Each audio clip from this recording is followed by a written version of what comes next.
Oh my god. I don't know what to say about this kind of stuff. Like, this is so... It's just so patronizing and insulting. It's unbelievable. Oh my god. It's so racist? Yes, it's actually just racist. Like, hombres? They're not hombres. They're Americans. Like, it...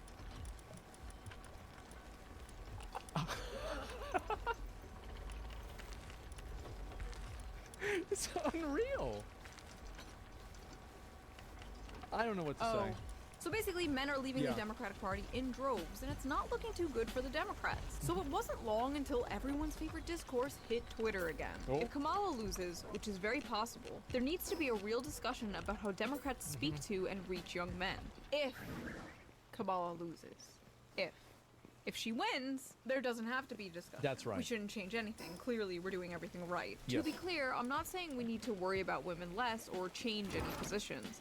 I'm saying the polling around young men is concerning, and if it turns out to be true, we need to have a discussion about how condescending we are coming off to a huge part of the electorate. You want to know what's really funny is I bet this guy probably got a huge amount of hate for that comment, because he's completely right. If you condescend to people and you talk down to them and you just act like they're bad, they're going to act like they don't like you. It's a big surprise, right? I mean, what are we even talking about? Obviously, that's what happened. To be clear, I'm not saying we have to change anything. I'm just wondering why men aren't voting for us. What? I am going to regret posting this so hard. And oh boy did he. The replies were insane, to say. What a surprise.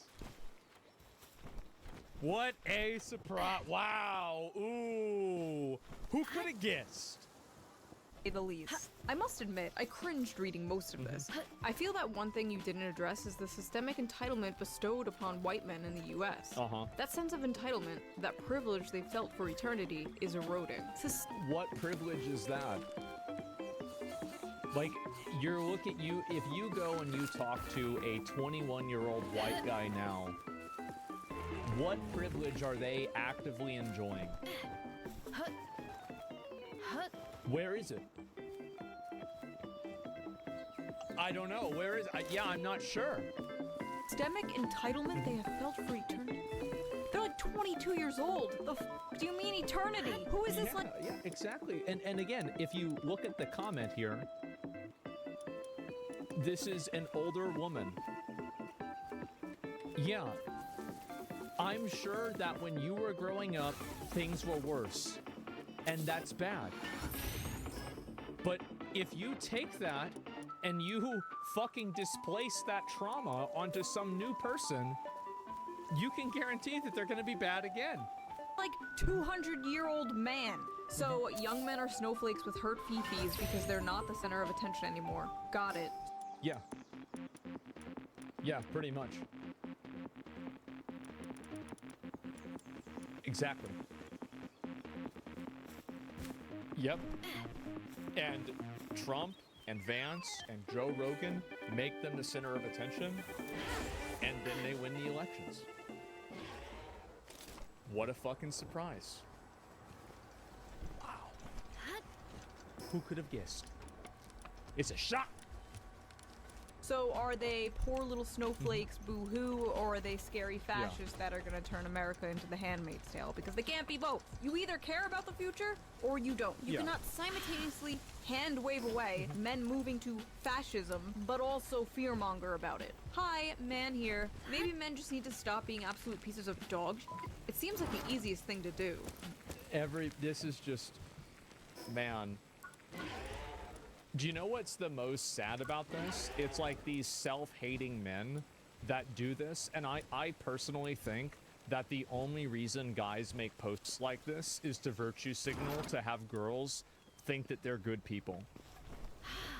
Like, they're basically trying to sell themselves out in order to, like, have girls like them. Beta cucks? Yeah, that's basically it. Yeah, sure. They do it to attract lib girls? Yeah, exactly. Do, right? I don't feel alienated or uncomfortable with democratic messaging because I'm not a complete wannabe fascist cheese dick incel loser who thinks he's the good guy. to be fair, okay, just, oh shit, my dad's calling me. Hello? Hey, what's up? Well, all right, I'm gonna put you on speaker. Go ahead. Okay, I said before, what the issue is.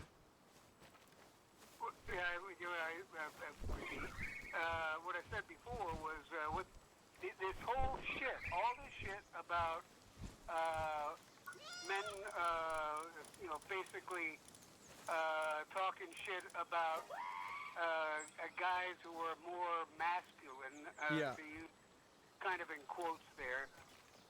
Guys who go to the gym, guys who go fishing, hunting, do things that guys do rather than playing pickleball or something. Where all that started was the girly men. Like I say, the femboys of their time back in the 60s.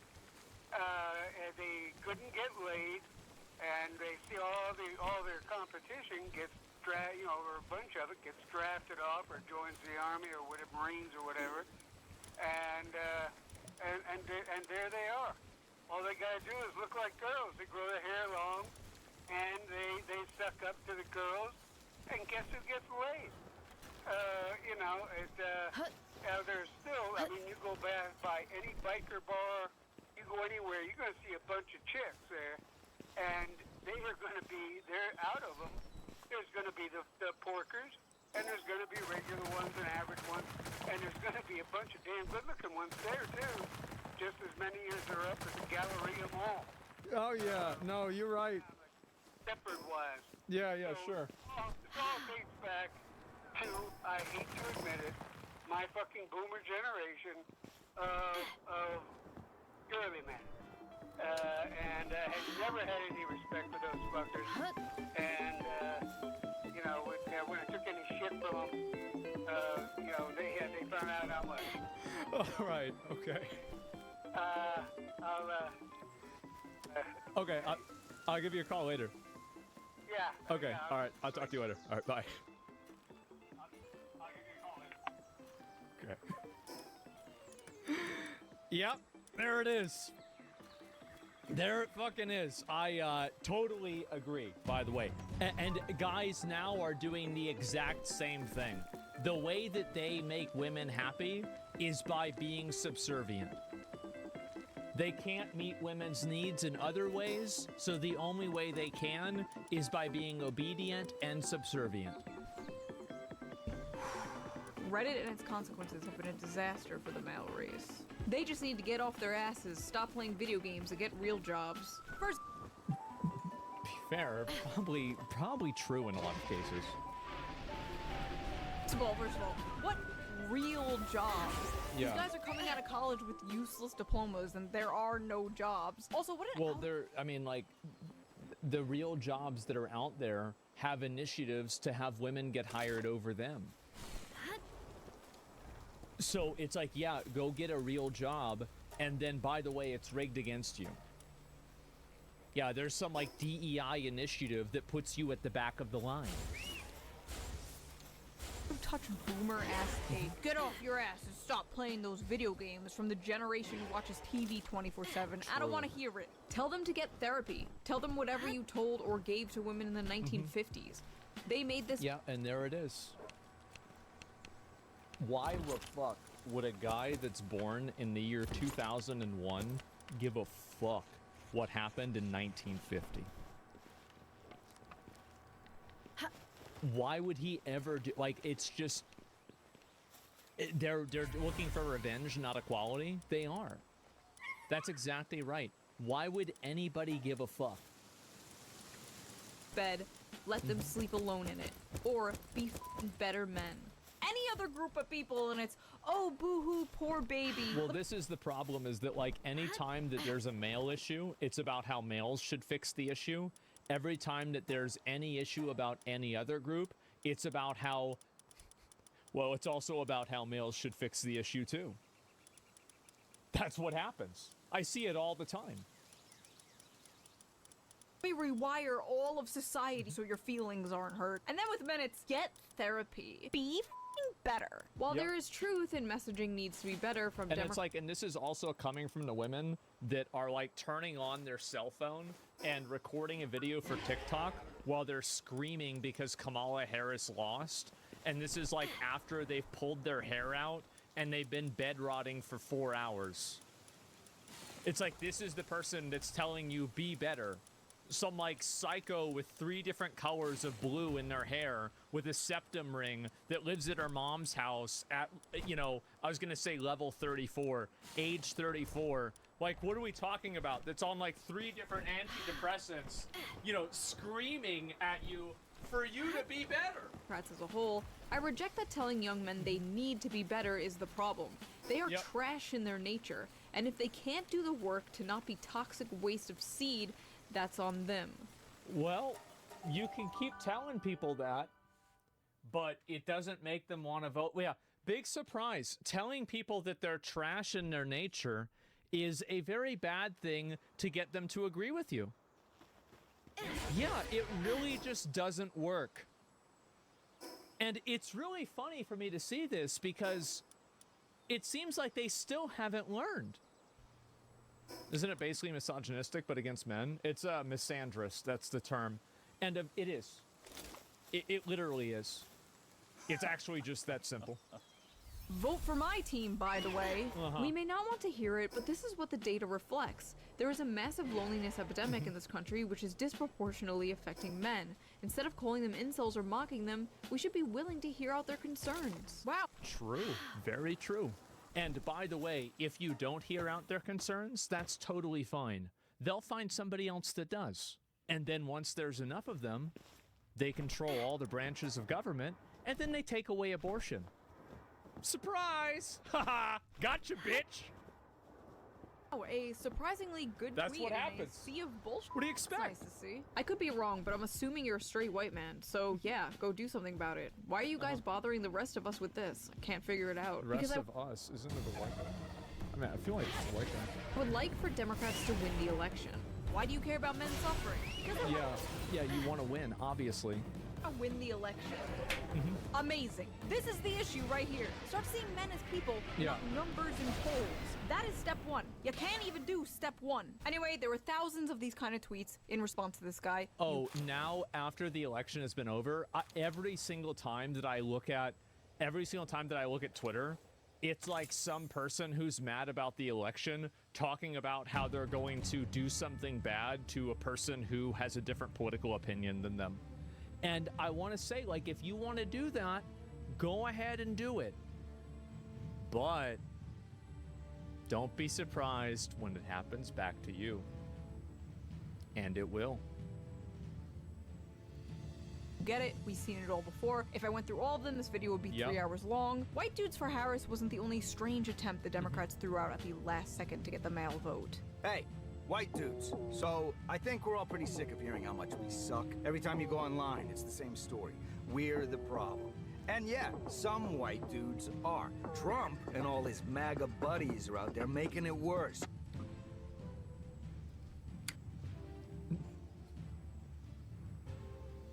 They thought this was gonna work. Be one of the good ones. Man, I remember when Republicans tried to do that for black people for a long time. That worked really well, didn't it? Didn't that work really well? Oh, yeah. Are you f***ing kidding me? Years of these Yeah. people saying men suck and are the problem, and now they're like, hey, fellow men, are you sick of being... We're the problem. And yeah, some white dudes.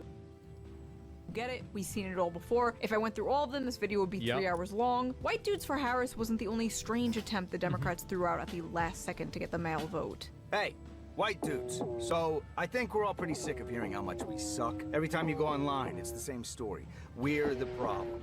And yeah, some white dudes are. Trump and all his MAGA buddies are out there making it worse.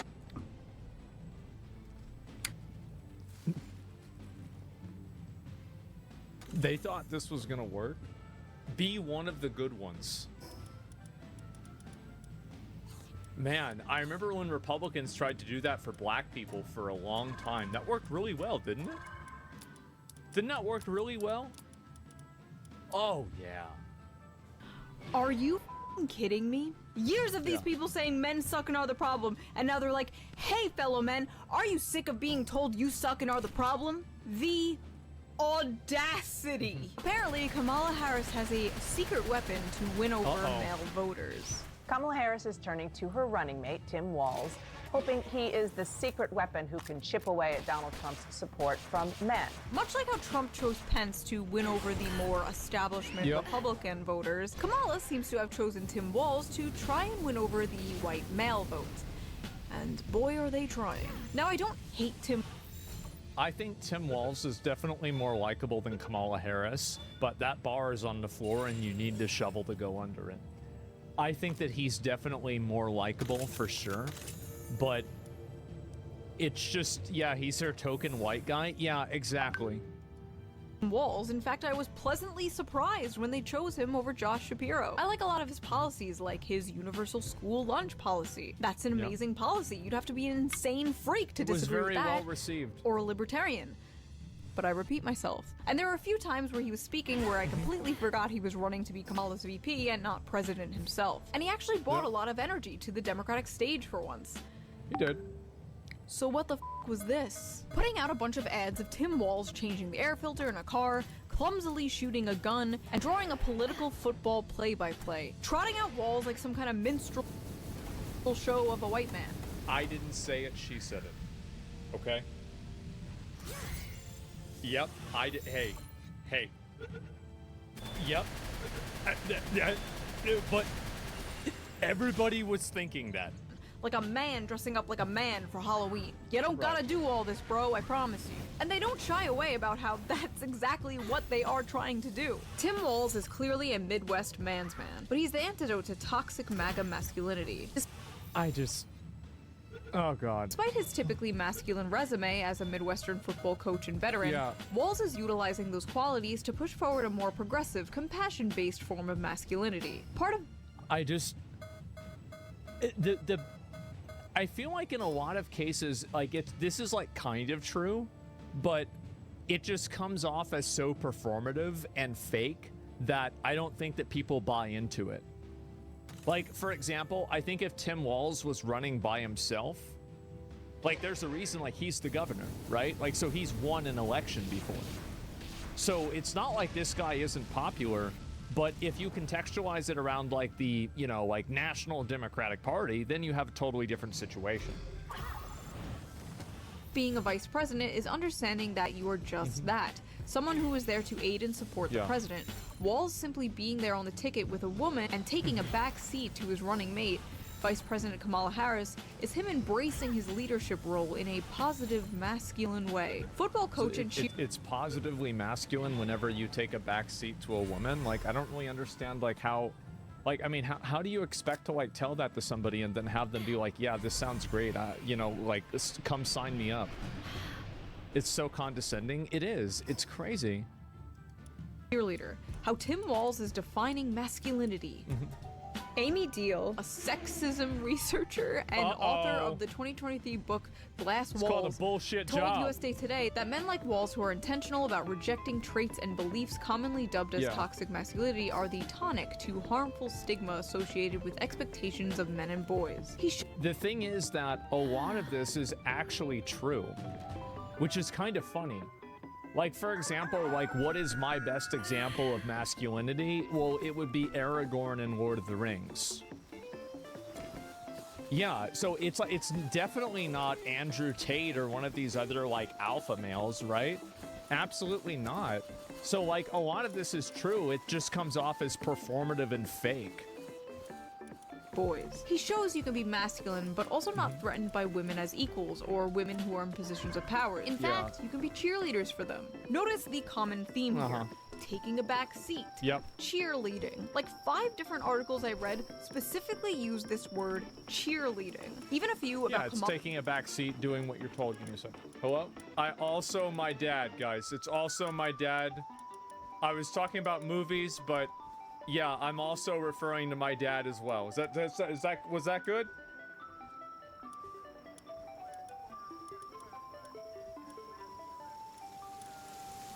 As a masculine model. Okay, good. I'll talk to you later. Okay, thanks. All right, bye. Okay. Oh boy. Right.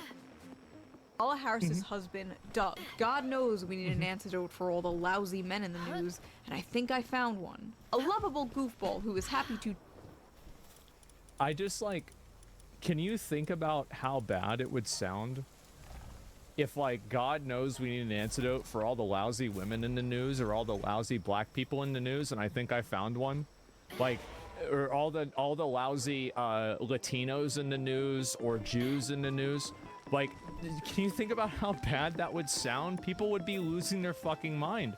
And so, like, and this is the issue that these people have, is that what they should do is they need to, before they write an article like this, they need to replace men with women or another minority group, and then think, would this sentence offend me? And if the answer is yes, then don't put men in there either. And the problem, again, is that these people think that they have a moral mandate that, like, well, I should because it's true. It's true. So that's the way I see the world. That's the way it is. So if I say, like, I have, that's true. It's just, again, if you like losing elections, this is what you should do. A lovable goofball who is happy to cheerlead for his wife, the Vice President of the U.S. Thank God for Doug Emhoff. Successful guys can support their wives and be respected. You don't have to be the quarterback to play the game at an elite level. Emhoff and his breed of dudes who are giving it their best shot The dudes part is just may like, never oh, be as God. come hither to lost young men as the militant Andrew Tate models of manhood, but they are out there, and, not unlike good husbands, will appear when they are needed. From the Not unlike good I don't even understand what that means. outside looking in, What? the right promises young men a return to the good times of the glorious past. You know, the one your grandfather had. The Coca-Cola ad rose-tinted version of the past. Back when you can afford a house and support a family on one income. While the left, which historically, in my opinion, had the policies to make that happen, are instead trying to sell men a vision of the future. Yeah, sure. And well, the future is female. A future where Yeah, if you have all the shirts that say the future is female and having male representation, or like, you know, you need female, it's just like, again, it's like the Emperor's new clothes. Like, everybody can see this. It's so fucking obvious to any young guy that this is happening. And they're just trying to pretend like it's not real. It's unbelievable. I don't even know what to say. you're no longer playing the game, men. You're on the sidelines being a cheerleader. Doesn't that just sound so exciting? Like, what the You're hell is such a going good on boy. inside these DNC consultant meetings? I really gotta know. Does anyone have any ideas on how to appeal to young men? And please, for the love of God, do not say we have to offer them anything or change in any way. I got it. What? Camo hats. We did that. Vasectomy bus. We did that. Have you perhaps tried nagging them? Yes, we've been doing that. Yeah, Say, that's why they're voting for Trump.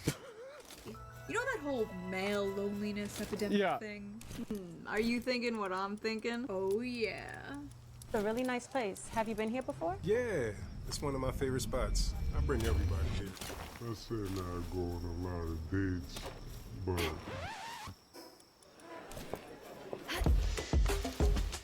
Wow. Wow, what a great advertisement. So what if you accidentally are dating a emotionally unstable crazy bitch? Don't you want to keep her around?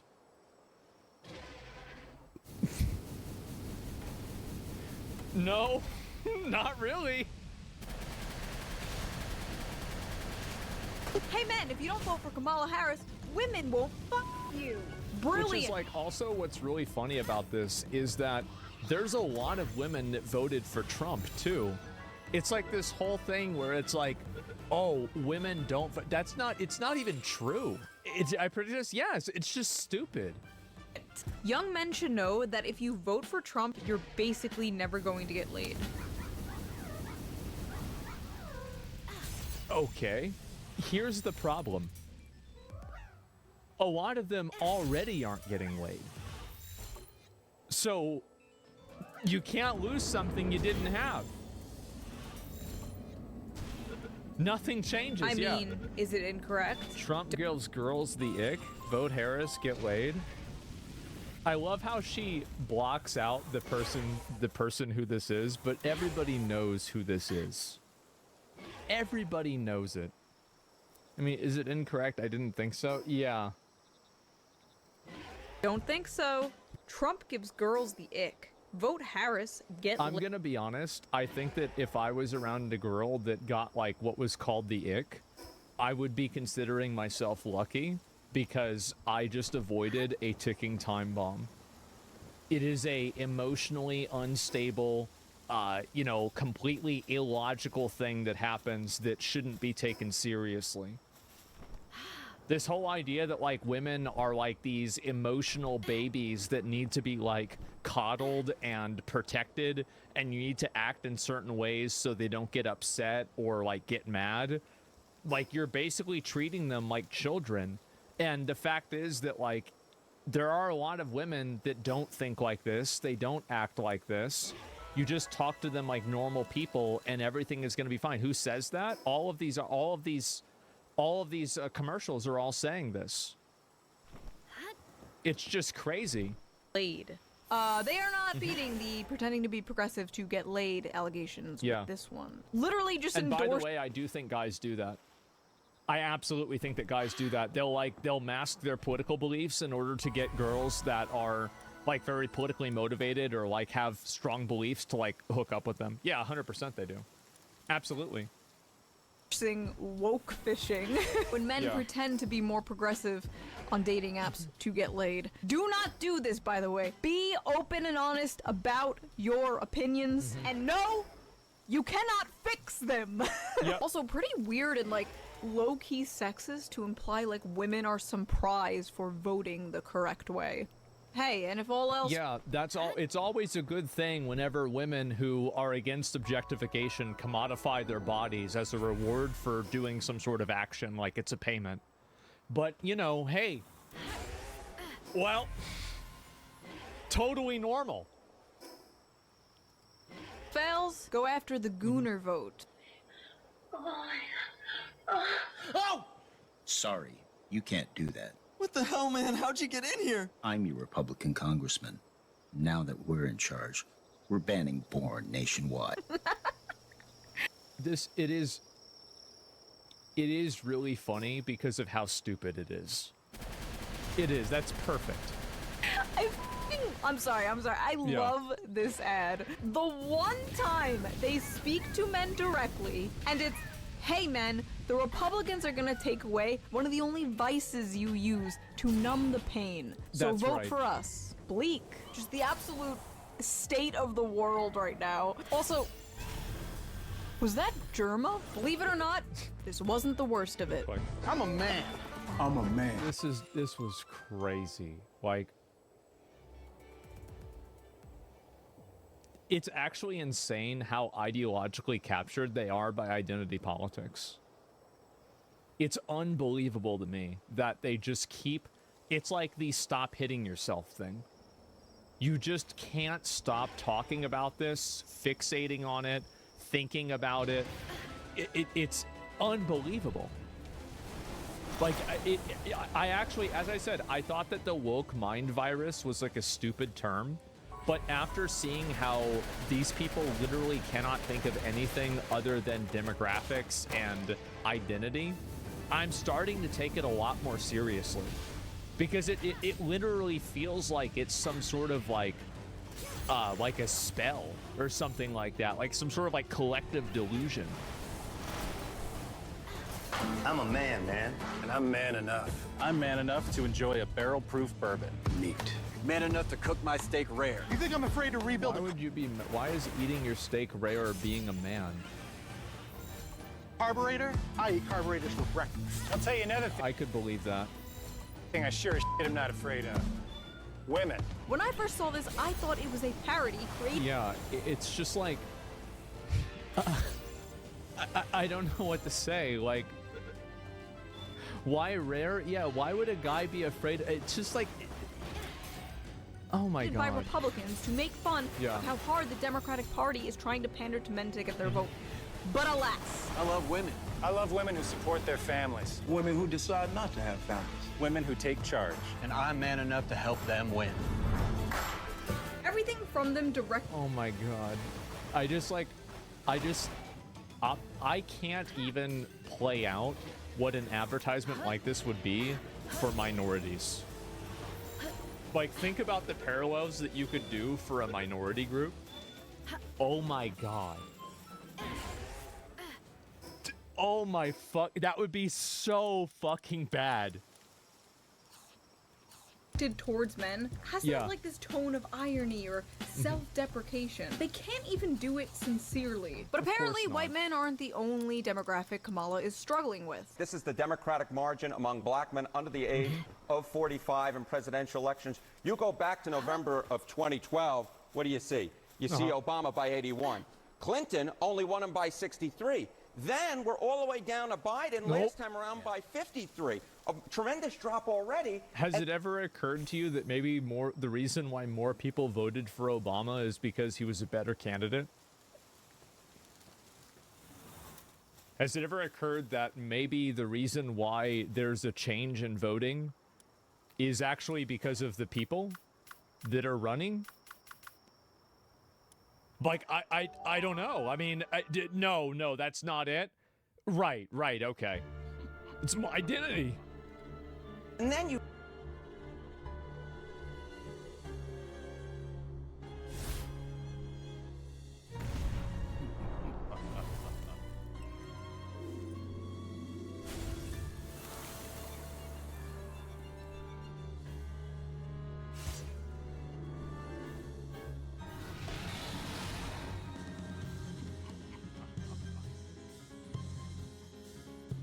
You take a look at the average of the most recent polls, and Kamala Harris is up by only 41 points. Democrats deployed their ultimate weapon, Barack Obama. At a campaign stump for Harris on Thursday in Pittsburgh, Obama said that despite Harris raising upward of $1 billion, we have yet to see the same kinds of energy and turnout in all quarters of our neighborhoods and communities as we saw when I was running. That's because you were a better candidate. Do you think Barack Obama would come up and say good morning 6 times in a row and how are we doing 4 times in a row? No. He didn't talk like a fucking idiot. It's so fucking obvious. How is anybody even thinking about this? Yeah, there's no twerking about it. Says, yeah, it's... Also, people knew Kamala a lot less. Sure. Does Obama call black men misogynist? I don't know about that. I didn't watch it. I'm just saying in general, right? Like, whenever he was running for president, people liked him a lot because he represented a lot of the people. Like, he was, like, against the war in Iraq, and, like, he wanted to move the troops to come back. It didn't happen, but, like, that's what he ran on. And so, of course, people were supportive of that. Absolutely they were. That's why people are blaming the fact that Kamala is a woman. Well, I mean, even if you compare, like, her numbers to Hillary Clinton, who also was a woman, like, it's just, at a certain point, maybe instead of blaming, like, it's like they're basically blaming every single thing that they can't control, except for the one thing that they can, which is their message. It can't be our message. There has to be some sort of, like, existential reason that we can't control that we can complain about so we can displace accountability over to that. Energy, he added, appears, quote, to be more pronounced with the brothers. You're coming up with all kinds of reasons and excuses. I've got a problem with that, he said, because part of it makes me think, and I'm speaking to men directly, part of it makes me think that, well, you just aren't feeling the idea of having a woman for president. And you're coming up with other alternatives and other reasons for that. Well, yeah, I'm pretty sure that's probably the case. There's a lot of guys that don't want to vote for a woman for president because they're like, oh, what if she gets on her period and then she decides to nuclear bomb Canada? Absolutely. Like, I can fucking promise you that there are tons of guys out there that are like, you think I want to vote for a woman? My girlfriend is crazy. I've been married to a woman 15 years. Oh my God. Nope. That's crazy. No, but that's it. And like, what they don't understand is that, of course this is going to happen. Absolutely it's going to happen. It's the same as women that vote for her because she's a woman. Absolutely. Like, I can guarantee you that there were probably millions of women who, if all other variables were the same and Kamala Harris wasn't a woman, they probably wouldn't have gone out to vote.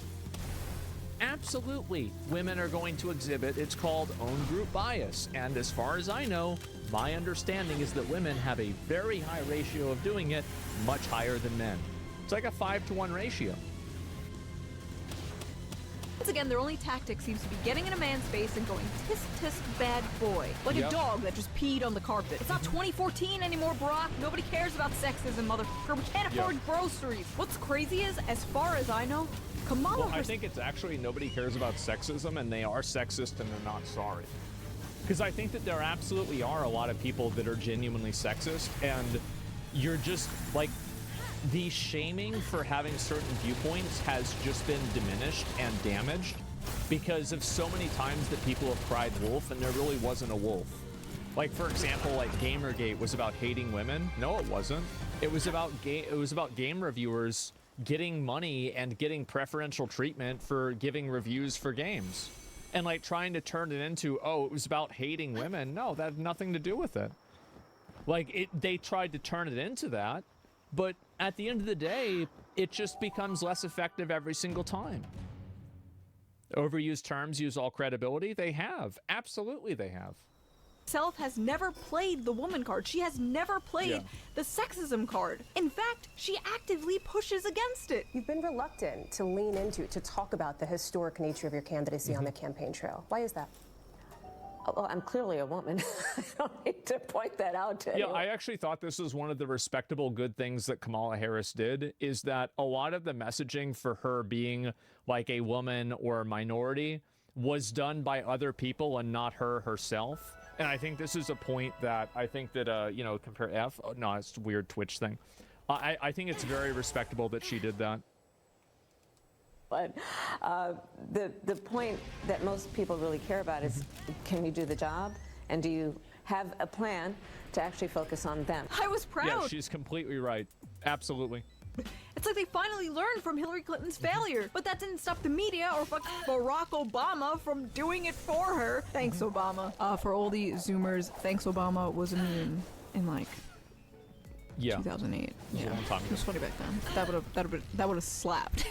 While I was writing this video, Kamala and Gretchen Whitmer were getting ready to film a video at a bar together when Kamala was apparently caught on hot mic saying this.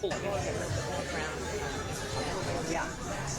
Oh, we have microphones and listening to everything. Oh, I didn't realize that. Okay. So, well, You'll now you bleep tell my us. F words. We just told all the family secrets. Shit. We need to move ground with men, so what we're gonna do is pretend. See, if she talked like that all the time, she probably would have had a much better chance of winning. You talk like a fake, psychotic bitch. Nobody wants to vote for the Joker. To drink beer at a bar. Men like beer, right? Cheers. Just talk about policy. Just be yourself. Just listen to men and what they want. Kamala, all you gotta do is talk. Actually, no. Now that I think about it, that might make it worse. Put Tim Walz out there, okay? Let Tim Walz do the talking. Don't dress him up as a man. You want to know how to speak to men? Go to where they are. A good place to speak to young men is the Joe Rogan podcast. Which, Kamala, It's so funny that it's being discussed as to whether or not Kamala Harris not going on the Joe Rogan podcast was damaging for her career. I think that's so fucking funny. Yep. I hinted at going on, but then that never happened, and instead Joe Rogan flipped the election. The crazy thing is that, like, there were people that were like interviewing guys at the at these college campuses, and they were like, "So why? Who are you gonna vote for?" "Oh, I'm gonna go. We're gonna go with Trump." "Why?" "Well, I watched Joe Rogan, and he was on there, And, you know, I mean, it was pretty good. Why didn't Kamala go on there? I don't know. Probably because she lying about everything. Yeah, I mean, really, that actually was a factor. Must have been a good point. She could bullshit for 45 minutes, but 2 and 3 hour shows the real you. She only wanted to do 45 minutes.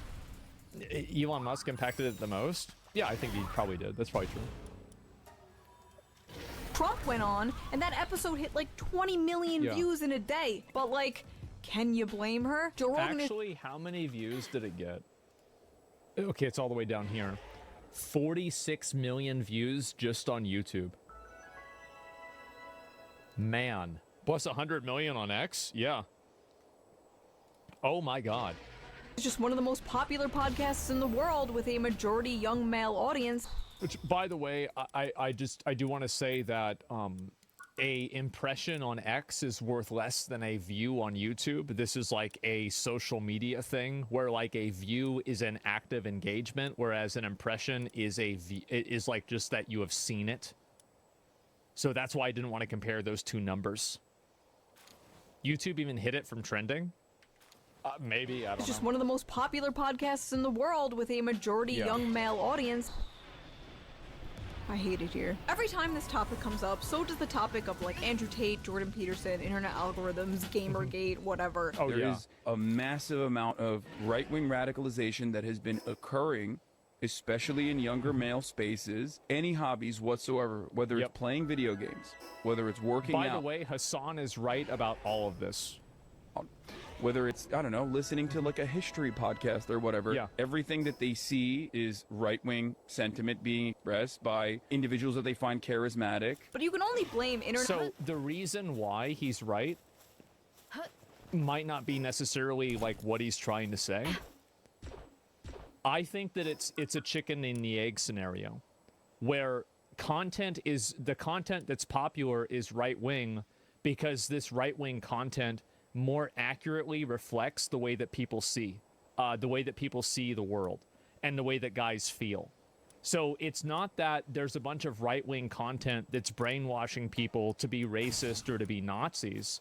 It's that there's a lot of guys that feel disenfranchised, and the content that's being deemed as right-wing is content that reflects what their viewpoints are.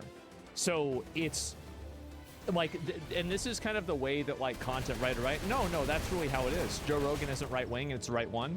Well, I think that it's definitely true that there are a lot of young guys that are extremely attracted by right-wing content.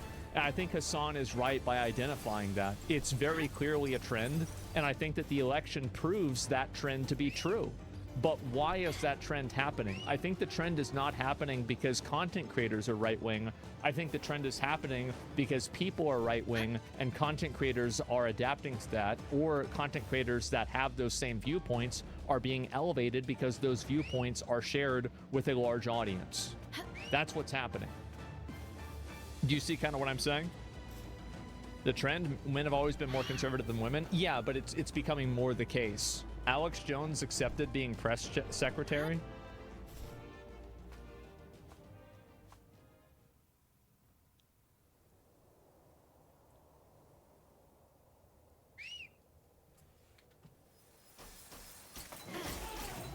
Let's finish this video first.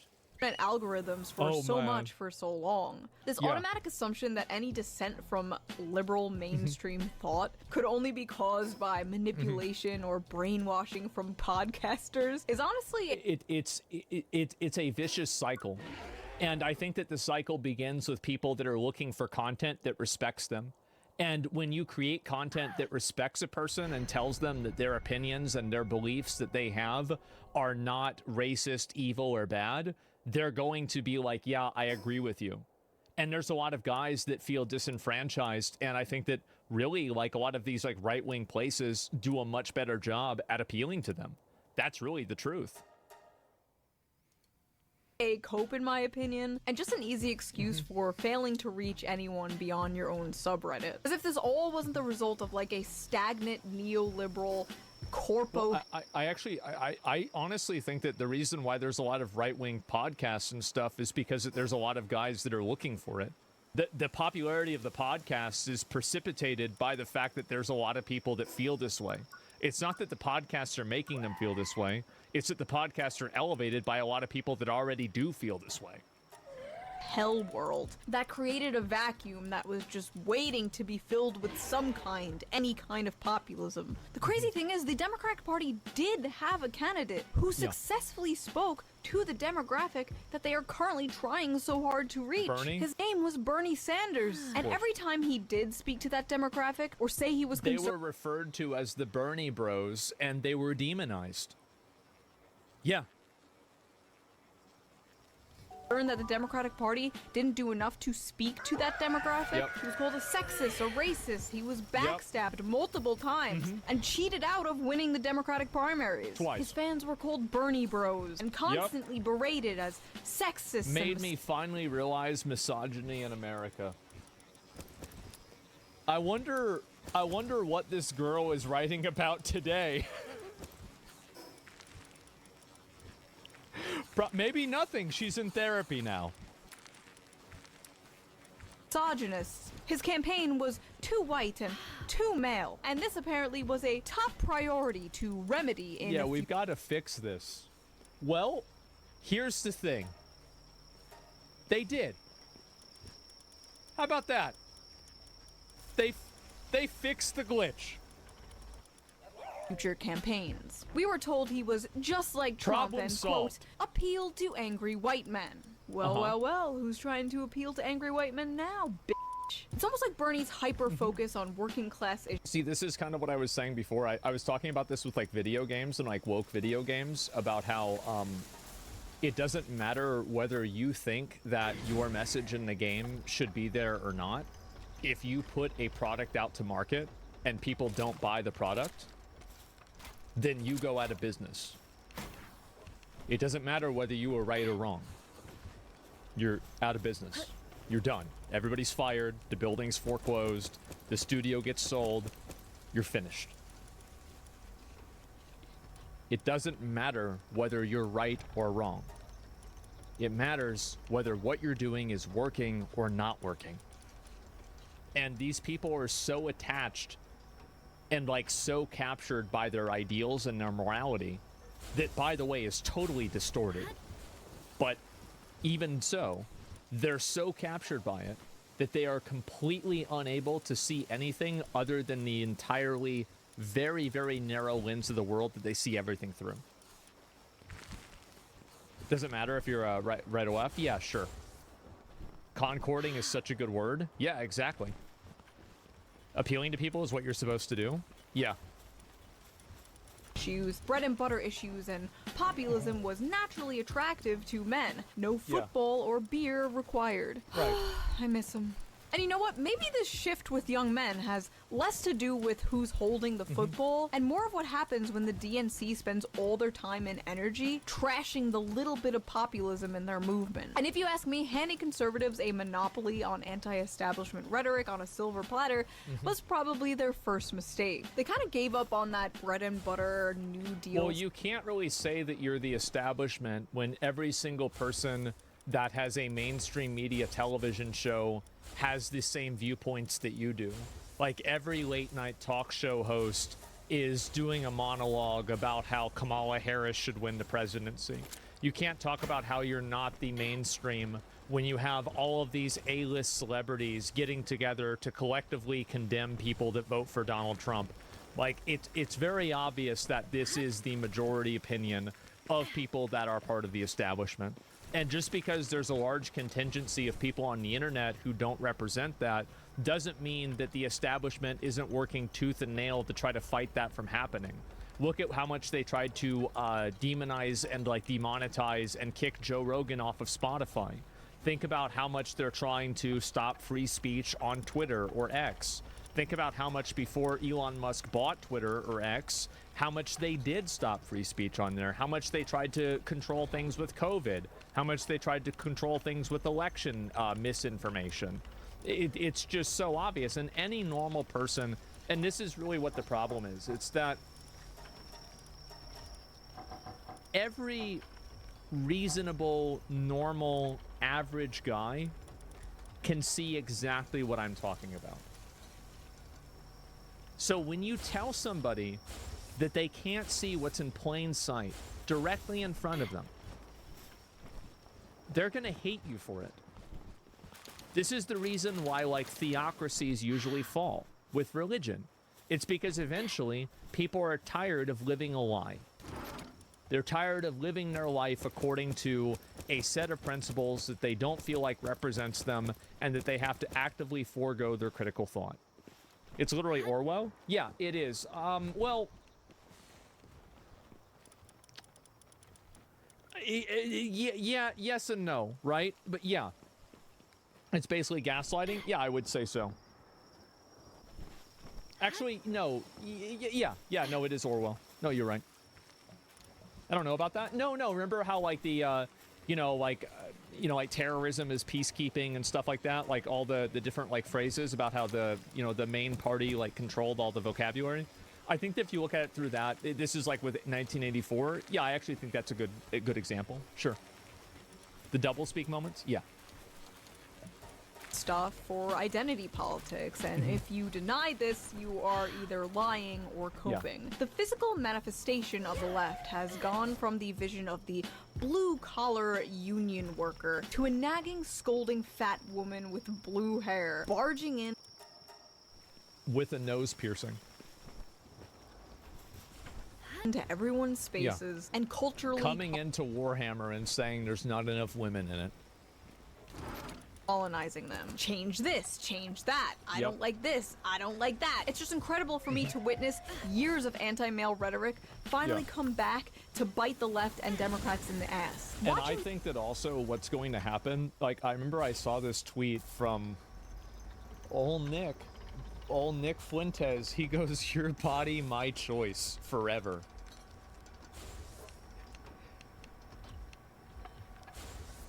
And now, the thing is that now they won. And once somebody wins once,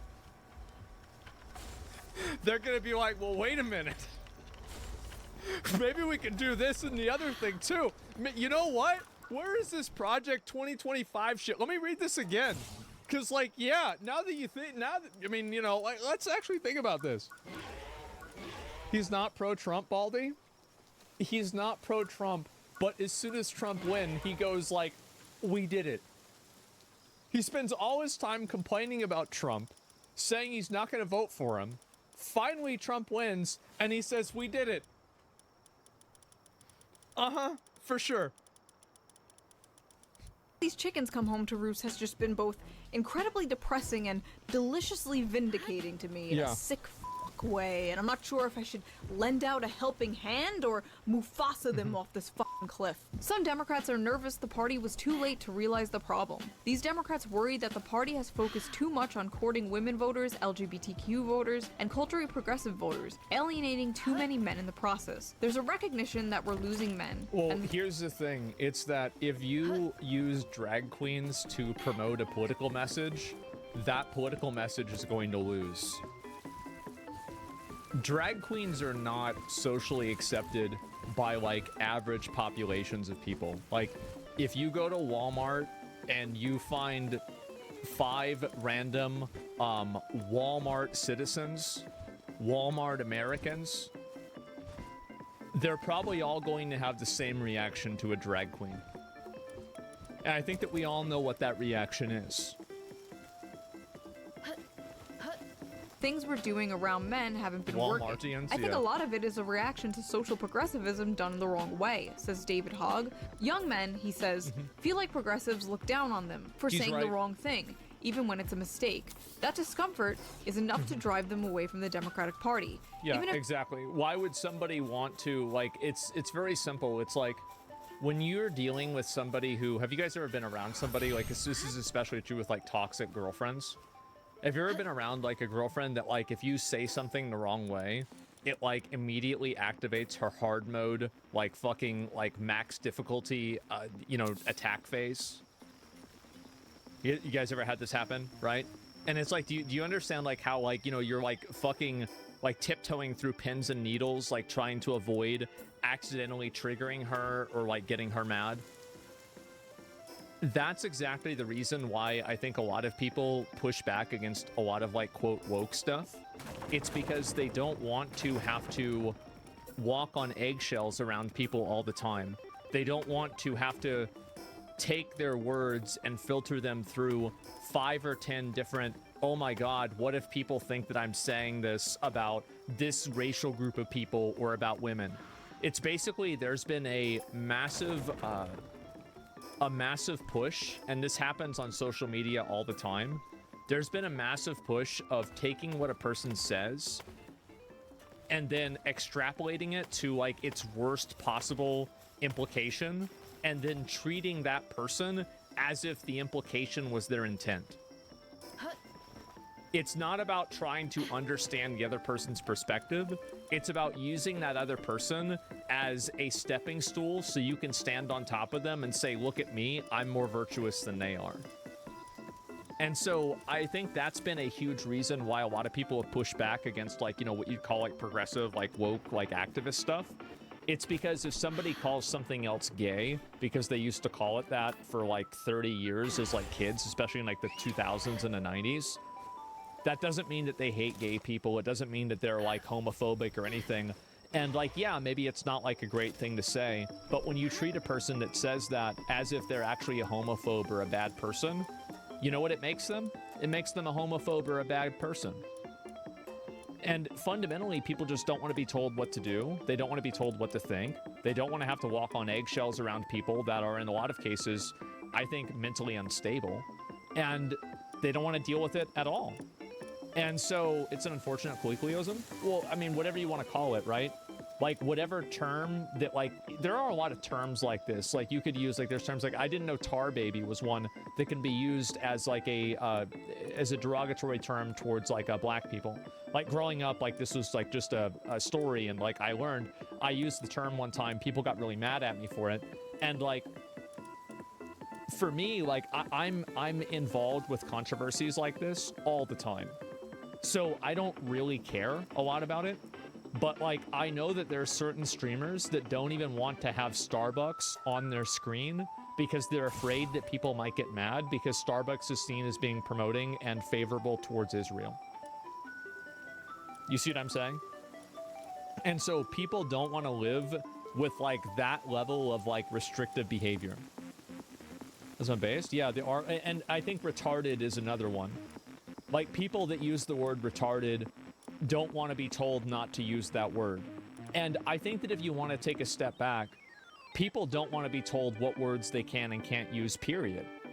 And you see this on Twitter.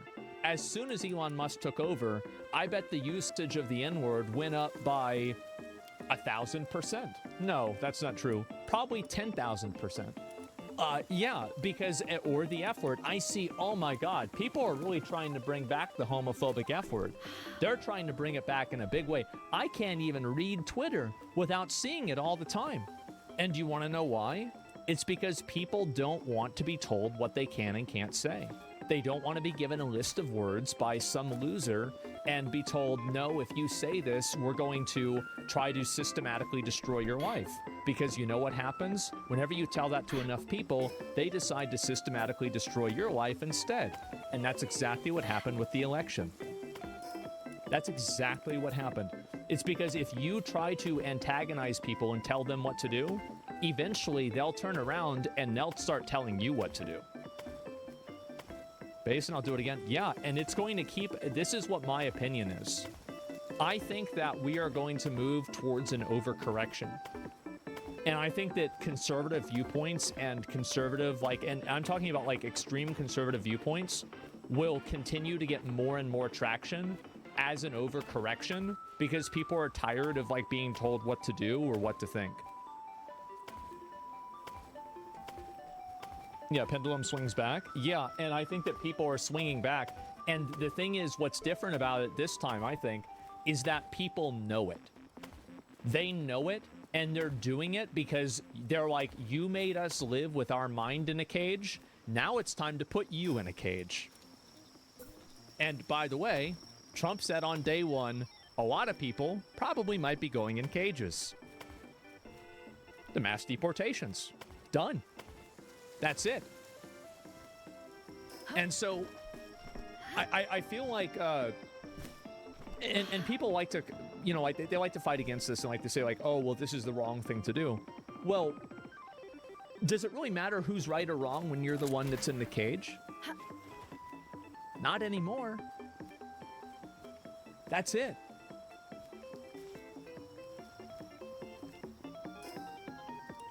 They don't necessarily agree with Republicans. They would rather be around someone they don't agree with who doesn't judge them than somebody they do agree with who judges them constantly. He's totally fucking right about this, by the way. 100% right about this. Men aren't moving right because they are choosing fascism. They are moving right because the left made them the villains in their anime fan fiction. It's not that they all like Trump. It's that they all hate you, and no amount of camo hats is going to fix that. But do not get it twisted. I do not in any way, shape, or form believe the GOP is going to help men. I don't think they're going to help anyone. Except maybe Israel. Do I think all of the left... I agree with that, too. Like, you know, somebody says, like, oh, well, you can't get abortions anymore. It's like, oh, fuck, when I have to pay child support. Like, that's the first thing I think about. The fuck? What, do you gotta get a coat hanger now? Jesus. Just some hyper woke fat lady wagging her finger in men's faces like no fun allowed? No. If I did, I wouldn't call my her finger in men's faces like no fun allowed. No. If I did, I wouldn't call myself left. And this has happened a lot. Like, I've seen this happen constantly where it's like women that are, I don't even really know if it's women. I don't want to categorize this as all as women. But I think that it's like people that are like complaining. They're like, I'm really bothered by how much people are using the word retarded.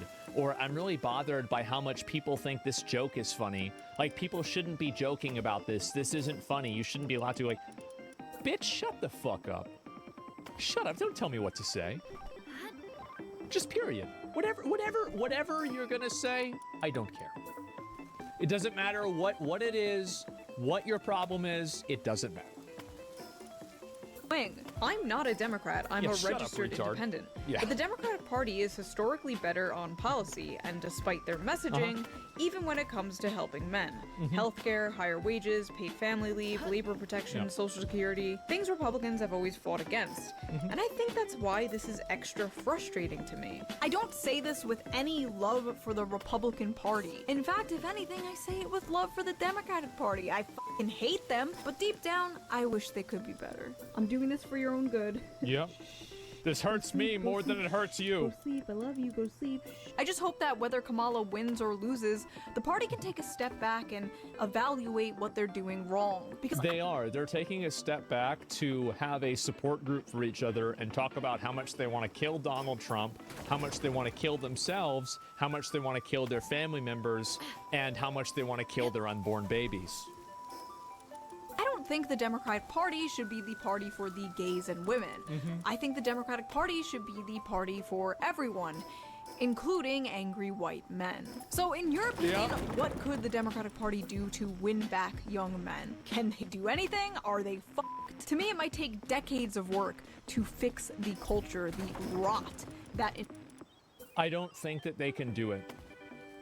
I think that they're so captured by identity politics and like the logic and philosophy of like intersectionalism that they cannot undo this. Yeah, stop identity politics. Like I feel like basically the like Donald Trump brand of like Republican politics will exist for the next 20 years. Like after Trump like finishes his term, it's not like, oh, everything's gonna go back to how it was with Mitt Romney. There's gonna be like, I bet that there's probably going to be somebody who is even more like, they're probably gonna say, you thought it was good now, you thought Project 2025 was bad, wait for Project 2028, you know? Infests the progressive ideology. It is going to take a lot of work. That's what's going to happen. But I think it's worth it, not just for the Democratic Party's sake, but just for society's sake. If you like this video, please consider donating to my Patreon, link down below. It really helps the channel out, and I appreciate it so much. Yeah. Also, thank you for 2 million subscribers. That's insane. That's a lot of people. And I will see you guys with a new video soon.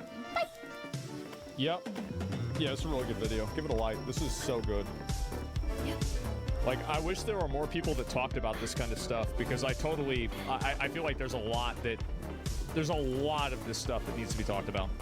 Such a great video. Yeah, this was so good.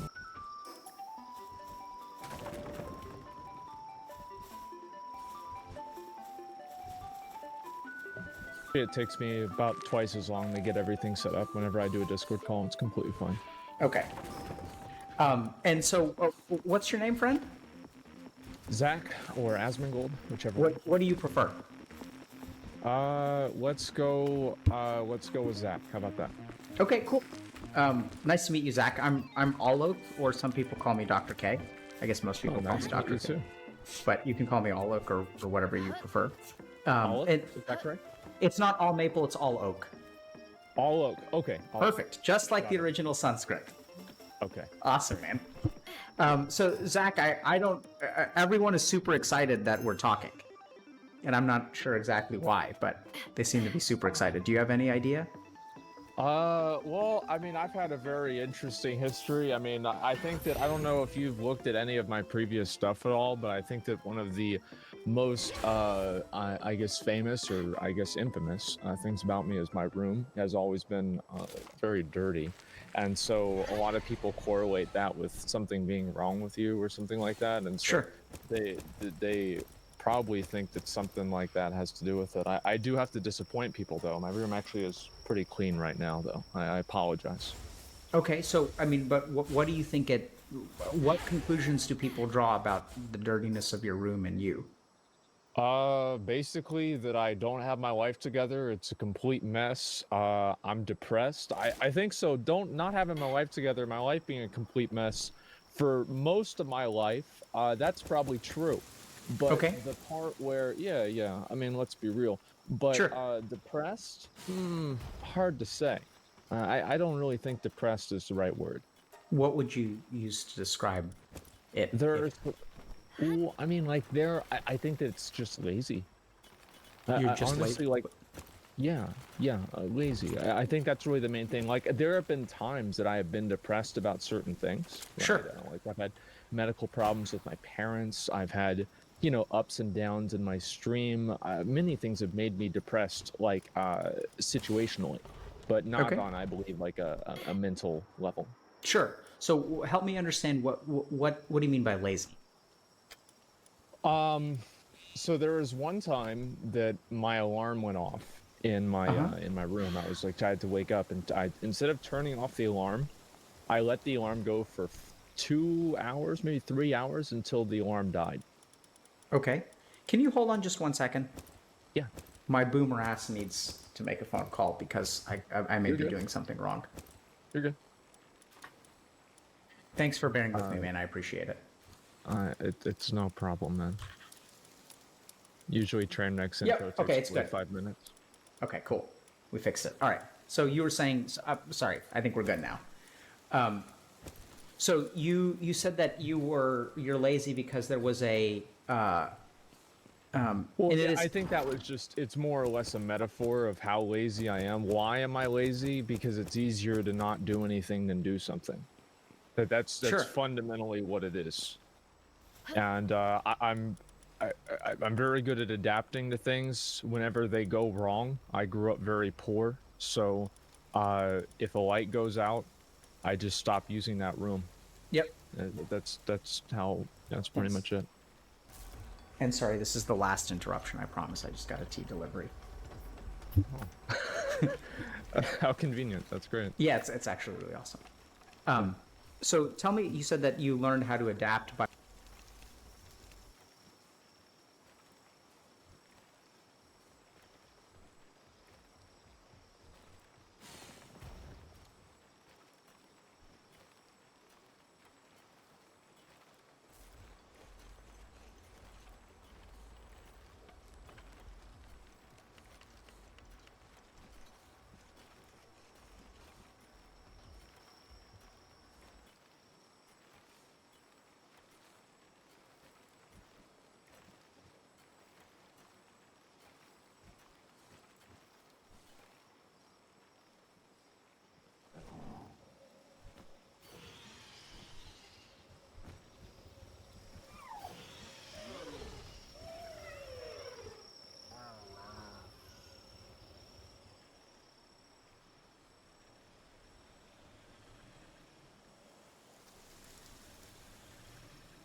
by like, you know, if something breaks, like you just learn how to live without it.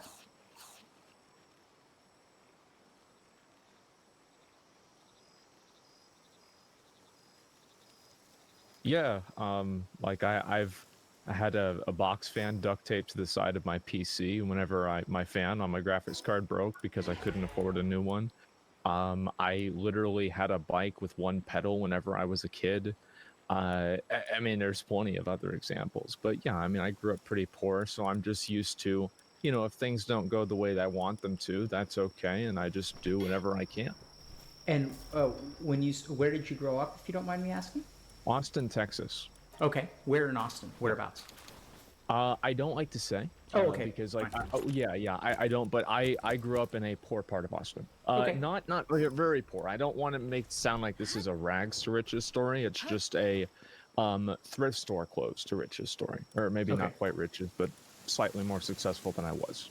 Sure. And are you still? I know I'm not supposed to ask people kind of where they live, but I get excited about people who are in Texas because I grew up in Texas, East Texas, went to school in Austin. I'm back in Texas now. Really happy to be back here. Awesome. Yeah. Yeah. Before I started streaming, I actually was planning on going to UT Law or maybe Baylor, depending on which one I would get accepted to. Cool. But then I decided to play World of Warcraft instead. Can you tell me a little bit more about what growing up was like? Sure. I actually, to be honest with you, I actually really enjoyed my experience growing up. Sure. And I had a lot of like really great memories, and in a way, I'm almost sad that I can't just relive it now. Honestly, like I was surrounded by all my friends, my family, my parents were well. In general, I was very happy. Cool. Yeah. Yeah, I mean, like there were negatives. Of course, there were negatives, but if I look back on it, I can't say that I regret a thing. Sure.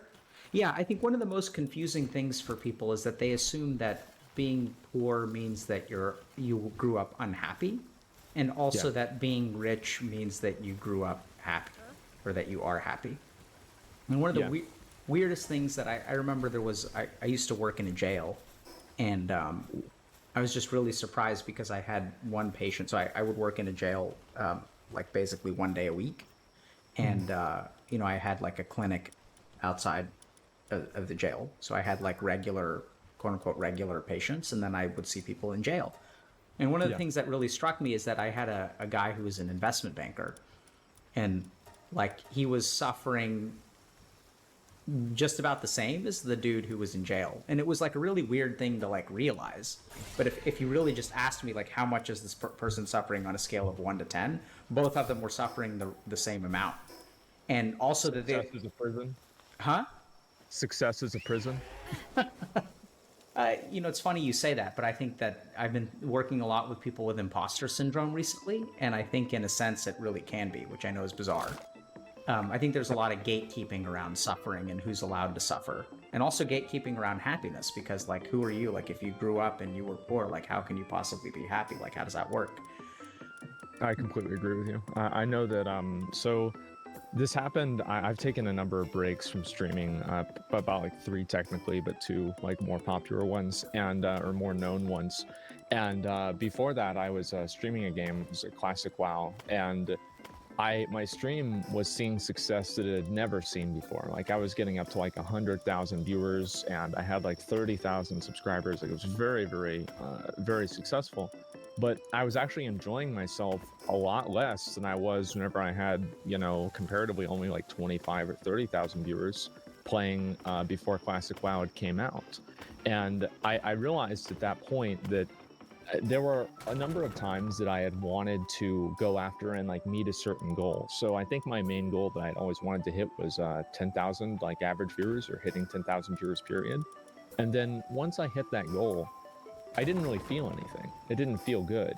And it's always been a pursuit of doing more and more and more. And I think that after I did Classic WoW and I had that experience with, which is what you're saying with the investment banker, and I was doing so well, and I was so unhappy, and I was stressed out and not enjoying myself, I realized that, you know, there might be a little bit more to this. And what do you think is what is that more? I would say like a sense of purpose, internal fulfillment, maybe something like that. You know, for me personally, I always felt like in a way that I kind of embody something that's in a way like kind of meaningful to a lot of people, and they want to watch a stream and see that kind of exist. And for many people, I might represent, you know, remind them of an old friend, or, you know, maybe an opportunity that they didn't have of being who I am. You know, I'm a guy, I'm, you know, almost 30 now, and I play video games all day. I live with my mom, and I would say that in many regards, I'm quite content. Not all, but many regards, I'm quite content. And I think that a number of people like kind of resonate with that, because for many of them, it's a road not taken.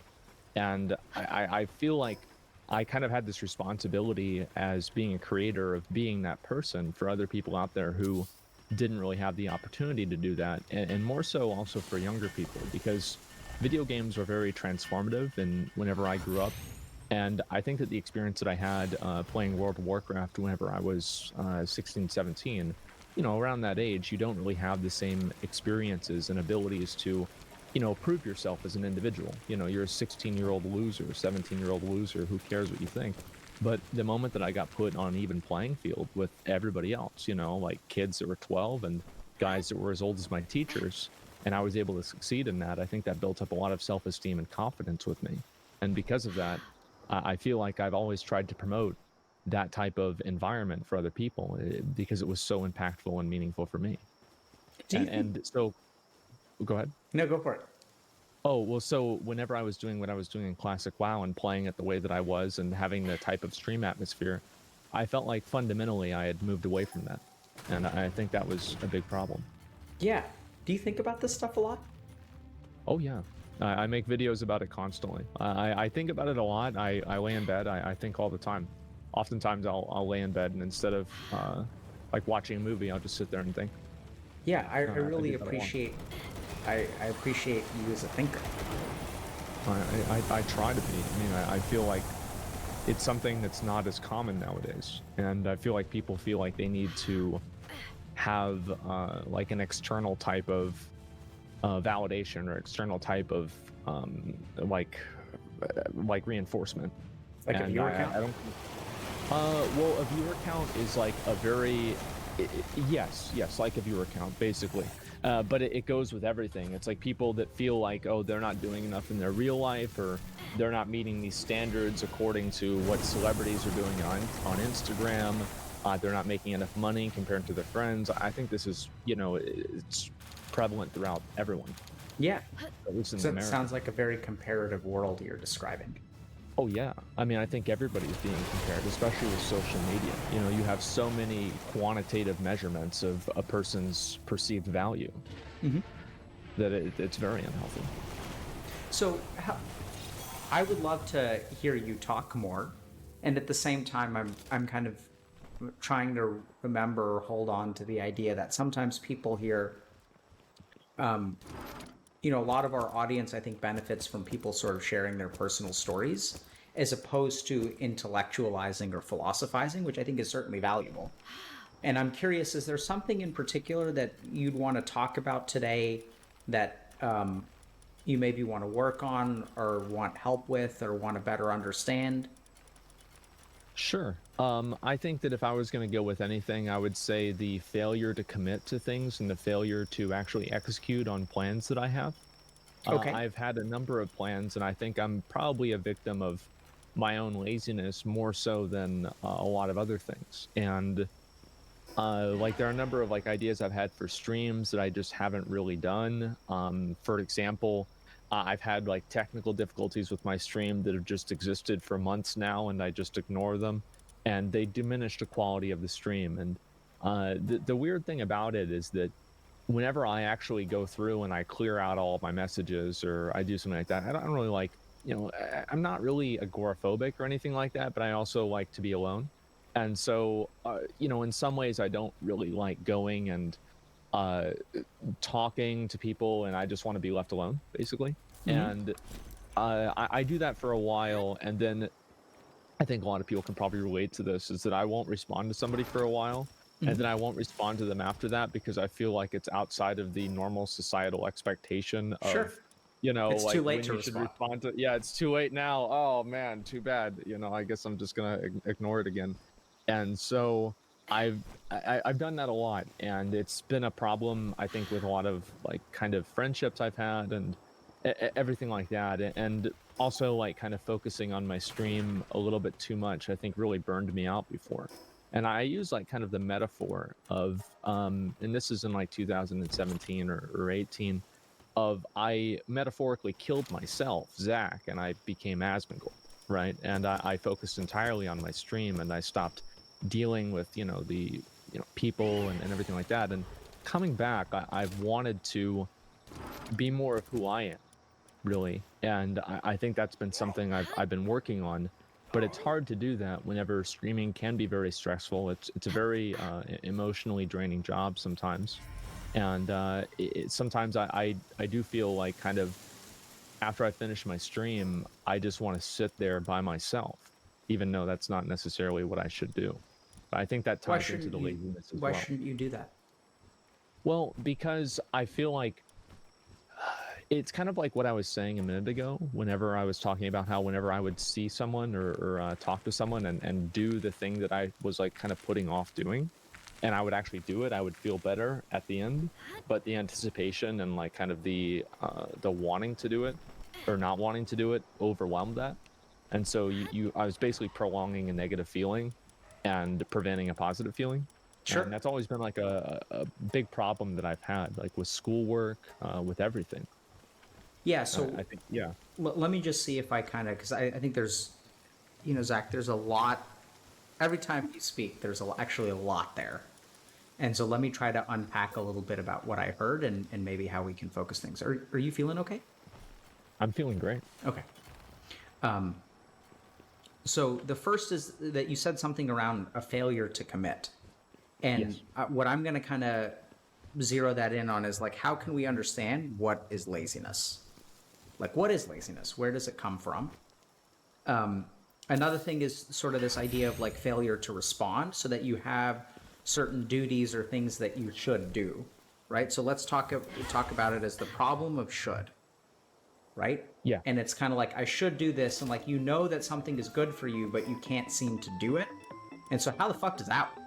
Like, you know it's going to be good for you. You know you're going to feel better. And then you have two options in your mind, right? We can prolong negativity, or we can let go of negativity and become positive. And it's like, why on earth would you ever pick prolonging negativity? Well, the problem with me is I go for a third option where I ignore the negativity, I pretend the problem isn't real, and I just go along my day, and I'm like, hey, this is great, I'm happy, and I might do it tomorrow or the next day, or, you know, I'll do it at some point in the future, and then it just never really happens. So and, you know, I put things off for like a year. Yeah, so like it's almost like a willful distraction. Oh, yeah, I'm very good at distracting myself. Yeah. So how does that work? And then the third sort of theme that I'm hearing is something around burnout in the war between Zach and Asmongold, which like that topic I'm happy to talk about, but we like literally talked about that on Wednesday with this guy named Jake and Bake, and we talked about the war between Jake and Bake. Oh, I think that you'll have that conversation with every streamer. I have had that conversation with every streamer. Yeah. So I feel like that one is sort of, I'm happy to have it again because I think it's fascinating, and we can sort of, you know, zero in on different nuances and try to understand what's unique to someone and what's common. But I think that maybe there's a little bit more mileage to be gained over this idea of laziness and this like failure to respond, willful distraction. Like those are the two buckets that I think could be, you know, I could try to tackle with you. Let's do something different. Okay. So what do you want to talk about, laziness, or you want to talk about the willful distraction? I think that they're kind of the both thing. I get that they're connected. So like, let's pick a direction. I think probably just laziness, because fundamentally, like, as I said, I'm generally a content person. It's very easy for me to be content with things, whether they're great or bad. And I'm you know, I am what I am, and so I don't really worry about doing a lot of things. I guess it's kind of weird. I'm very good at just forgetting problems and just not thinking about them. Sure. So you seem to me to be happy, Zach. Are you happy? Yes. Sometimes. I'm not always happy. There are a lot of things that make me very sad. But there are, yeah, I'd say overall, I wake up in the morning and, yeah, I'm So all so right. let me rephrase. So I think happiness and sadness are emotions. Yeah. I guess what I'm talking about is like, so happiness can sometimes be referred to as like an existential thing or an emotional thing. I get the sense just listening to you that you're existentially happy, even though you may not be emotionally happy at times. I am until I think about dying, then yes, I would be. That's the only thing. Oh yeah, I think about it a lot. What do you think about dying? Well, it's a bad time. What's bad about it? Well, there are two things that can either happen. You can either exist forever in eternity, or you cannot exist forever. And I think both of them are equally terrifying. What's terrifying about them? The human mind cannot process infinity. You can't understand what infinity is, or at least I can't. And the uncertainty of it, because I've thought about this a lot, and I've thought to myself, I used to be very, very afraid of this, and it doesn't matter what happens, it doesn't matter what you do, it doesn't matter what you can do. You can be Mother Teresa or Adolf Hitler, you still end up at the ground. And there's no running from it or hiding from it or anything. And I don't know exactly how... I never really knew exactly how to understand that. And I thought to myself, I was like, well, if God would come down and tell me, you know, hey, I'm real. All the shit that you read in that book, that's 100% true, and you're gonna be just fine. Would that make me feel good? Well, I thought about that for a long time, and I thought, yeah, it would. And then after a few years about thinking about that, maybe 5 or 10 years thinking about that, I thought, well, wouldn't that also be kind of scary? Because that means that your entire existence is premeditated. Or do you really exist if you're a construct of somebody else's goals? You see what I'm saying? Yeah, I see what you're saying. Just give me a second, okay?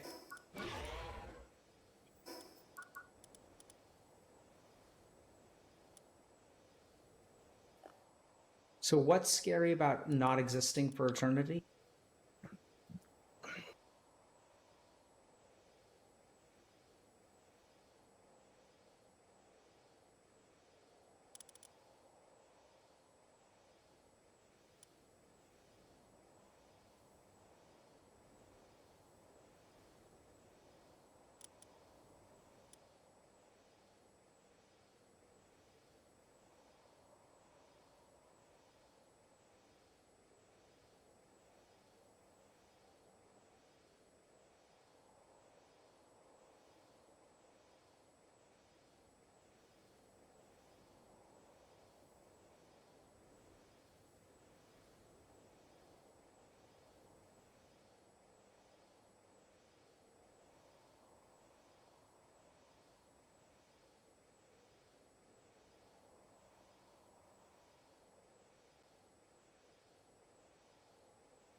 I don't know.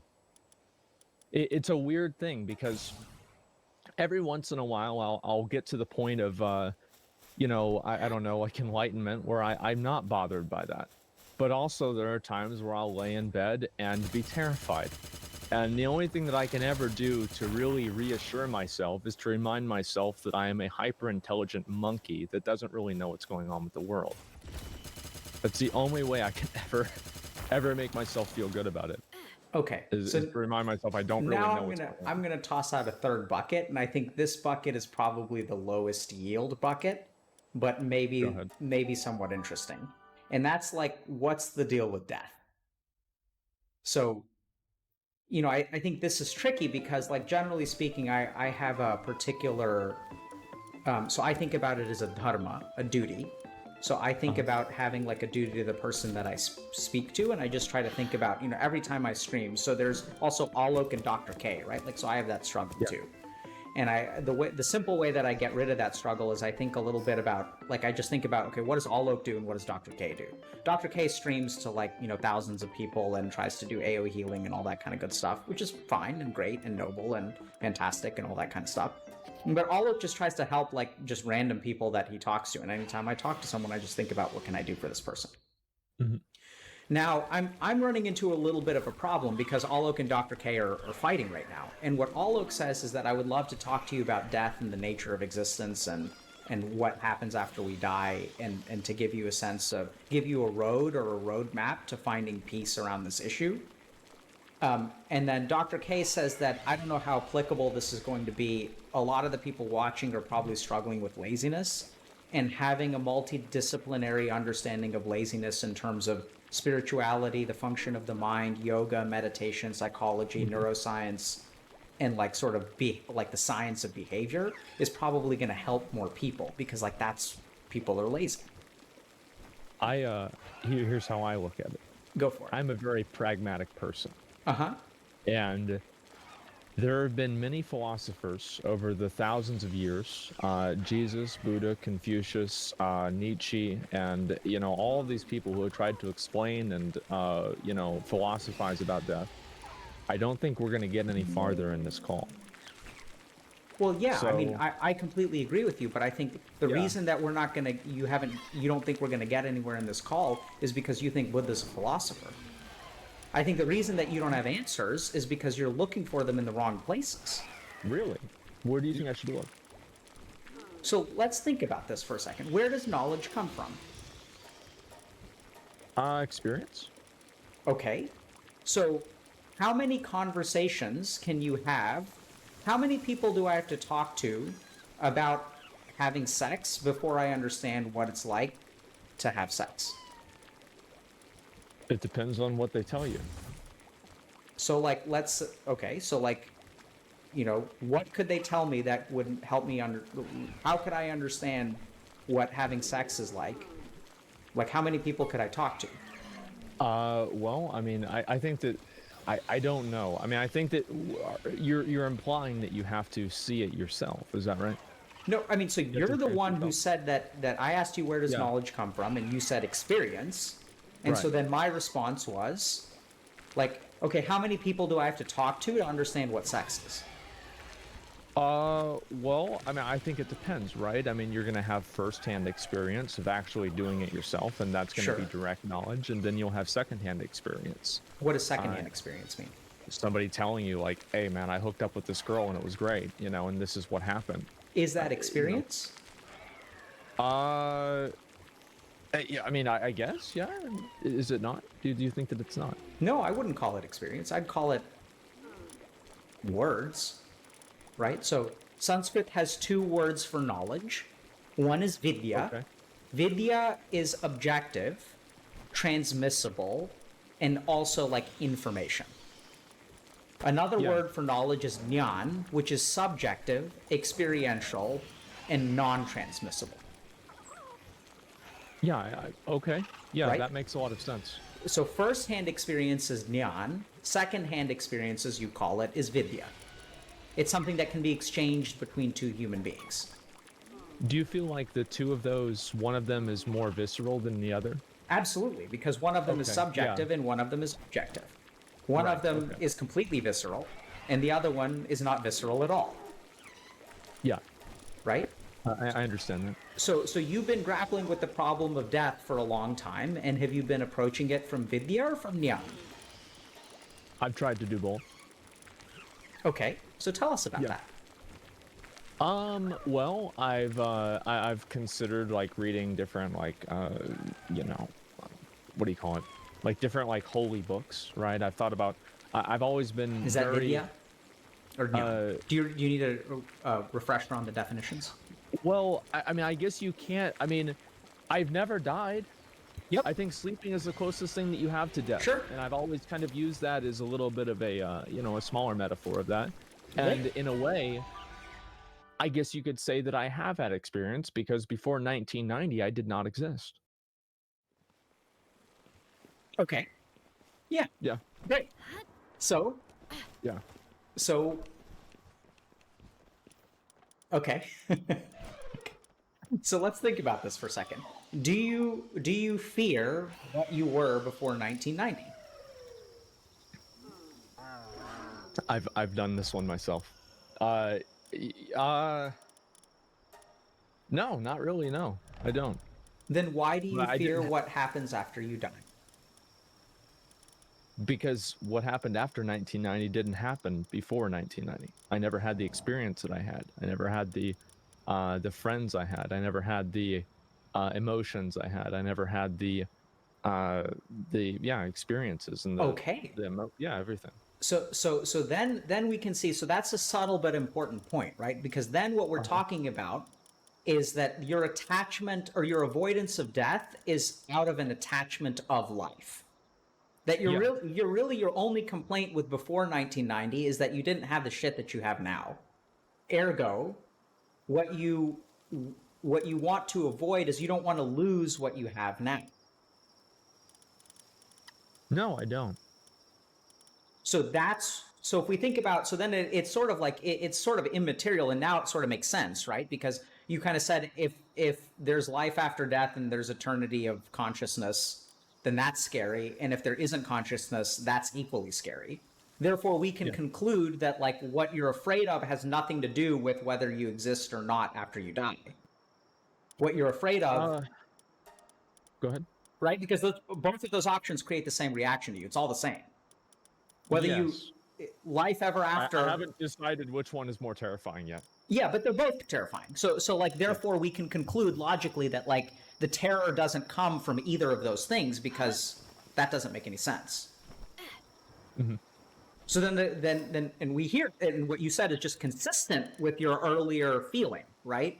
Which is that what you're afraid of is the loss of what you have. It's an attachment to. It's not about like what happens to you after you die. It's not like about your consciousness. It's the lack of the experiences that you have today that you're afraid of. Yeah, and I did a thought experiment with this, and I thought about this a lot. What would happen, you know, how would I feel if basically whenever you died, your soul was effectively recycled and all of your experiences were wiped and you just did it all over again? And I still don't really know how I feel about that. Yeah, that's because you're... So reincarnation. what is a thought experiment? Is it Vidya or Jnana? I think it's Jnana attempting to be Vidya. It's Vidya attempting to be Jnana. Oh, I must have gotten them. Yes, I must have gotten them confused. Right. So it's like it's thinking your way. It's like a thought experiment about sex is not an orgasm. No, not quite. Right. So like you can think your way, and this is why I think you don't think that the conversation is going to be productive, because you're thinking that the answers are going to come from the conversation. The answers aren't going to come from the conversation. All the conversation is going to do, hopefully, is give you a roadmap to experience. Yes. Because I don't think you know how to do that. No, maybe not. Yeah. So, and I guess this is what we're talking about. You want to go back to laziness, or you want to do this? I think that we can do this maybe a couple more minutes, and then we can go back to laziness. How about that? Okay. So a couple more minutes. Oh, it's not enough time. But okay. Yeah. Let's see what we can do. So let's start by sort of saying that, like, do you follow me that I think that your fear of death is not a fear of what's beyond, it's a fear of loss of what you have now. It's a fear of the loss of life. So much so that I whenever I was very young, I began recording a lot of the things that I did whenever I was a kid. And I wanted a video camera whenever I was 11 years old, because I had the foresight then. I realized that I thought to myself, I can't really remember what happened whenever I was 6, but I always wanted to be able to preserve and keep the memories that I had. And I've always done that, so I would never forget. So you're holding on to life. Absolutely. Right? And so then if you want to conquer your fear of death, I know this sounds fucking like a meditation calendar, but what you really have to do is let go of your attachment of life. That's what I was saying about the moments of enlightenment. Yeah. So now let's talk about that. Like, what does that even mean? A moment of enlightenment. What does that mean? When you confront things that you're completely afraid of, but for whatever reason you're not afraid of them. You look at you look at death in the face. So you look at, for me, dentists or wasps. These are two things I'm very afraid of. You look at that and you just do it. And you approach it, and I don't know like really what the best word is for it, but yeah, I don't think internalize is it, but you let it become part of you and you accept it as a reality. That's maybe the best way I could verbalize it. Yeah, so then let me ask you, let's ask some questions about the quality of moments of enlightenment. So you say they're moments, ergo it's not permanent, right? Yeah. So what fluctuates between a moment of enlightenment and a moment of not enlightenment? I don't really know, because the weird thing about the moments of enlightenment is that sometimes I'll feel that way whenever things are going very well and I'm happy, and other times I'll feel that way where I don't care about dying or anything like that whenever things are going very not well. And I think that's really kind of interesting, because both ends, both ends of the horseshoe meet at the same place nearly. And I think that's what happens. Okay, excellent. So that's a very important observation. That the current state of emotions does not affect the moment of enlightenment. And in fact, the beauty of the moment of enlightenment is that it allows you to experience both of those extremes with a certain tranquility. Yes. Right? So that's pretty cool. So now we can think about a couple of things. So the first thing that we figured out about moments of enlightenment is that they fluctuate. It's not a permanent state. It's not like, when you're leveling up in WoW, like once you hit level 14, you're no longer level 13. Right? You're never going to be level 13 again. We think about life as sort of a linear progression. Is it not? Well, are moments of enlightenment linear progression? I think that it's more or less an acceptance and just a complete acceptance of the linear progression. I think more so.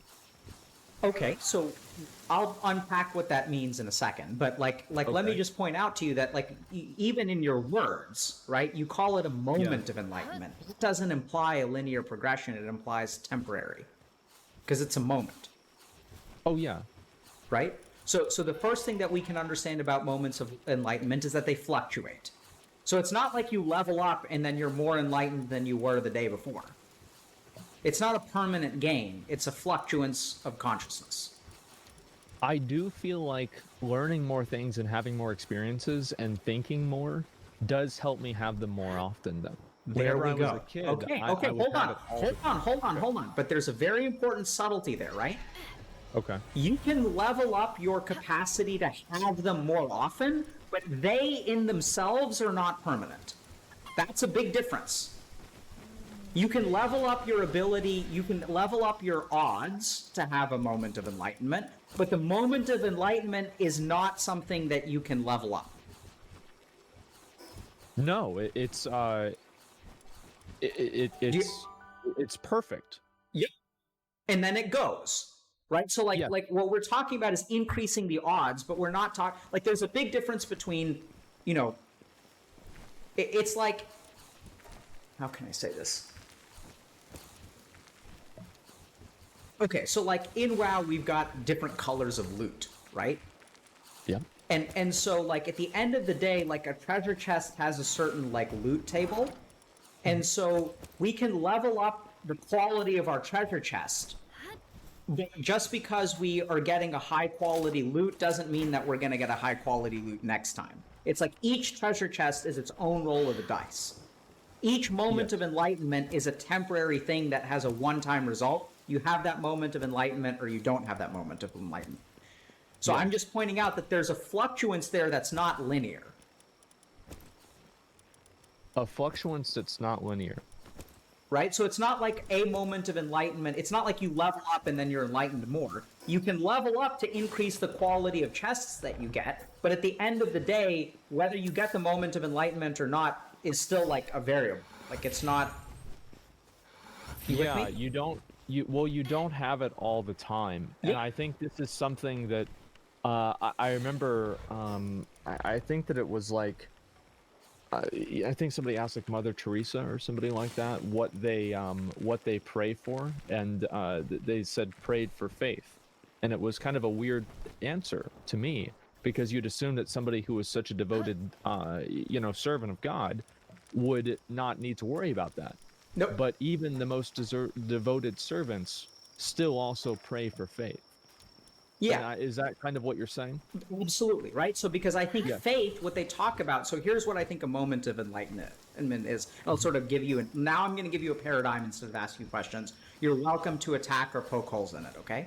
Okay. So moments of enlightenment are fluctuations of consciousness, and consciousness fluctuates, right? Like we know that consciousness, you have sleeping and you have waking, and then even within waking consciousness, you have different modes. You have lazy consciousness, and you have non-lazy consciousness.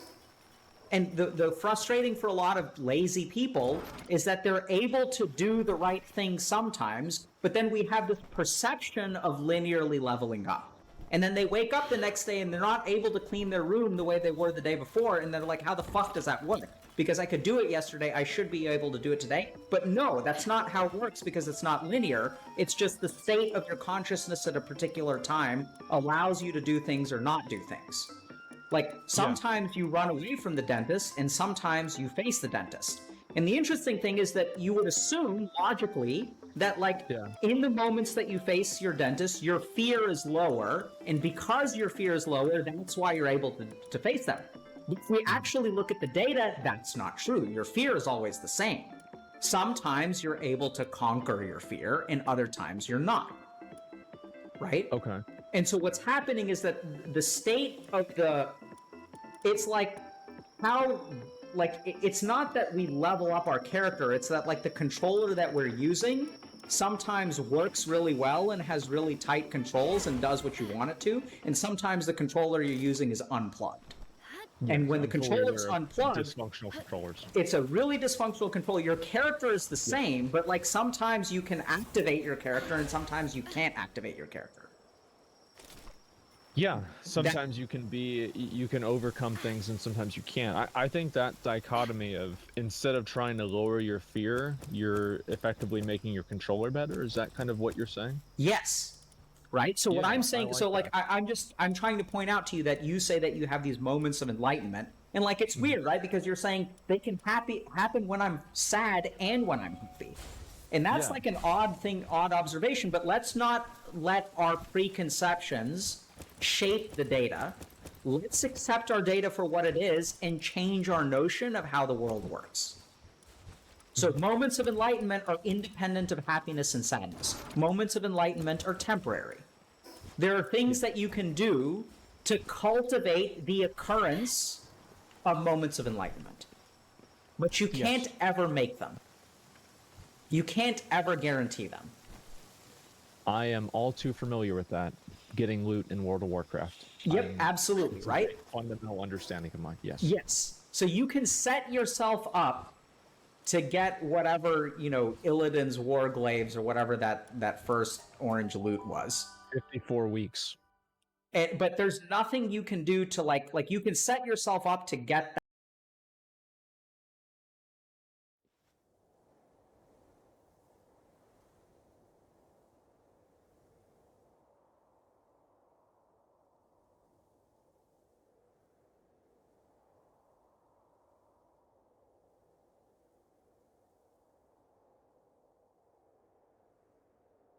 There's a lot of pent-up stuff, I think, that's specifically towards Hassan. So I know, for example, that and I'm not saying this is true or not true. I'm just saying that with the creators that I've worked with, one of the things that there are a handful of communities that they're really scared of, and Hassan's is one of them. I'm not saying that that's justified or not justified. I'm not saying it's true or not true, but just for whatever reason, right? And when people say, I'll ask them like why, right? What concerns you about? And I think it has something to do with his size, his rigidity, and the tribalism of his community, right? There's an us versus them.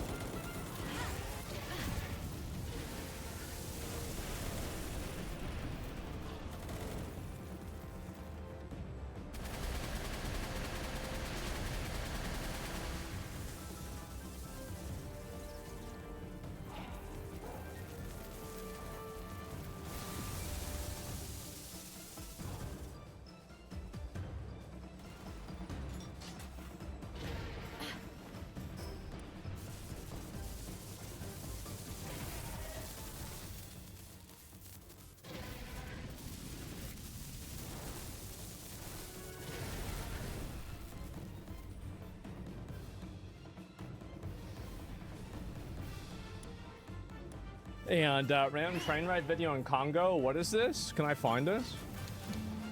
It didn't derail and nobody died in 17 minutes. What is... Oh my god. These are Chinese letters. So is this where like the China colonized them? Oh my god, look at all this. Japanese? Is it Japanese? Oops.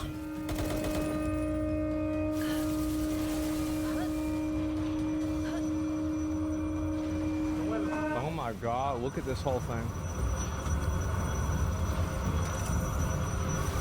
They're pointing, oh look at you. Wow. And they're just running across the tracks like it's nothing. There's just a chicken.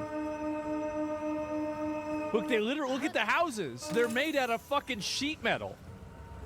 Look at this.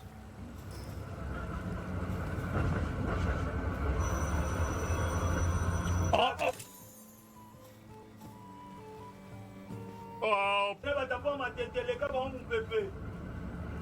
Ah. -1.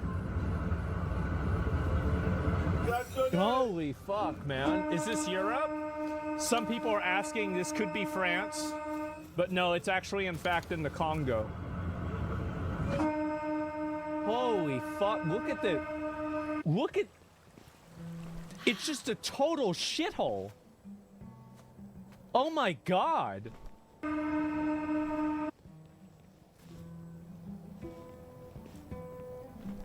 Holy fuck, this is awful.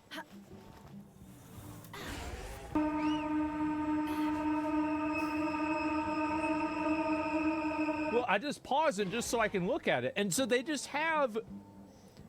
But what, so the other train track just doesn't work? Oh my god. And they're just walking down the train.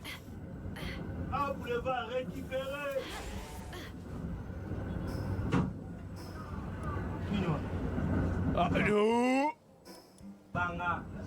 That stupid chicken. Oh, there's another chicken in the road. 2 chickens. Chicken. Smart chicken.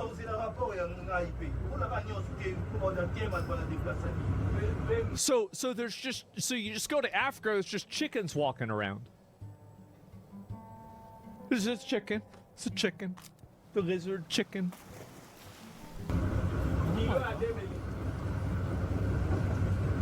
But like, how does that work though, right? Like, if somebody just gets a chicken and then they take the chicken back to their hut, like, are the chickens just like kind of like free spawns? Like, I mean, Like, if you just got all the chickens, you just, like, I don't know how this works, right? They just loot them, yeah. I mean, it's like, this is like a fucking, you know what this is like? It's like, remember why is he running next to you can't outrun, what are you doing? This is like, remember back in Rust, whenever we had those oh, we got a goose. Oh, those are a lot of goosing. Holy fuck. Look at this place. They're free-range chickens. Oh my, and it's just, and it just keeps going. What does that say? They're selling aluminum? This is a whole different world. It's like one of those streamer server Rust base areas. Everybody's got their own little Rust base.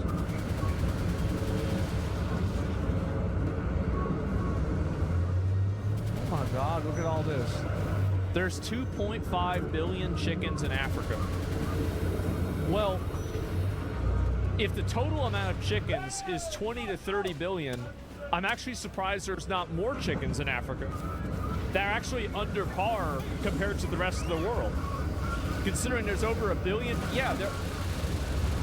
Bro almost died? Yeah. Dude, get out. Oh! Get out of the way, bro, like... They're freeballing the chickens? Yeah. So they just live in cars? Look at, and that's a nice house over there. That's not so bad. And he just lives there? There's not even a roof. Tabernacle. Wait, that's like isn't that a Christian term? That's a Christian term for like a table. That's a church?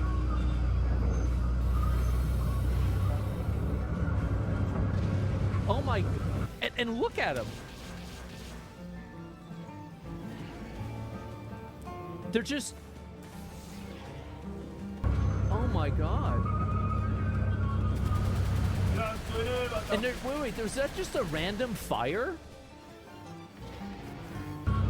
Yeah, that's just a random fire.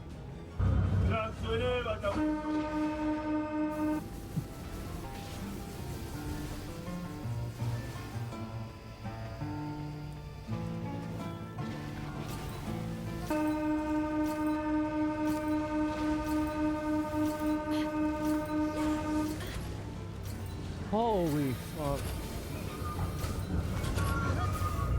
And there's just a bunch of rocks. Just rocks sitting there. And look at that. This is... They're just sitting around. Oh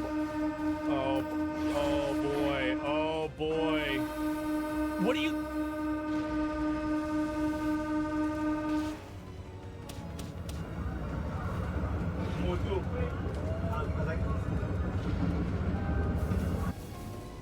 Yeah, Mabinga? What is this like is this like Gatorade or Fanta for them?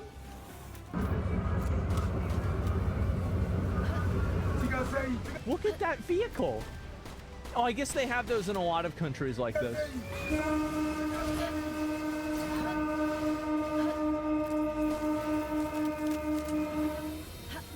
Oh, that was supposed to be it. Wait, that's the crossing?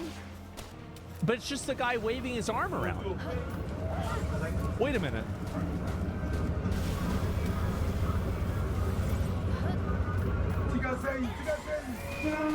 That's the crossing. This guy right here. Look. Oh my God.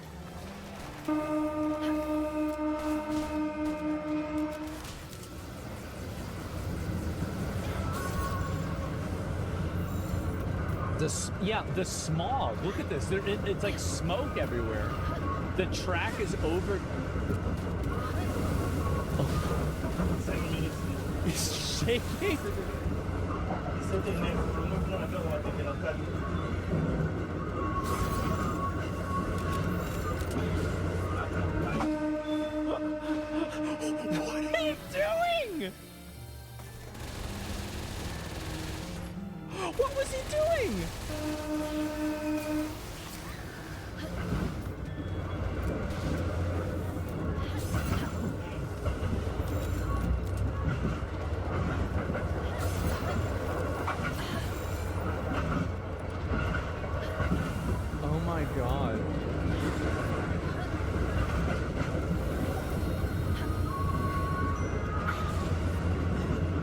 This is insane.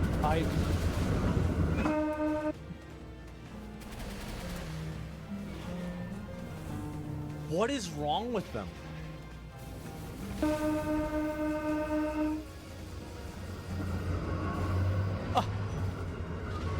There's just, and just pause. There's just garbage everywhere. Everywhere is full of garbage. Like, everywhere you look, it's garbage.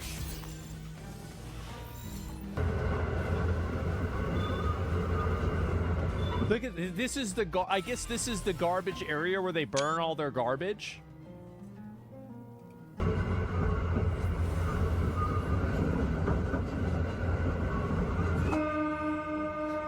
Wait, he was trying to run across the tracks to beat the train.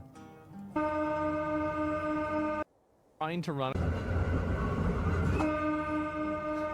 Wait, he was trying to run across the tracks to beat the train.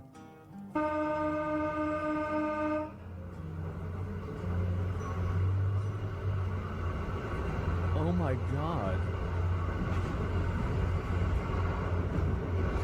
This is why we have paper straws? Yeah.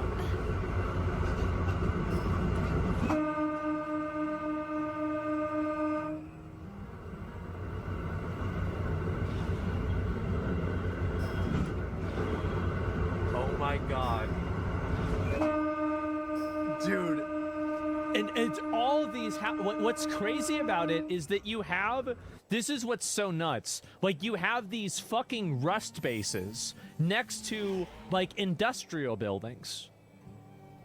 It's like, you know, in Lion King, whenever Mufasa was like, this land is all of our kingdom, and then, oh, what's over there? Those are the Shadowlands. You don't go over there? That's like this wall, bro. It's like the Berlin Wall. Like, over here, you just go, like, you cross this wall, and you go back in time 300 years. Look!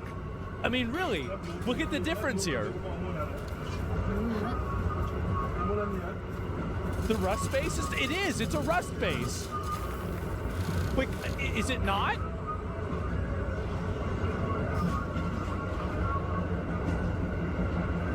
Oh my god. I mean, look at this. Look at, just take a second. I'm gonna move my camera. This is astonishing. It's just full of shit. I mean, what's the end goal here, right? I mean, like, what's the end game here? It looks like your yard. No, it doesn't actually. My house is cleaned up. I know. I'm just as surprised as you are. Is this, no, this is not Minnesota. It's the UK. It's Birmingham. Look at these people, and they just... Holy fuck. And they have they're just living here in this shack right outside. They have a... They do have AC. Oh, man. Sad. Yeah.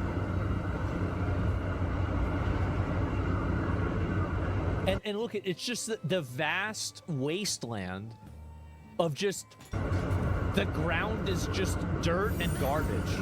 Mostly garbage.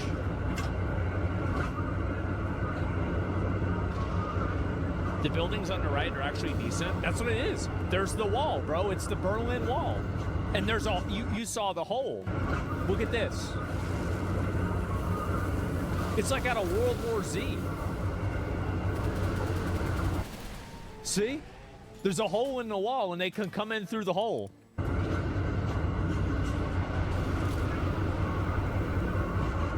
Oh my god.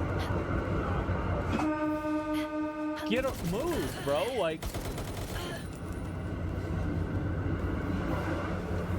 Holy fucking... Look at that. Look at on the left. It's just a wasteland.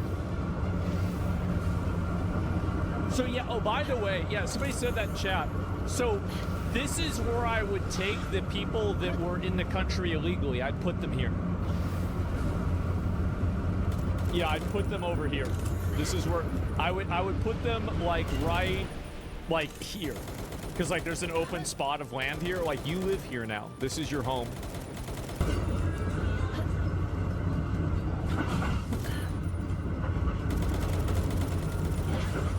Look at him.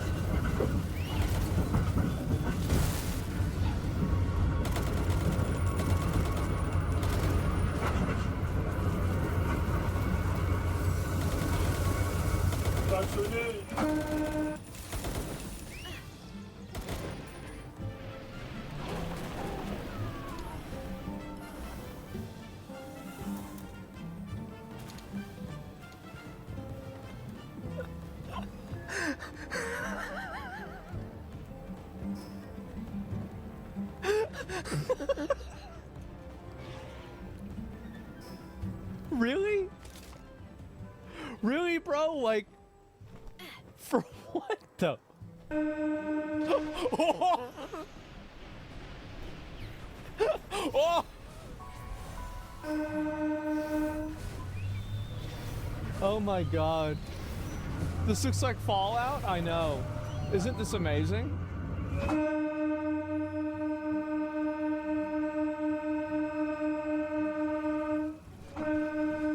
What are you doing, by the way? You think you're helping? This is your job? Like, what are you doing? You're not doing it. This is a fake job, bro. He's the supervisor. That's the engineer.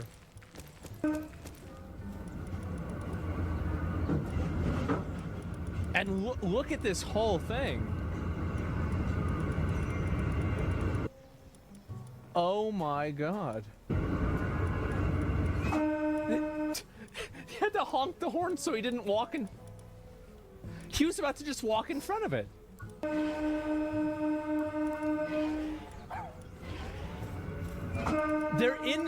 He's in the track.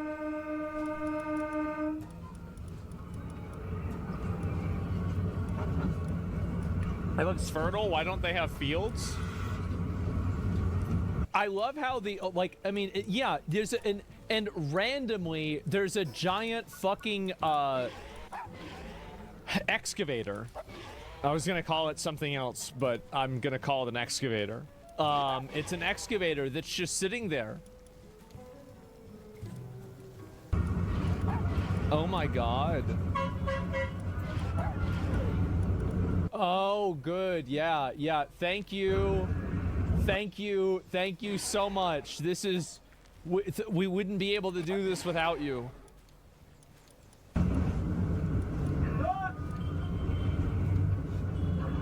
What are they doing? Like,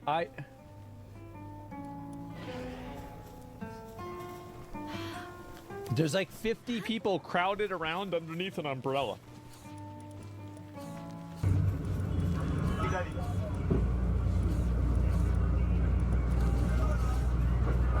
Why, bro? Why?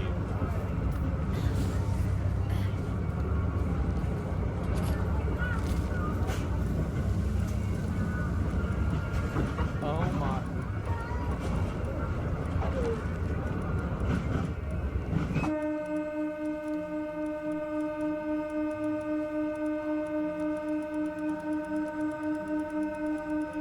Does this have USA on it? USA. I don't know what the other one says. Oh, guys. Does that say 20% interest?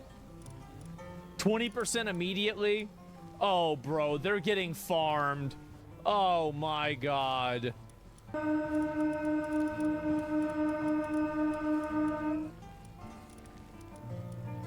Look at him.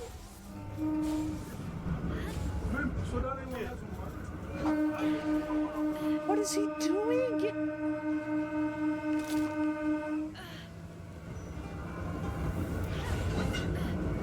Why is there just a giant... There's 3 people on one motorcycle?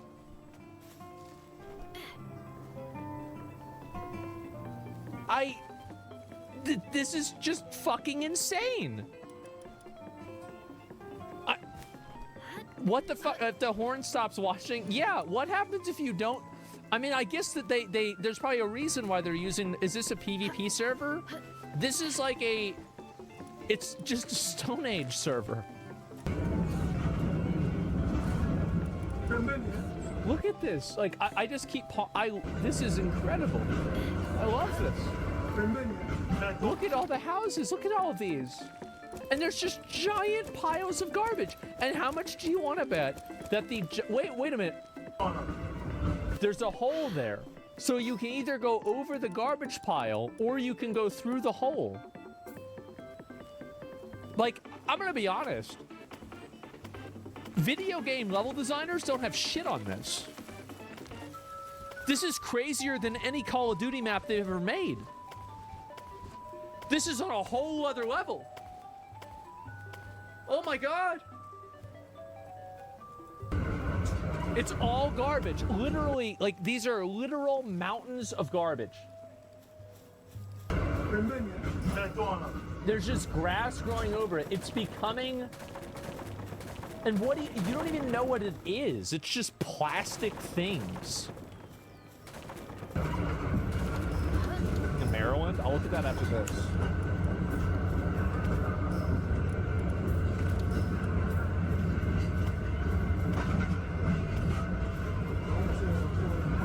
Oh my God. We have paper straws? I know. That's another church. I'm assuming, this little pointy thing. And this is just what they do. There's like 1,000 chairs around, but you're sitting on a bucket.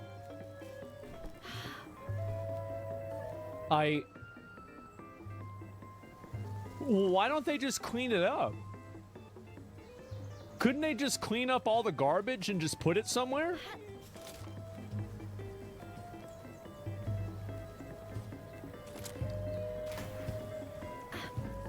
Like, I mean, couldn't they just, because, I mean...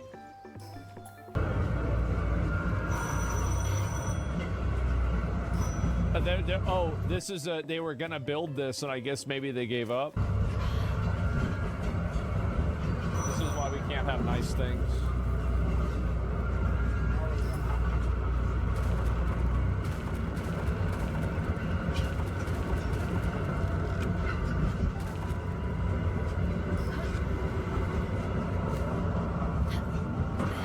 Uh-oh, it's a turn.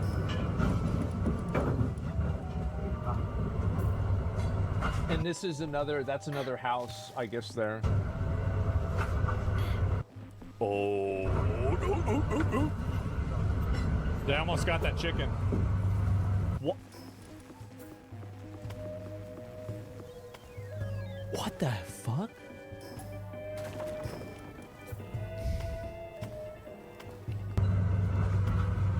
It's just perfect. Yeah, they're doing... Look at that. They have it on their... This is why they didn't invent the wheel. They didn't need it. They have their head. You just put it on your head. You just put it on your head.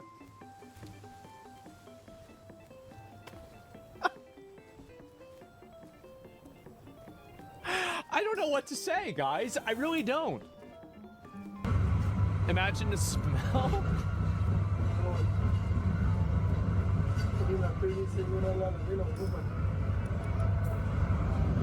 Look at that. Look at that area. And it just goes on and on and on. They don't have hats? I guess. That's another chicken. There's just infinity chickens. I mean, this is straight up like Elwyn Forest. It's like if you were able to build rust bases in Elwyn Forest, this is what it would look like. There's chickens walking around. There's people sitting around doing it's like a fucking video game. How long will you last here? Oh, I'd be fine here. Yeah, as long as I was able to get on the internet, I'd be fine. But no, they don't have Chipotle. I've got a feeling they don't have Chipotle here. I don't know why. I've got that feeling. Wait, actually, so does this mean they're gonna have to turn because these guys are gonna crash them into them? Yeah, that's what I thought.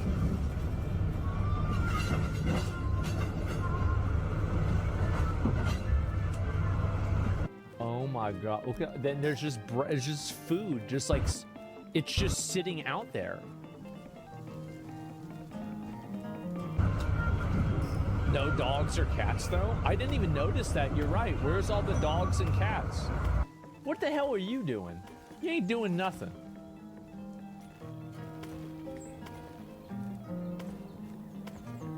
I think the most surprising thing about this entire video so far is that not a single person has been naked. Everybody has been wearing clothes. Like, it might sound crazy for me to say, but like, that's the most shocking thing about this video. Yeah, everybody's been wearing clothes. Give me a minute, I gotta go.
All right, I'm back.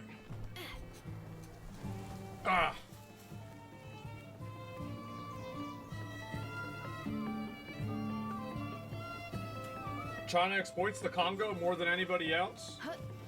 Well, I can see why that's happening. I can see exactly why that's happening. I mean, there's nothing going on there. My hair's fucked up today.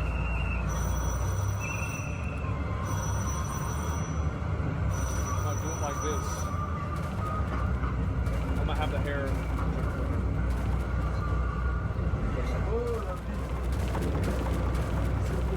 I want to have it. I want it to be like a. I want it to stick up. Okay, that's the best it's gonna get. All right. Okay. Bird's nest. It's a rat's nest. Jesus, guys. Link to the video. This is insane. I don't even know what to say. Like, how do people live like this?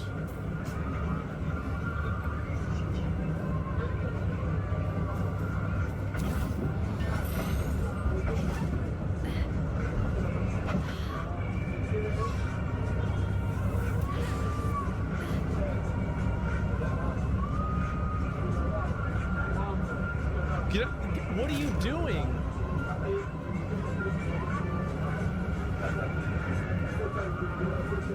Also, like, imagine it's your job to just honk this horn every day.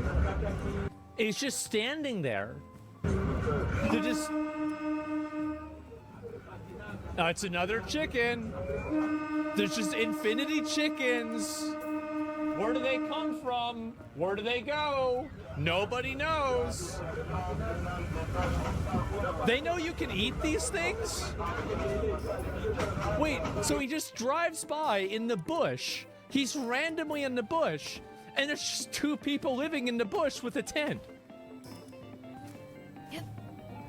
Look. They're just living there.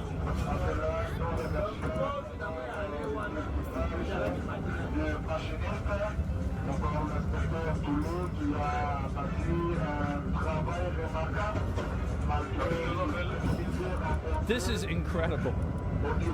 And this is so. Wait, is this about to go from the PvP server to the PvE server? No way, right?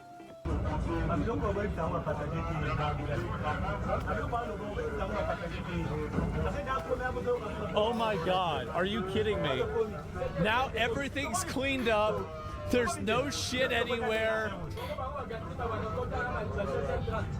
This is like at the, you know, Resident Evil, you're fighting like 50 zombies on the train, and you come up to this area, and you're like, oh no, now it's the carnival. Wait, it's the carnival level, but at least this mission's over. Oh wait, no, never mind. It's only one group of them. It's the safe zone? Yeah. It's like, okay, now I have time to like reload my ammo. Oh my God. Warzone map? Yeah.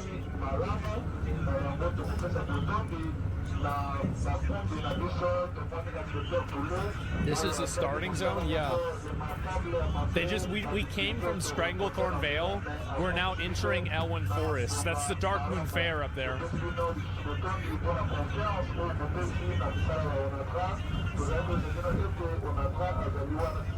Oh my God.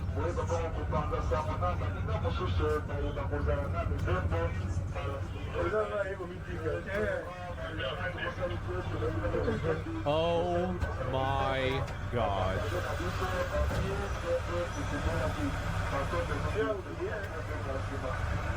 Wow. Well, I don't know about you guys, but I think we need a few million of them to come over to America. And probably even more to go to Europe. I think that's really, I mean, it's kind of a no-brainer, huh? I mean, this is just insane. I mean, the craziest thing to me about it was the people that were living in this absolutely, like, this is just the most desolate fucking, like, look at this. This is insane. They just live like this. Just this absolute desolate shithole, like fucking deadland. And then you go, and then you just, it's so obvious when you enter the safe zone. Like, this is whenever you go to, like, from contested territory to the friendly PvE zone. And it's like, now everything has buildings, it's all fine. But then just literally 2 minutes before then, you were here.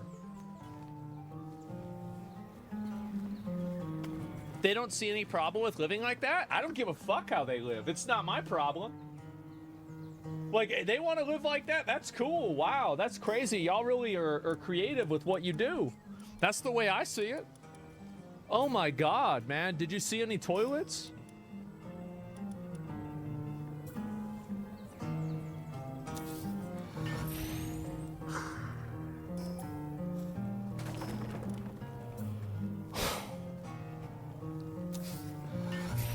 Look around, brother. They're all around us.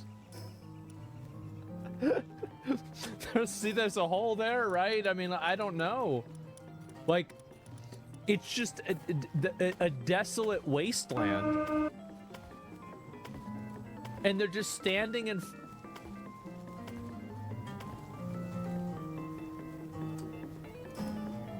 Oh my God.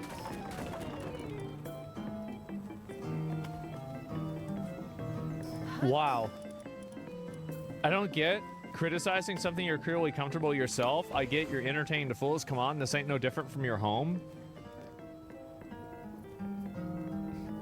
What is this? This is, okay, so... But would you say that my house is a shithole? Would you call it a shithole though, right? Would you, Jay? Would you say, like, damn, that place is a shithole? Yeah, would you say that? Like, here, let me link y'all this video. This shit was wild. Oh my God. This has 1.4 million views. I guess the biggest surprise is that it didn't derail. Thank you for using paper straws. You are saving the environment. It's like I'm watching a front seat view of a train traveling through a garbage dump. It's so bad, I just can't stop watching. Thank you for showing me how good my life is. If I were a chicken that lived there, I too would jump in front of that train. This is the best YouTube recommendation in a long time. I watched the entire journey. I feel like I need to take a shower. I don't know why I got this in a suggestion, but I watched the whole ride. This is insane, man. Nah, not at all, but this is one of the poorest countries. They don't have our infrastructure. Bro, why can't they just pick up all the garbage and put it in one place, though, man?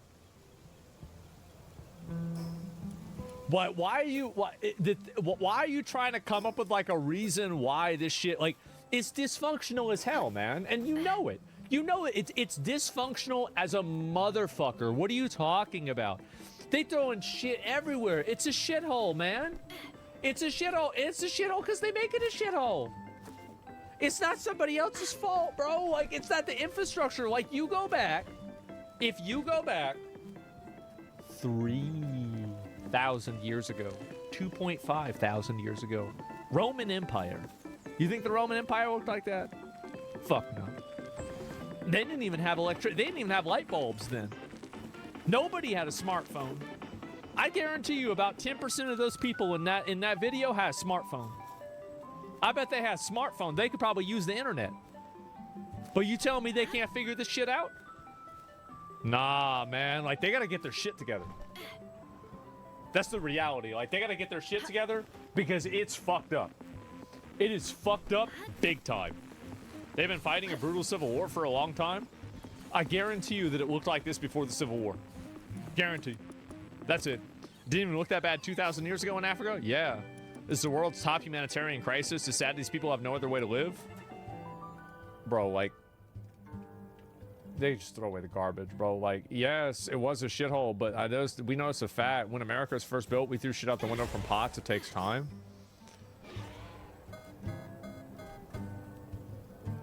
I don't know why you're doing this, man. I don't know why you're doing this. I don't, like, I think that you know, bro, come on. It's like, this is my opinion.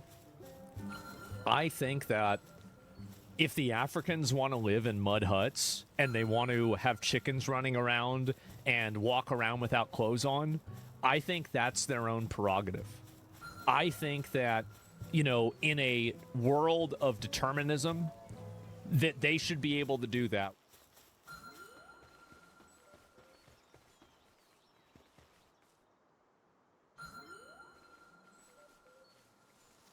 Woman turns a speeding ticket into a felony charge, and she apparently got tased twice in this. Oh my god. Where do these people come from? Get out! Get out! Stop resisting! Oh my god. When a routine traffic stop escalates to a young mother being tased after refusing to exit her vehicle, it's nearly impossible to imagine how everything could have gone so terribly wrong. I can imagine it. In park. Okay, shoot me. Okay, wait, what? Put the car in park. Help me! Help me! Stop! Kill me, please. Even more incomprehensible is that the reason for this hysterical reaction actually stems from a brutal killing that took place nearly 30 miles away. What? You're about to encounter some of the most insane and unhinged body cam footage we've ever seen as this shocking incident plays out. On the morning of September 22nd, 2021, Officer Bailey with the Pearland Police Department located in Texas was patrolling the section of road in front of a local elementary school, setting out traffic cones and monitoring the flow of vehicles. At around 8:24 a.m., his LiDAR picks up a car coming up at a dangerous speed of 48 miles per hour. Wait, I mean, if it's a school zone, aren't you supposed to be going 20? And usually school zones, whenever they're not 20, are 30. 48. Steps into the road in an attempt to slow the car down and speak with the driver. It's likely the officer... Are you kidding me? She just tries to drive around the police officer.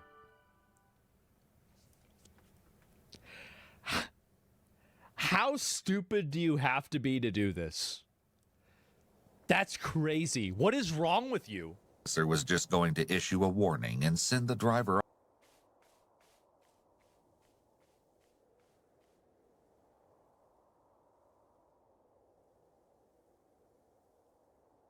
on her way, but then this happens. Tell me what the f is going on so I can go.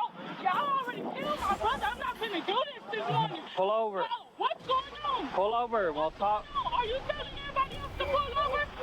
Are you telling everybody else to pull over? Pull. All right. All right. In response to the All right. Okay. All right.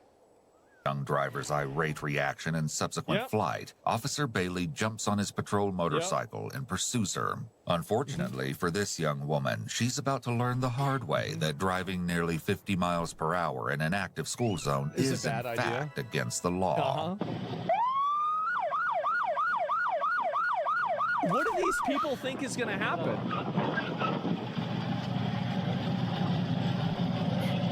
All right. She is at the moment. Let me go. I'm going to drive off. You can't tell me. You fucking can't tell me what to do. I'm down. Because he won't tell me what the going on. Stop. The driver is 19-year-old Janisha Lewis, traveling with her 3-year-old son in the early hours of the morning to purchase breakfast. You pulling me over. Leave me alone. I'm trying to go. I'm trying to go. I'm trying to go. Leave me alone. You killed my brother. I'm done. I didn't kill anybody. I'm done. I'm done. Leave me alone. I'm grieving. My brother. You got it. You put it in park. Put it in park? Was it running the family? Leave me alone. He wanted with me early this morning and I didn't do nothing. That poor kid, bro. Can you imagine the spawn RNG on this kid? Jesus. Put it in park. Put it in park. You're fixing to have a whole lot of problems. Okay, shoot me. Put it in park. Okay, shoot me. Kill me. Send me where my brother is at. The brother Janisha is referring to is 30-year-old Dion Leddit, who had died in a shootout with police just 2 days earlier. Later, A shootout. Okay, that implies that there are shots, right? It's not like the police just went and like, all right, let's get him out of here. You know, like, what are we doing? interviews with Janisha would reveal that she saw her brother as her protector and that she was afraid of police for this reason. However, what Janisha doesn't mention is that when the Houston Police Department's Major Offenders Division arrived at fugitive Dion's home to serve the latest in a long line of arrest warrants, No way. No way. A long line of arrest. Wait, Dion responded by opening fire on them through the closed door, injuring See, I told you IQ was hereditary. Holy fuck. We're both retarded. one police officer and killing another. Since 2008, Dion had been arrested Wait, what? Police officer and killing another. So he killed a police officer and... Oh my God. Since 2008, Dion had been arrested 18 times and I know you might not believe this, but you can just flip the switch and this problem goes away. You can just flip the switch. This is a choice that we live with this. This is a choice. We don't have to live like this. There's no reason for us to have to live like this. We do this on purpose. had obtained 2 felony convictions. His run-in with the law included arrests for aggravated assault of a family member, aggravated assault with a deadly weapon, and evading arrest, among others. Clearly, it was a dangerous situation, and it ended terribly. Put it in park. Kill me in my job. That ain't gonna happen. Put it in park. I'm trying to do my job. You're making it difficult. You're way out of control, okay? Okay, let me go. I'm Officer Bailey. Who would have guessed? Officer Bailey, Pearland Police Department. Why you stop me? Why you stop? Because you're speeding around. I was speeding. How many miles were I going?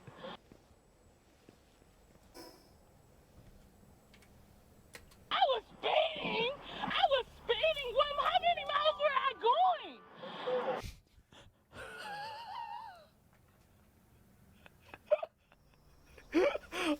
God, what the fuck is wrong with her? Jesus, Mo. This is insane. 48 and a 30. 48. Put the car in park. Man. Put the car in. Fuck being in park. Fuck being in park.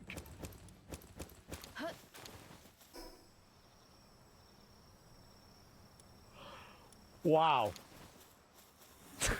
How many miles were I going? Put the car in park. Can open my door? This is against my rights.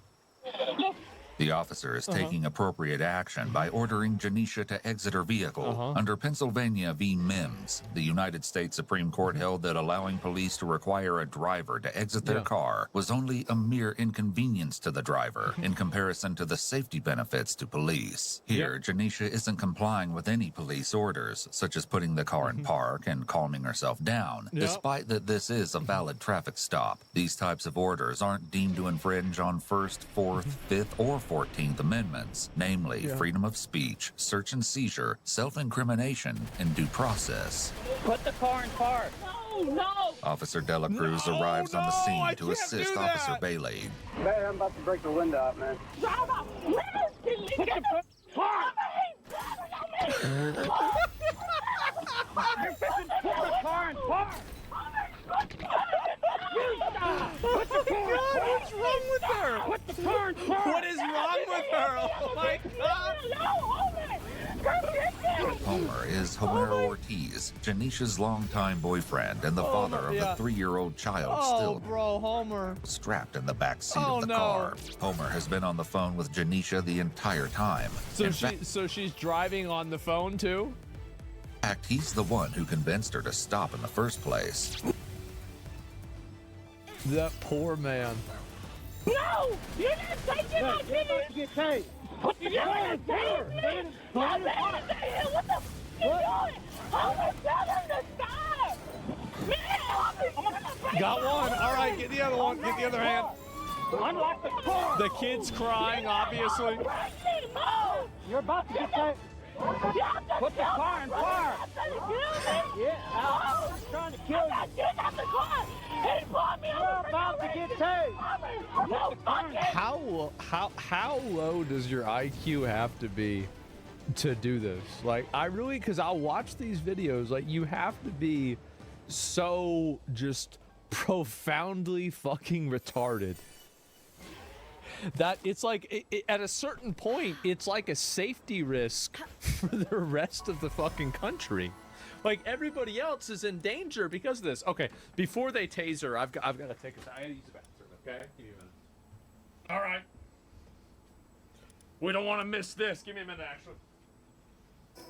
Okay. All right. Wait up. Okay. We're good. Cozy time? You goddamn shit. All right. We're back. There we go. Let me finish this. Yeah, just like that. I know. What a screeching retard. I know. Here we go.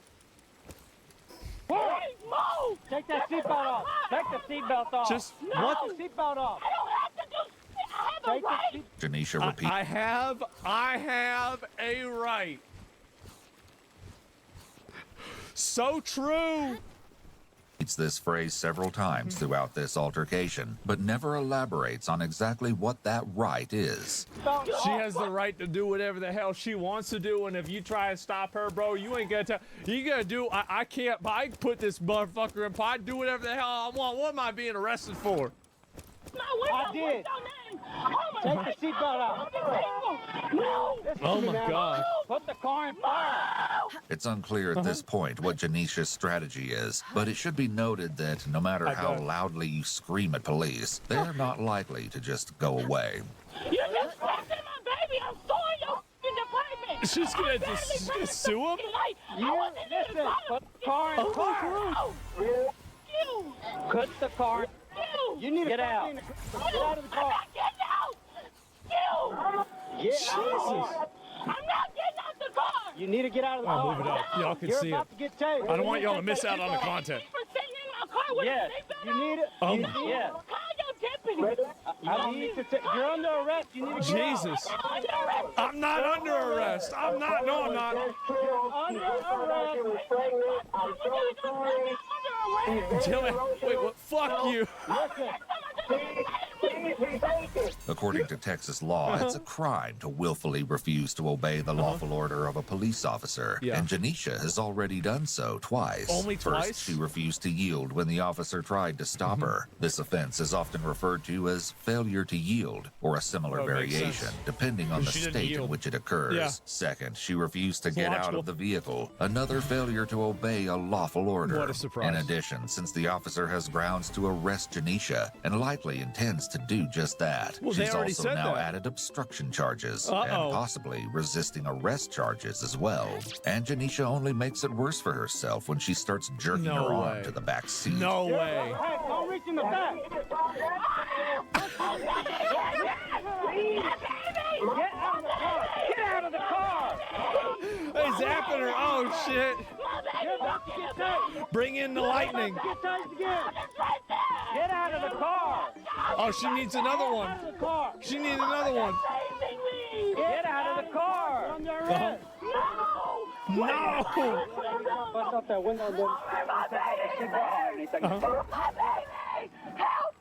Oh my God. Stop. Stop.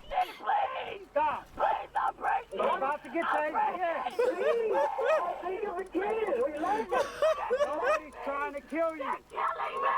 I'm gonna break your window. They're killing me? What? Oh my God. What a fucking freak. No, she's refusing to get out of the Holy car. We need shit. another unit. Get out of the car. Oh, they got the You're not stick. getting out. You're under arrest. They've got the window breaking stick. There it is. Go. There you go. Stop reaching. This is insane. I know.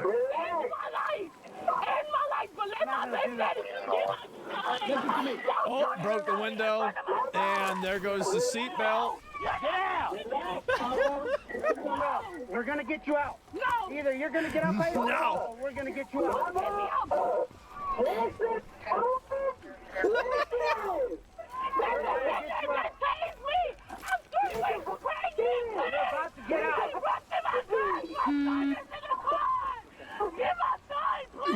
It's.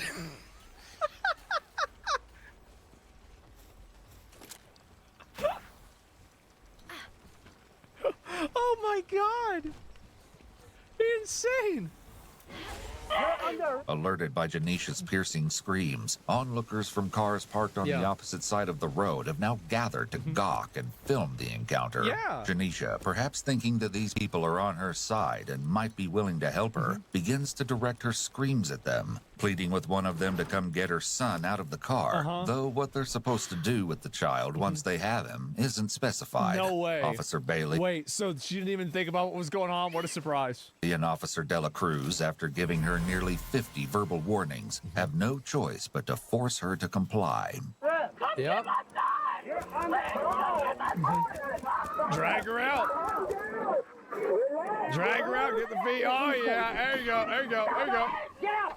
Get out. Stop resisting. Get out. Get out. Stop resisting.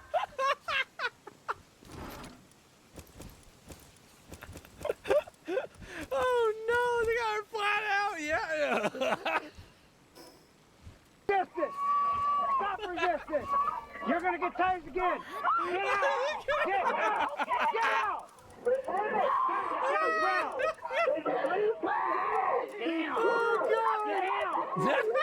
Put your hands behind your back. Put your hands behind your back.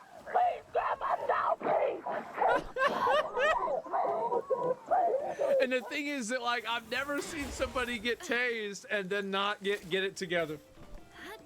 Like, because they zap you and you just, oh, okay.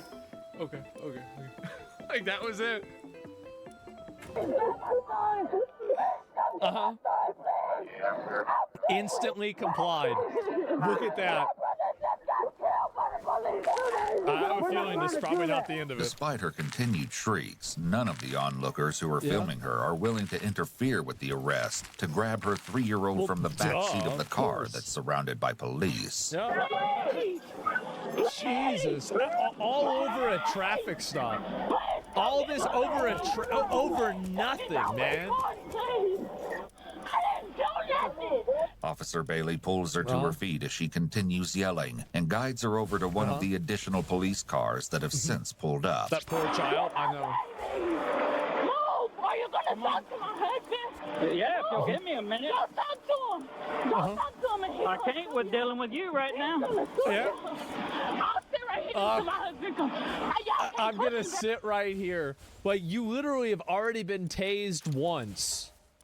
Maybe twice. I don't know if they did it the first time or not. They actually really got one in. But so now you really won't sit in a chair. Really, you're gonna sit next to the chair. Like, you want to get zapped again. You're gonna get zapped. Really, we gotta do it to you again.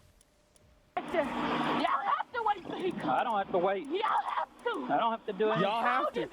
Meanwhile, Officer Dela Cruz takes the opportunity to speak with Homer, who's still trying to talk to her through the car's Bluetooth speaker function. Stop yelling, okay? Can you hear me on the phone? Can you imagine being the guy and like just hearing this whole thing over the fucking radio? I can hear you. Okay, listen to me. Try to catch your breath, okay? Where are you familiar with Pearland? Even he's trying to get her to relax. No, talk to my husband again. Hey, relax. Talk to my husband. Relax. Talk to my husband. You're not listening. Uh-oh. You're not listening. My husband's on the phone, please. Mama, you have to. Just everybody, literally everybody's trying to get her to calm down. Oh my gosh, Mama. Hey, look, stop trying to talk to her, okay? Right now she's under arrest. Look, I'm out here. Is this your son? Yes, sir, that's my son. Okay, where are you? Hold on, man, hold on. Are you familiar with Pearland? Though the officer grabs Janisha's phone and starts using it, this likely isn't a violation of her Fourth Amendment rights. There's no search of the phone, and while this may classify as a seizure, we must consider whether or not it's an unreasonable seizure. In this case, having the child's father on the phone when the mother is being arrested, and then using that pre-established conversation to secure the child and provide for his welfare would likely be seen as a reasonable act with minimal or no implication of the Fourth Amendment. There's likely an officer's safety argument here as well, where the officer would want to establish the nature of the conversation to see if the mother had asked others to show up in the area and potentially threaten the officers. However, this is a much weaker argument under these particular circumstances, since it was evident the father of the little boy was trying to get Janisha to calm down and listen to officers. Officer Dela Cruz explains to Homer where they are located and gets some basic information from him, as Homer asks the officer if it's all right if he sends other family members to the scene to collect his son. He explains that they can get there much faster than he can. As they're wrapping up their conversation, Homer offers something on Janisha's behalf, a heartfelt apology. Do they? Hey man, listen to me. You don't have anything to apologize for, man. You didn't do anything wrong, so. I'm so sorry you have to deal with her, bro. Like, yeah. I'm sorry you had to, yeah. I'm sorry. Yeah.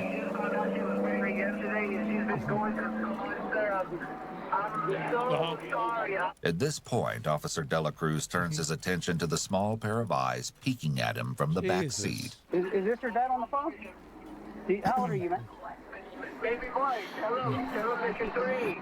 You're 3 years old? Okay. Mama's okay, all right? Mama's just a little upset. She was screaming and yelling. So she's okay, okay? Yeah.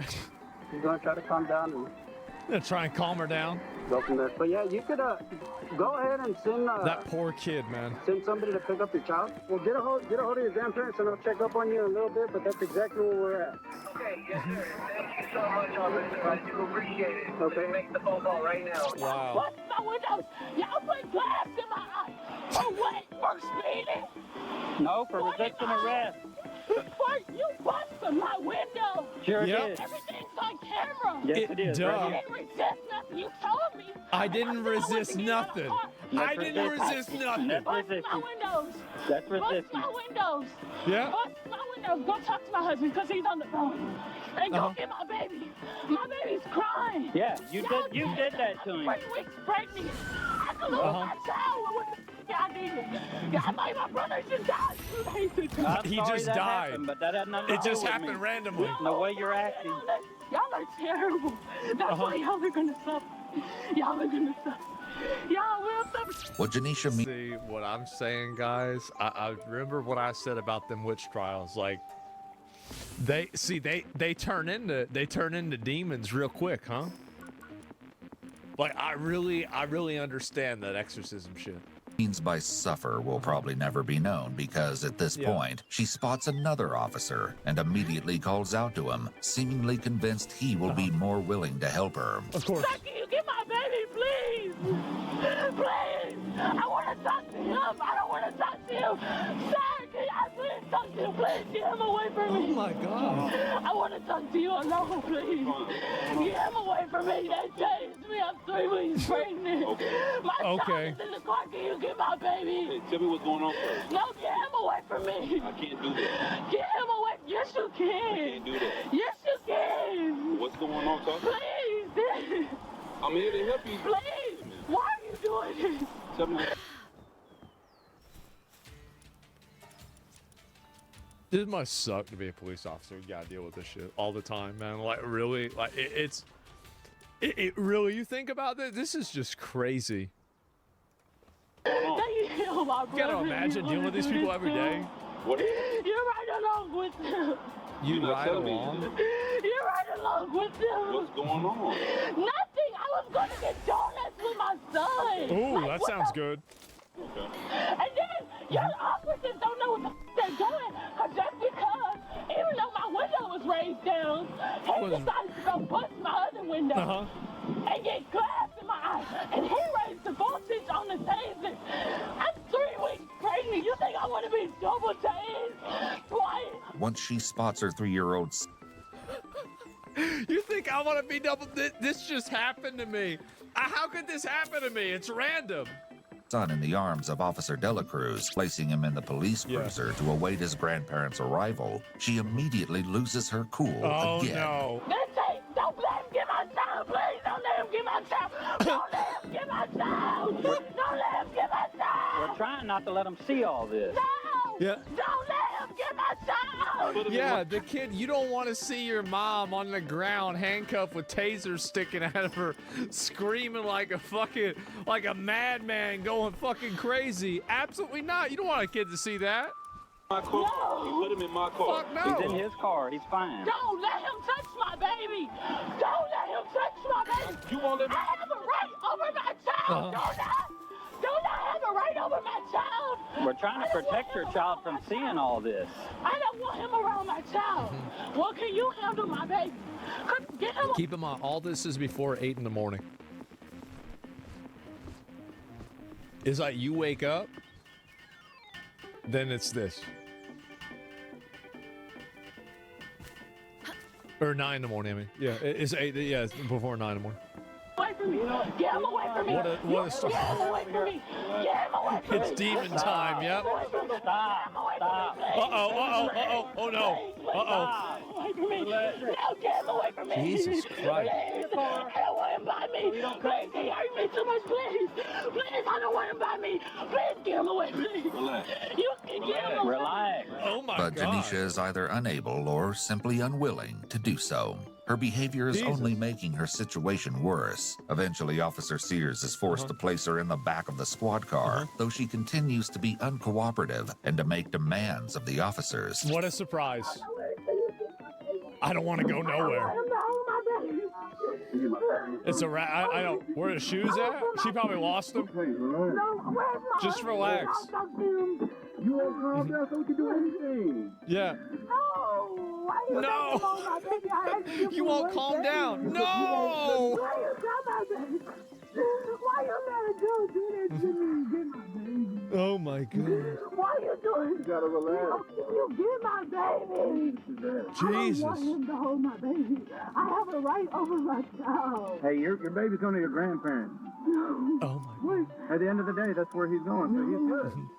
No. No. You don't need to be I upset no don't more. want him to hold my baby. You understand what he did to my... Do you understand? Listen. You can talk to me, but I don't want you yelling at me. No, I'm not yelling. Talk to you, but I I'm don't not want yelling. you. Please. So, Please. your kid's going to your grandma. Please. Okay. You get him away from my child. Where's my child? My child is in the car with the man. I just told you not to let him in. My child is in the car with the man. I told you I didn't want him around. Damn. Y'all can keep him around him. Yeah. I wish I would die.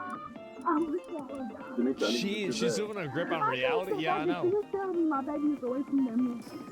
I don't want to sit back until you get my baby to another. I don't let you get him to any police officer around here. If you sit back in the car. You're lying. But you won't sit back in the car. You're lying. Okay, you want the child with him or you want it with me? I want it with you, but please don't do this. You're going to ride with him. Don't do this. Okay, that means you're going to ride with him. Okay? But you're going Why? to jail today. Point blank period. You're going to jail today. You're going to tase me like he did. Why do I need to take you? Because I have my seatbelt on with him and he still tased me through my window. I'm not going to take you. You're going to tase me just like he did. You're going to do the same thing. I love how like it's like all this stuff happens to her, you know? No, ma'am. It all happens to her. You're lying. No, why did you tase me though? Why? If I had my seatbelt. Yeah, all this was done to her. Are y'all going to get on? Total new reality. Yeah, I I'm going to know. walk straight over there. I need you to come in so I can walk. You tell me. Is that protocol? Look, I'm going to look into it. But despite the officer's Oh my assurance God. that the incident will be reviewed, Janisha's state of hysterics that continues. protocol? Kill me, please.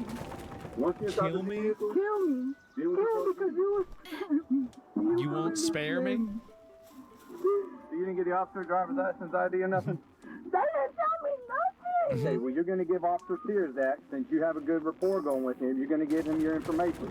Jesus, Your man. grandparents, You don't want the to talk kid's to me. grandparents are coming. You don't want to Jesus. talk to me. I don't want to talk to you. So you going to give me your information? What? I will give you my information, but tell me that one There is thing. no but. We're not right here. Okay, well, I'll just be like Okay, so check this out. If you don't want to do that, what I'm going to do is I'm going to place this out this deal. Because I don't care about this issue anymore. I'm trying to get you in jail. Your son right now, he's okay. Says, I'm over this shit. Shut the fuck up. I just checked on. I can't no, my baby in my stomach. Why they act this way? The reason why people act this way is because they are so stupid that they don't have a concept of like being able to think in the future. Like they can't make a long, they can't. People like this live every 15 minutes at a time. Like they never think about anything that's beyond that immediacy. There's not any sort of like, and it's not her fault. Like it's just bad spawn RNG, right? You think it's an IQ problem? Yeah, I think it's people are just fucking stupid. Like if you watch a lot of these videos, you will see that these people cannot even conceptualize the idea of a consequence to a behavior that they're doing. They can't even imagine it. It's impossible. There is no... yeah. My baby in my stomach, please. Uh-oh. Uh-oh. Uh-oh. Uh-oh. Why are you fighting us? Yeah. Y'all hurt me. Nobody's hurt. Just sit down. It immediately shuts the door on her. Tell me what's going on now that the door is shut. Are we going to put it... No, are you going to tell me? Are you going to tell me? Uh-huh. Just shuts the door. Man. People can't talk in their thoughts? I guess not. No. She's 19. Jesus. You're gonna make me hate the police. Oh no. Y'all do this every time. Uh-huh. You think this is because you're black? Right. Right, that's the real reason. Of course. Of course. you're being targeted because you're black. How could I have ever guessed? A classic.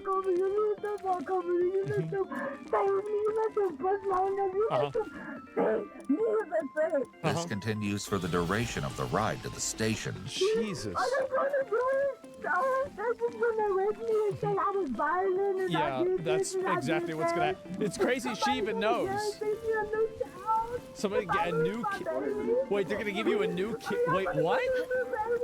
Give me a new baby? After her transport, Janisha Lewis was booked at the City of Pearland Jail. She was charged with evading and resisting arrest and entered a subsequent plea of not guilty and was released on a $26,000 bond. The onlookers who'd been filming the altercation posted limited clips online where they gained initial attention for seemingly depicting excessive use of force. As I said, from now on, like, I will never see these police encounters the same after watching so many of these body cam videos. I will never see it the same way. The NAACP investigated and concluded that the Pearland police had followed protocols when being interviewed. Damn, even they're in on it. After release, she commented to a waiting news crew that not pulling over for the police was the wrong thing to do. Based on court records, it appears that Janisha took a plea deal and agreed to plead guilty to a misdemeanor of resisting arrest in exchange for the felony charge of evading arrest having been dismissed. Damn. And I wonder, you know what? I wonder if that's ever gonna stop. Like, it's just, these people, I don't understand what's wrong with them. I really don't. I mean, I guess that they're just like super stupid and they're used to it. There's the video. I'll link it to you guys. Much ado over nothing. Yeah, all this was over nothing, by the way. It was all, they literally were just going to give her like a warning and say, hey, slow down. But no, that wasn't enough. It's just unbelievable where this is, man. And good thing it ruins your day. Yeah, we need to get rid of plea deals. Well, I mean, I think that sometimes they make sense, sometimes they don't, right?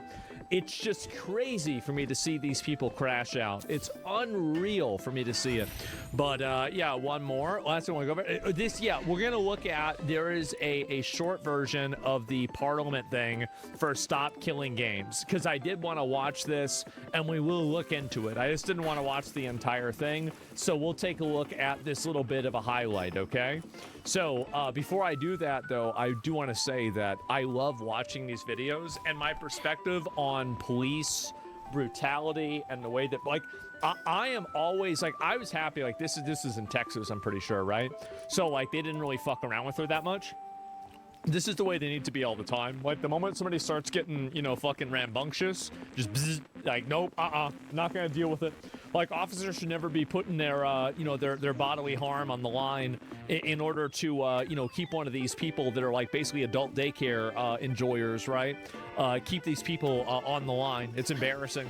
No, I do. I think so. Like, I really do. It's so fucking embarrassing. No nonsense policing. Yeah, exactly. Like, no bullshit about this at all. So, body cams fix brutality by showing that it's deserved. Honestly, I think we need more police brutality. I think we need more. I don't think we have enough. But every time I see it, I'm like, damn, like, y'all putting up with this shit?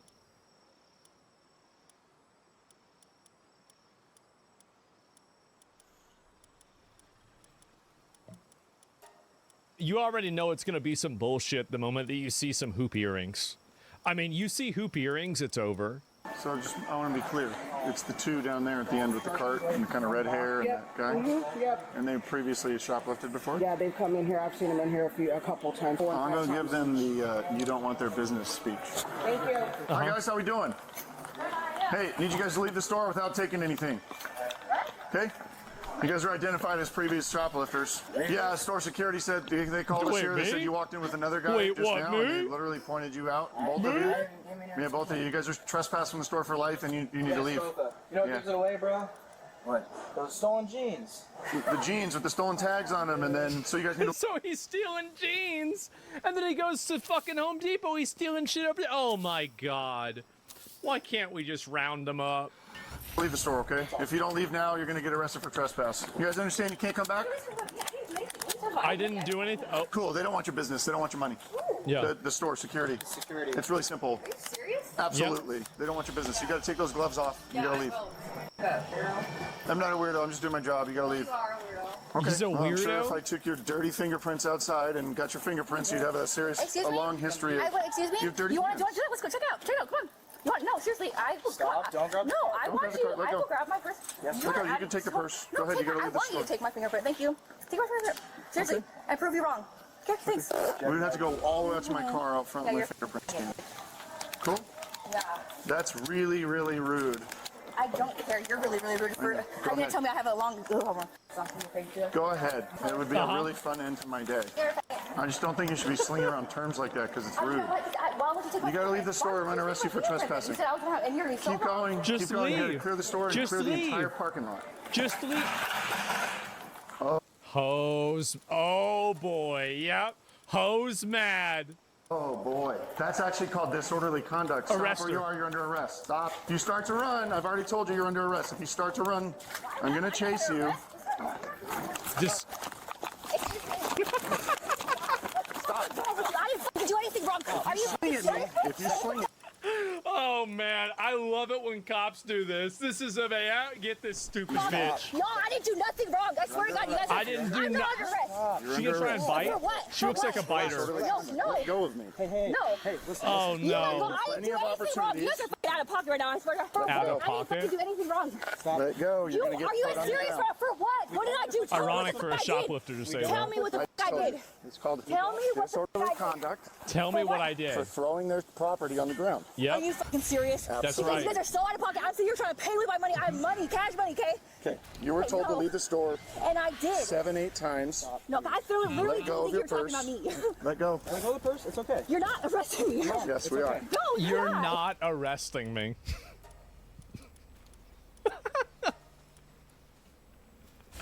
You're not arresting me. Why are they all like this?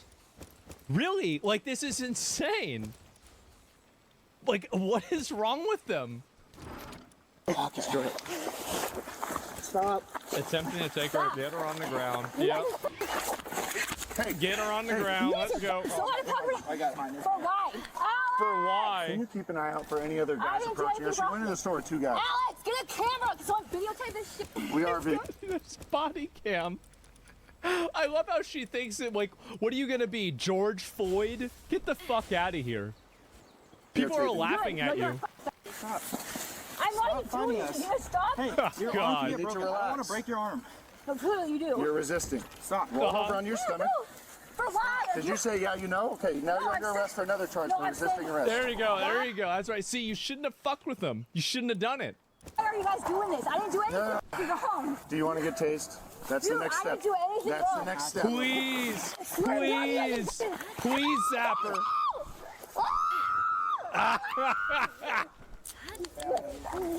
Stop. You guys have fucking issues. Look, you're such a fucking fat. Hey, let go of my hand. Not touch your fucking fat You did. You just squeezed my hand again. No, I didn't. Why am I? Hey, stop. You guys are so Stop. violent. I don't understand what the fuck is wrong with you guys. What the fuck? I just have me stand up and then fucking put me down. Breakdown, dude. This is the dude. You don't need to take her to the station. Take her to the priest. Stand up. We said stop. Stop. You. Why are you freaking out? Because I'm being arrested for what? Why are you freaking I out? didn't do anything. Fucking I stop. didn't Get do- the fuck off of me. Thrashing. Get the fuck off my fucking leg, you fucking piece of shit. What the fuck is wrong with you? I fucking hate you. You're not the first, you're not the Just last. zap her. You guys Just please zap let me her. stop. Okay, so you're under arrest. For what? I didn't do anything wrong. Can you get Should down? tase her in the mouth? Or like, you spray pepper spray? You just started kicking at my I did not try to kick him. She's crying now. God, dude. Oh my Do not God. stand up. I never will kick you. I literally have cash money. I was going to buy some shit. Mom, I swear to God. Video recording? Good for you. You know what's really funny? The fact that the boyfriend is gone.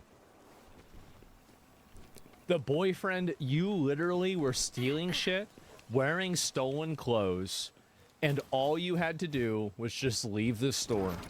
And he was like, oh, okay, the jig's up. All right, you got me. Understandable, have a nice day. I'll go to the next Home Depot. And he even left this girl, bro. Like he just left this.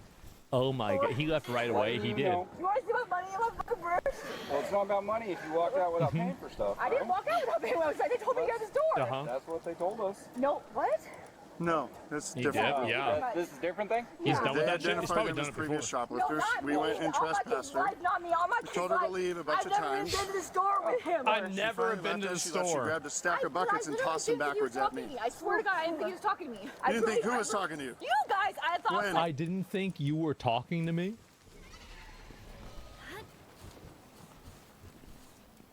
When we were in the store? Yeah, I was talking to you. We said many That's times. why I know. Like you said, you guys. We'll go I back thought- to Are the you footage. kidding Yeah, both me? of you. You guys are trespassing from the store for life, and you need to leave. Me? Hey, what are you doing? Me? I didn't think you guys were talking to me. You guys. Kayla, how do you use You're under arrest. We can search your How bag. you gonna go through my shit? It's called intimate. Kayla, hey. No, you're not. Stand up. We're ready for you to stand up. I'll tell you. Are you injured at all? Yes, I am. Okay. wrong? What hurt? My fucking, when you knee on my fucking back, my fucking chair is hella bad. Oh, he did It's hard George to breathe. Floyd her. So we're also gonna have a sergeant come up here and talk to you. That's because you fine. used That's it for- proof. That's another one on the bingo. Now the sergeant's coming. Fine. You want to stand up? Oh, I can sit man. down the bumper now. Name for How is this legal at all? Have a seat. Actually, you know what? Do you have anything in your pockets? Anything on you that's going to hurt me, poke me, stick me? Needles, No, knives, explosives, no. guns, anything like that? No. Let's walk over here to the back of the car. No, I didn't do anything wrong. Seriously. You guys are so fucked up. Stop reaching I'm for trying to push my pocket back You don't have to in. push your pocket back in. It's the lowest of the priorities right now. This door is absolutely Push your illegal. pocket back. Wait, what's this? Oh, you guys can't see it. Ooh, uh-oh. Somebody's been very bad. Oh no, what's going on here? Did we find a bonus item? Why would you crash out when you're carrying drugs? How is this even legal? New drug laws in Kent. I'm not even kidding. I just put this New code on. drug laws just signed into effect I put you yesterday. can. Signed into effect yesterday, and they're gonna get her for it today. Oh my god, I love this. And this is all because you are being an annoying, obnoxious fucking bitch. That's exactly it. Yesterday, bro, you didn't forget, you didn't see the new patch notes. You got nerfed. This arrest took place in Kent, Washington on May 6, 2023. Possession of drugs in the state of Washington was effectively decriminalized ever since 2021, meaning people couldn't be charged for possession of controlled substances in public. However, just 4 days before Kayla's arrest date, an ordinance banning drug possession in the city of Kent was unanimously approved by the city council. So Kayla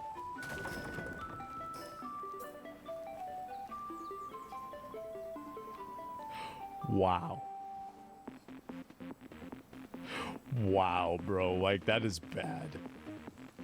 could be in very big trouble for having the pills and drug paraphernalia in her possession. Oh, I literally just put this coat on. I swear to God, I'm not even kidding. I swear I to just God, put I'm it like on. this Oh, she has a kid. Why am I getting Why is it that every single one of these stupid women have kids? It's so annoying. It really is. Like, I don't understand. Like, you know what I got? I got a pink lemonade. I got pink lemonade from the gas station. I like pink lemonade. Because they're cum dumpsters? I guess so. Seems like that. I mean, like, she does have hoop earrings. See right now. You're under arrest. You're under arrest for disorderly conduct. Wrong. And you're under arrest for resisting arrest. Because I didn't do anything wrong. I understand there's no reason I should be arrested right now. Literally, no fucking reason I should be arrested right now. This is so upon me. There's no reason. There's nothing. I didn't do anything wrong. Whoa, what's this? Oh, no, not my meth pipe. Oh, no, I didn't do anything. I'm a kid's life, I swear. Keith will scare you? Don't worry about it. They'll be gone soon. Yeah, this many drugs doing meth like this? This is a problem that solves itself. I don't do blues at all. I swear to God, I don't care about them. I swear to God, my kid's life. You know the street name for him. Yes, I do. I know. do. Yeah, I know what they are. I live in the fucking ghetto. Hello. You live in the ghetto? No way. How would you do that? I have to sweep the underside of your bra. Make sure you don't have anything in there. Okay, widen your stance for me. See my hand? Get in the box. Get in the box. It's time for you to go in the box. Put your foot in. We already explained it to you. Get in the box. Trying to talk to you. Get in the box. Get in the box. What type of warrants does she have? Theft stuff. Oh, bonus. Bonus. Oh, wow. What, think about, I want you guys to understand that we have literally probably spent on this piece of garbage. We've probably spent $1 million in administrative, legal, policing, restitution. We've probably spent $1 million on this piece of garbage. These are the people that I was talking about whenever I said these are the 2%ers. If you just Thanos snapped every single one of these people out of existence, everybody's lives would instantly become better, and there would be no downsides at all. There would be no disadvantages. There would be no, oh, well, now we don't haves. No, it would actually just become a universal positive thing with no downsides whatsoever. If all of these people literally disappeared. They would respawn? Well, I'm... all that stuff. That stuff. I'm blown away. I'm not taking her anywhere without Yeah. So. Okay, where is your body cam? Did you just rip? Yeah. Bro, I am downwind and that hit hard. Wow, that's hot. Dick came out hot. I will cite and release my guy, even though he's kind of being a dickhead. I'll grab her and transport her. He's actually, dude, the other guy is getting let go. Oh, man. Yeah, he's being annoying, but it's fine. Down, but we need 16 to come see her. True. And Fire's coming too. And Fire's complaining of back pain, correct? Let me look at her warrants real quick. Okay, you have the right to remain silent. Do you understand each of the rights I've explained to you? Do you need me to read the rights again? No? Okay. Do you understand the rights I've explained to you? No answer? Okay. What's that? I said, yeah. You do? Okay. Having your rights in mind, you want to talk to me now? No. No? Okay. Yeah, one question. Why do you really think I deserve to be taken to jail? I think that you... Never mind. I've been to jail one time in my fucking life. I've been to jail one time. She've already been to jail before. Warrants would say otherwise. My warrants? You're lying. I don't have freaking warrants. Unless you gave us a bad name. If you give us a fake name. What warrant? I swear to God, my kid's life. Give us a fake name. Okay, Alice. You have warrants for theft. No, I don't. For what? What are you talking about? I went to court. She doesn't even know. I want it deferred. Okay, here's what I'm gonna do. I just want to go one time. I am gonna go to my car. I'm gonna get my fingerprint scanner. Please. If you ended up giving us a false name, it's my name. Now you get another charge, right? Okay. If you gave us a false name, then you're gonna get extra charges for. Okay, that's my real name. And I don't have no warrant. How do I want to go to court? I don't have no warrant. That's what we just pulled up on our computer. How? When I paid $260. Something from Federal Way and something from Auburn. Federal Way? Well, can you tell me? Because I have no knowledge of this at all. We'll go through that. She doesn't even. Normal people don't know if they have warrants or not. Normal people, like, this doesn't happen to normal people. This happens to 2%ers. Okay. As she's walking out, she throws us behind her. So like, all right, well, we're gonna take you into custody on that now. Disorderly? Yeah. I said like 3 times after that. Like, that's disorderly conduct. You're under arrest. Stop moving. Don't run. Stop moving. Don't run. And I was like, hey, if you start running, it's going to be more. And then as soon as we put hands on her, she super hard resisting. And then at one point, we go to put her on the ground, and she tucks her head and does a full flip. Dark Souls? Hey, hey. Oh shit! I'm not grabbing her. She tucks her head and does a full flip. Dark Souls? Hey, hey. Oh shit! I'm not grabbing her. I don't know if that was just a front flip thing or not. Okay. Yeah. Are you injured? No, I'm fine. She had a small thing blues on her as well. And she said, She they're fat not mine. rolled? Those weren't mine. Like a the mid-roll. KCC that they signed, didn't he say that they were going to come and give us the legal update for it? Because Okay, well, I'll just do disorderly. Disorderly obstructions. What the officers just discussed is that since they haven't yet gotten the legal update for the new city ordinance that was previously mentioned that would make it illegal to possess drugs in public, they cannot charge Kayla with anything related to the drugs or drug paraphernalia they found in her possession. In other words, she got lucky. I think that it either will go into effect in July or they'll do it early, depending on what the state does. Because the state might come back and say the city can't do that. Miss, what's your first name? Kayla. Okay. Hey, real quick, my body cam's on, so we're being audio video recorded. My partner said, so you're in custody right now, okay? And I would be willing to chat with you, but because you're in custody, I got to read you your rights, and then you have to be willing to chat with me, and that's completely up to you. But if you want to talk, I have to do that. Is that something you want me to do? Okay, sounds good. All right, Kayla, you have the right to remain silent. You understand the rights that I've read to you, Kayla? Yeah. What do you want to talk to me about? I swear to God, I was buying everything. I really didn't think they were talking to me because I've never stolen from you or anything. I really didn't think they were talking to me. I've never stopped. This is a new one. We don't hear this a lot. I didn't think the cops meant me whenever they told me to leave.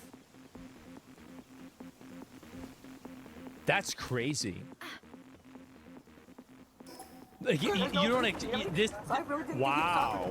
I was shocked. I was like, "You're talking Playing to me like dumb? that. There's no reason." I don't think she's should be playing here. dumb. Of course, yeah, I'm mad. And so all I did was I just knocked down the bucket. Of course I'm mad. Which I shouldn't have done. I should control my anger. But I just knocked down the buckets, and then they literally tackled me and like freaking put his knee in my back, like hella hard, flipped me upside down, like for no reason, like seriously, all because I didn't touch nobody, I didn't hurt nobody, I didn't do anything. I mean, 2 buckets fell, like 2 small, tiny little yellow buckets. Oh boy. Oh boy. They should not have done that. Like You know the cop, you know when he said that, he was smiling. You know he was like, I got you. Now I can get you. You wanted to talk shit. And now, oh boy. He wasn't saying that like, oh boy, you messed up. He was saying like, oh boy, you just made my day. You guys have warrants? Can you tell me what I have warrants for? Because I've been in jail 1 time. Yeah, I can look at it, but I don't know. I haven't looked at anything. I'm just here to kind of get the quick version of what happened. So I appreciate you telling me that. And he's so disrespectful. Literally, he said because my fingers were dirty. I probably have a long record of probably have a long record of crimes. I've been to jail 1 time. Wait a minute. So she got offended whenever the cop immediately clocked her as having dirty fingerprints because she would probably commit a bunch of crimes. So let me get this straight. The police officer immediately profiled and identified her, and she got mad and started calling him the F word. I can't say it. I'm sorry. The F word, because she got clocked instantly. He automatically knew what you were, and you got mad about it. Well, I'm sorry to hear that. We get called here or we get asked by employees to come tell people that they need to leave. Some of the people that you were with were previously trespassed. I don't know if We you should be have been allowed to previously say it. trespassed. It sounds like you're I saying should have been no. allowed to say it But for as soon as the June. business tells us they want this group of people gone, it is completely their right to ask us to do that. I totally understand, but like I said, I literally didn't think he was talking Sure. to me. And then at the point where you do realize he's talking to you, you get flustered, right? Because it's embarrassing. I get that. The problem with throwing the buckets on the ground out of anger, I get it, is that it's disorderly conduct. And at that point, they do have a legal reason to arrest you. As soon as officers tell you, hey, you're under arrest, even if you think it's bullshit, instead of arguing or resisting their attempts to put your hands behind your back to put you in handcuffs, you gotta just be compliant, and then you can argue it after the fact. If you think it's BS, that's fine. That's fair. That's your right. But if you resist when we're trying to put you in handcuffs, it makes it dangerous for you. It makes it dangerous for us. And unfortunately, that's how it played out. Unfortunately, what happens when people resist, we have to kind of begin to do more than just simply try to get your arms behind your back. So that's why they put you on the ground to handcuff you, okay? In terms of the warrants, I'll go figure out what the warrants are for, and I'd be willing to tell you what those are. I just don't know yet, okay? Isn't it crazy how the body cams have dispelled every single lie about the police? Isn't it insane? Like, all of this bullshit, like, oh my god, the police officers are just running around shooting random black people. Like, no, apparently not. Body cameras ended BLM? Yeah, it did. Okay. I'll let you know what the warrants are for, okay? Okay. All right. They're being so reasonable and patient. The warrant I out of know. Auburn is for prim trespass. For Criminal I could trespassing. defer though, but Deferred it? Deferred it. Maybe missed a court date or missed something, I don't know. they told me I So- literally paid because I paid half of it, and for 40 hours community service, I just paid it off, like Gotcha. $156, something like that. Okay. And then the other half, she said I'm not even gonna make another court date, and it was done. Okay. So why? For whatever reason, it's in there, and it's your name, it's your middle name, it's your birthday, right? And the What's name the you other- gave me is. there's another one? There was one out of Fedway, but I don't think it was you. It was a different middle name, unless you gave the officers in Fedway a different name. And I don't need to confirm that right now. The Sovereign one's fine, and we have disorderly conduct from today, right? So, but here's the thing: You're already when going you in the go to box. Auburn next, just check in at the court and be like, hey, I got arrested. Or maybe when you go to jail today, maybe they'll just help you figure When it out. you go and to put you in jail contact with today. the right people, okay? I'm gonna get arrested though. Yes, you are. Okay, hang tight for just a minute. We should all just go home for the day. I'm emotionally damaged now. Kayla, Yeah. these little things that are like pokies and tools and stuff, they cannot go to the jail with you, so they're just going to get destroyed. Why? What's that? Can't I just give him my husband? Where is he? Pretty much what I want to do is give all your stuff to your husband, but I don't know where he's at. Was he the short Hispanic guy or the taller white guy in the gray sweatshirt? Neither. No, neither. He's in my.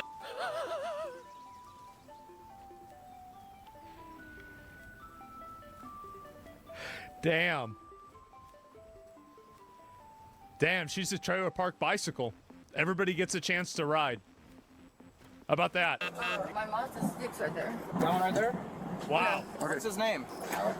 What is it, sorry? Alex. Alex, can you hop out for a second? We're switching cars. Hey, Kayla, do you want your purse to go with him? Yeah, sure, yeah. Uh-huh. An officer finds Kayla's husband to give him her property. There's a third guy. Apparently it's our suspect's car, and her husband is passed out inside and is not waking up. You guys have some... Your wife's inside of Home Depot stealing things out of the store. Meanwhile, you're crashed out high in the parking lot. Oh my god, these people are not human. How is this possible? Oh my god. Imagine, dude, you're so crashed out that you can't even see your wife getting arrested. Honey!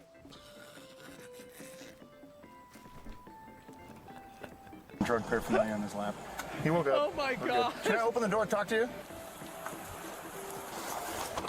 Are you Alex? Yeah. Your wife got arrested. What? Yeah. These things happen. She wanted us to give you her purse and her cash. What's she doing in there? She was identified by their store security as somebody who had shoplifted previously, and they wanted her trespass. There's a bullet right here on the door, just so you know.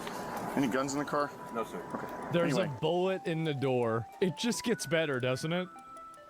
she got. She's under arrest for obstruction. Oh my and God. disorderly conduct because she was throwing stuff around the store and she got mad. We told her she had to leave and was trespassing and all that. So. Going to jail? Yeah. Probably shouldn't be driving though. Maybe find somebody else to come drive for you. Yeah. I don't know if you smoked or something recently, but I was trying to wake you up for. I literally was just waiting for her forever. I took a nap. Oh yes. Okay. Oh. Any questions? You can contact the Kent City Jail and they'll find out how long. Okay. Oh. An officer noted in the incident report that he suspected that the blue pills that Kayla had on her were laced with fentanyl. The blue pills were destroyed, as well as the glass pipe that was found on Kayla. While searching Kayla's purse, an officer located 6 debit and credit cards with names that were not hers. Kayla informed the officers that she discovered these cards in a storage unit that she bought. The officer confiscated all the cards that didn't have Kayla's name and destroyed them. Kayla was booked into jail for disorderly conduct and resisting and was released almost immediately. However, after the arresting officer spoke with the sergeant, the charges were changed to tampering with property and resisting. She is innocent unless proven guilty in a court of law.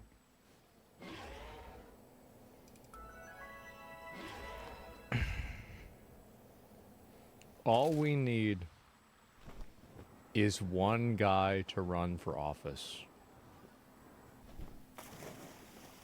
We could have all of these problems ended. And it wouldn't even take 4 years. It would take 1 year. It would probably take 6 months. And then it would be all over. all of these problems, all of these people, all of these issues would just be gone. I don't know when he's going to get here. He's late. Hopefully it's soon. Hopefully it's soon. And he's like, yeah, he's very late, I know. And it's taking a bit to create all the illegals. I don't know, guys. The bingo card? Okay, guys. We will do the bingo card. Where is the bingo? All right, where is it? Can I find it? Oh, where did it go? There it is. Okay, let me pull this up. Open the image, save the image, and then, okay, there it is. Windows E, open up my desktop. Where's the image again? Can I find it? Oh, no, there it is. Okay, can I open? Oh, that's the wrong photo viewer. Let me open it up with MS Paint. Okay. There's a lot of these now, huh? What the fuck? Open with, okay, there it is. All right.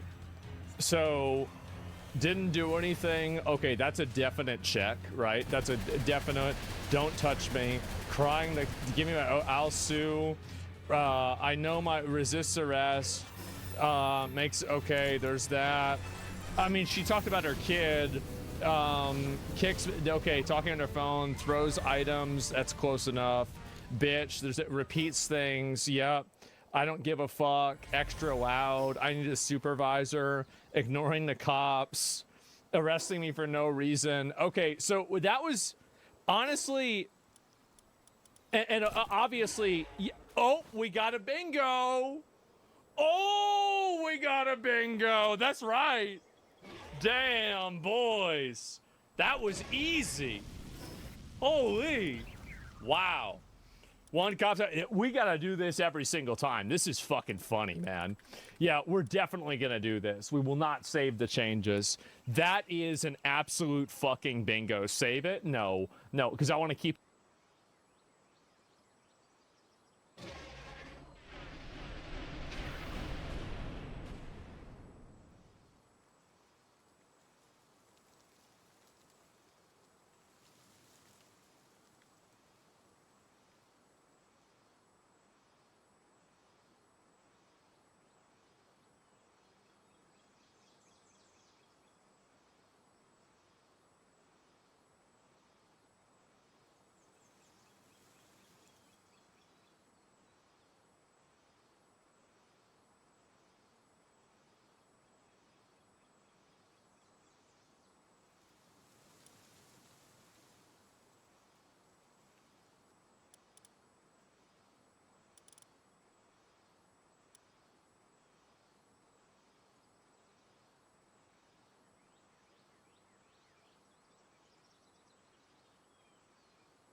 keep it as the clean one, so that way we don't have to, you know, go back and look at the other ones.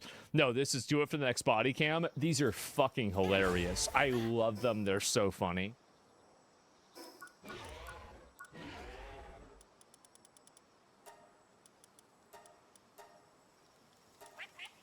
This guy crashed out about, I guess this is like a clip that I did. I am apparently the dumbest person to him. One of the things that's been driving me crazy more and more lately is when you have people who have large audiences who don't know what the fuck they're talking about, but they're just desperate to start giving their political takes and opinions. Okay. Because, look, you do a massive disservice. You have this giant audience of people who follow you, and if you're out there... The disservice is disagreeing. ...spreading false notions of politics, that's unacceptable. That's unacceptable. The best example of this is fucking Joe Rogan, who doesn't know his ass from his elbow, but he's out there. He was at the inauguration. He gave Trump a softball interview. He gave J.D. Vance a softball interview. Fucking hot... Didn't give you an interview. I can see why you're mad. Stone massages every billionaire in the country on his show regularly. But then he'll go on his show and... So, who, me, bro? I'm just like a centrist. I'm like, I'm not right. I'm not left. I'm sort of above the fray and stuff. Like, it's whatever. He tries to do this enlightened centrist bit. Meanwhile, he's like... I thought this was about me. Let's get to the part about me. On the Trump train, quite literally. So, he's a great example of it. But another one is Asmongold. Asmongold, he's been getting more and more political. And I mean, I hear this. I just want to shove my nuts in a waffle iron when I hear this shit. Because, like, what are you saying? What are you saying? You know you don't know what you're talking about. Okay. You know you don't know what you're talking about. Great. But he does it anyway. So here he is giving his theory. Okay, so here, all right, here we go. This is me talking. All right, let's find out. About how, you know, the Democrats. Yes. They've been so radicalized that the Republicans are, the poor put upon Republicans, they're just like reacting to what the insane Democrats are doing. I'm not kidding. That's his actual argument. Let's watch. This is I think it is a unique Democrat problem. Now, when a Republican does something bad, here's the big difference, right? It's not that Republicans don't do anything bad, but when a Republican does something bad, everybody generally says, oh, okay, that's really bad. But the problem is that Democrats look to try to, you know, like, it's not that big of a deal. It doesn't matter that much. Who cares? Oh, he mad. Now do you understand why I said this made me want to shove my nuts in a waffle iron? Great argument. You know what? I never saw it this way whenever I said it. But now that you say that you want to put your dick in a waffle iron, I completely agree with you. I actually was wrong. Yeah, I was totally wrong. Homie literally said, yes, when a Republican does something bad, other Republicans could be like, yeah, that's bad. Yeah, generally. I think true. I think it's more true than for Democrats. I'm sure there's exceptions, but I think it's generally true.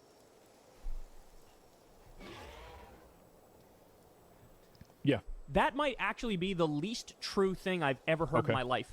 That is somehow the most false thing I've ever heard in my so the argument is no. Got it. Entire life. Okay. Asmongold, bro. Great argument. Let me just tell. Let's just go with Elon Musk. What did Elon do when he was running Doge? You guys all know this. How many times have I given you the list? All right. He cut pediatric cancer research.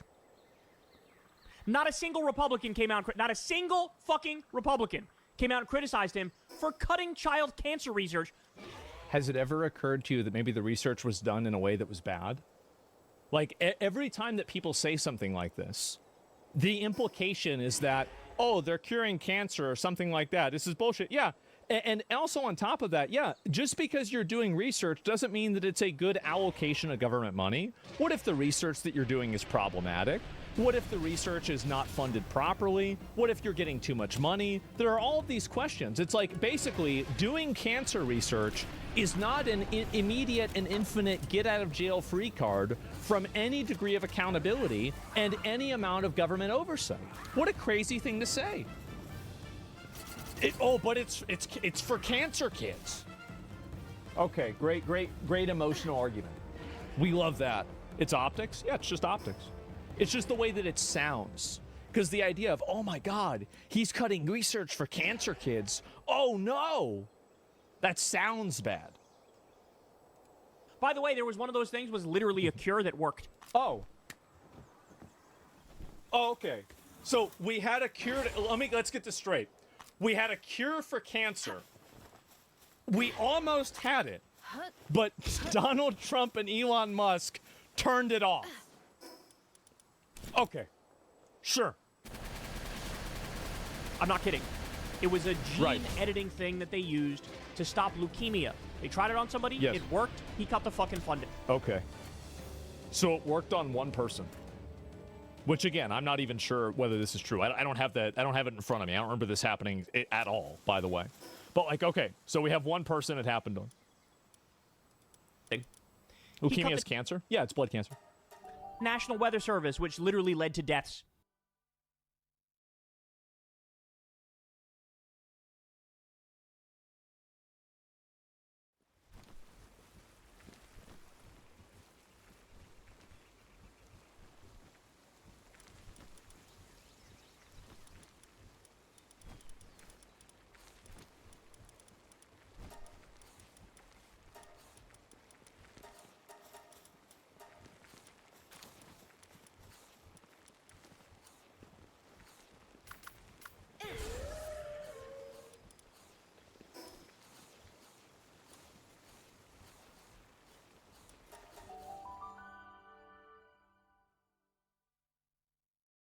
It led to deaths. There was a late warning that went out because he cut the National Weather Service, and you have these kids at a Christian sleepaway camp who died. He cut... Oh, fuck.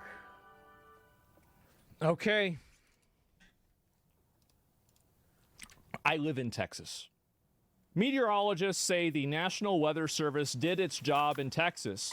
DOGE cut hundreds of jobs at the NWS, but experts who spoke to Wired says the agency accurately predicted the state's weekend flood risk. These are meteorologists. If you don't know, that's a weather wizard. Those are people that understand the weather. Okay. Well, would you look at that? Would you look at that? Sounds like some specific, and this is the thing, right? You give a specific example, and it falls apart.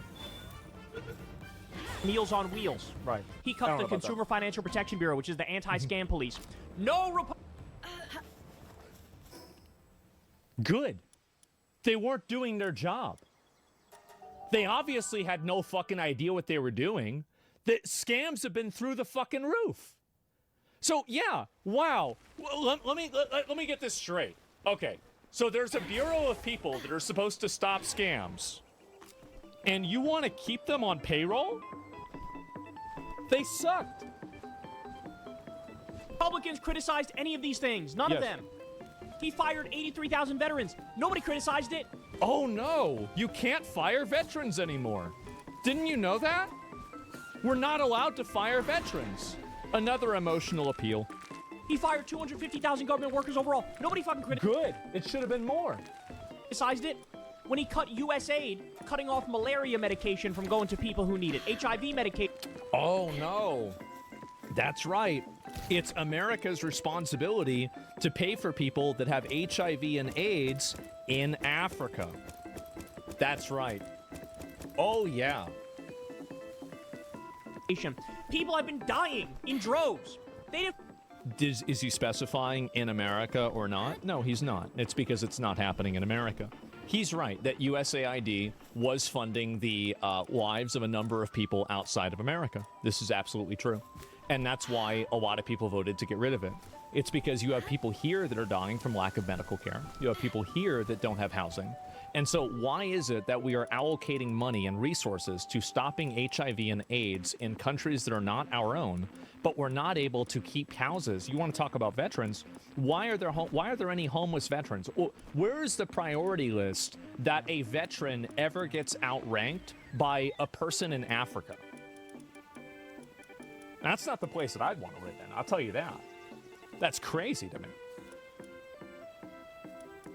You fucking criticize it? Of course, because I agree with it. Yeah, I agree with it. Good call. W.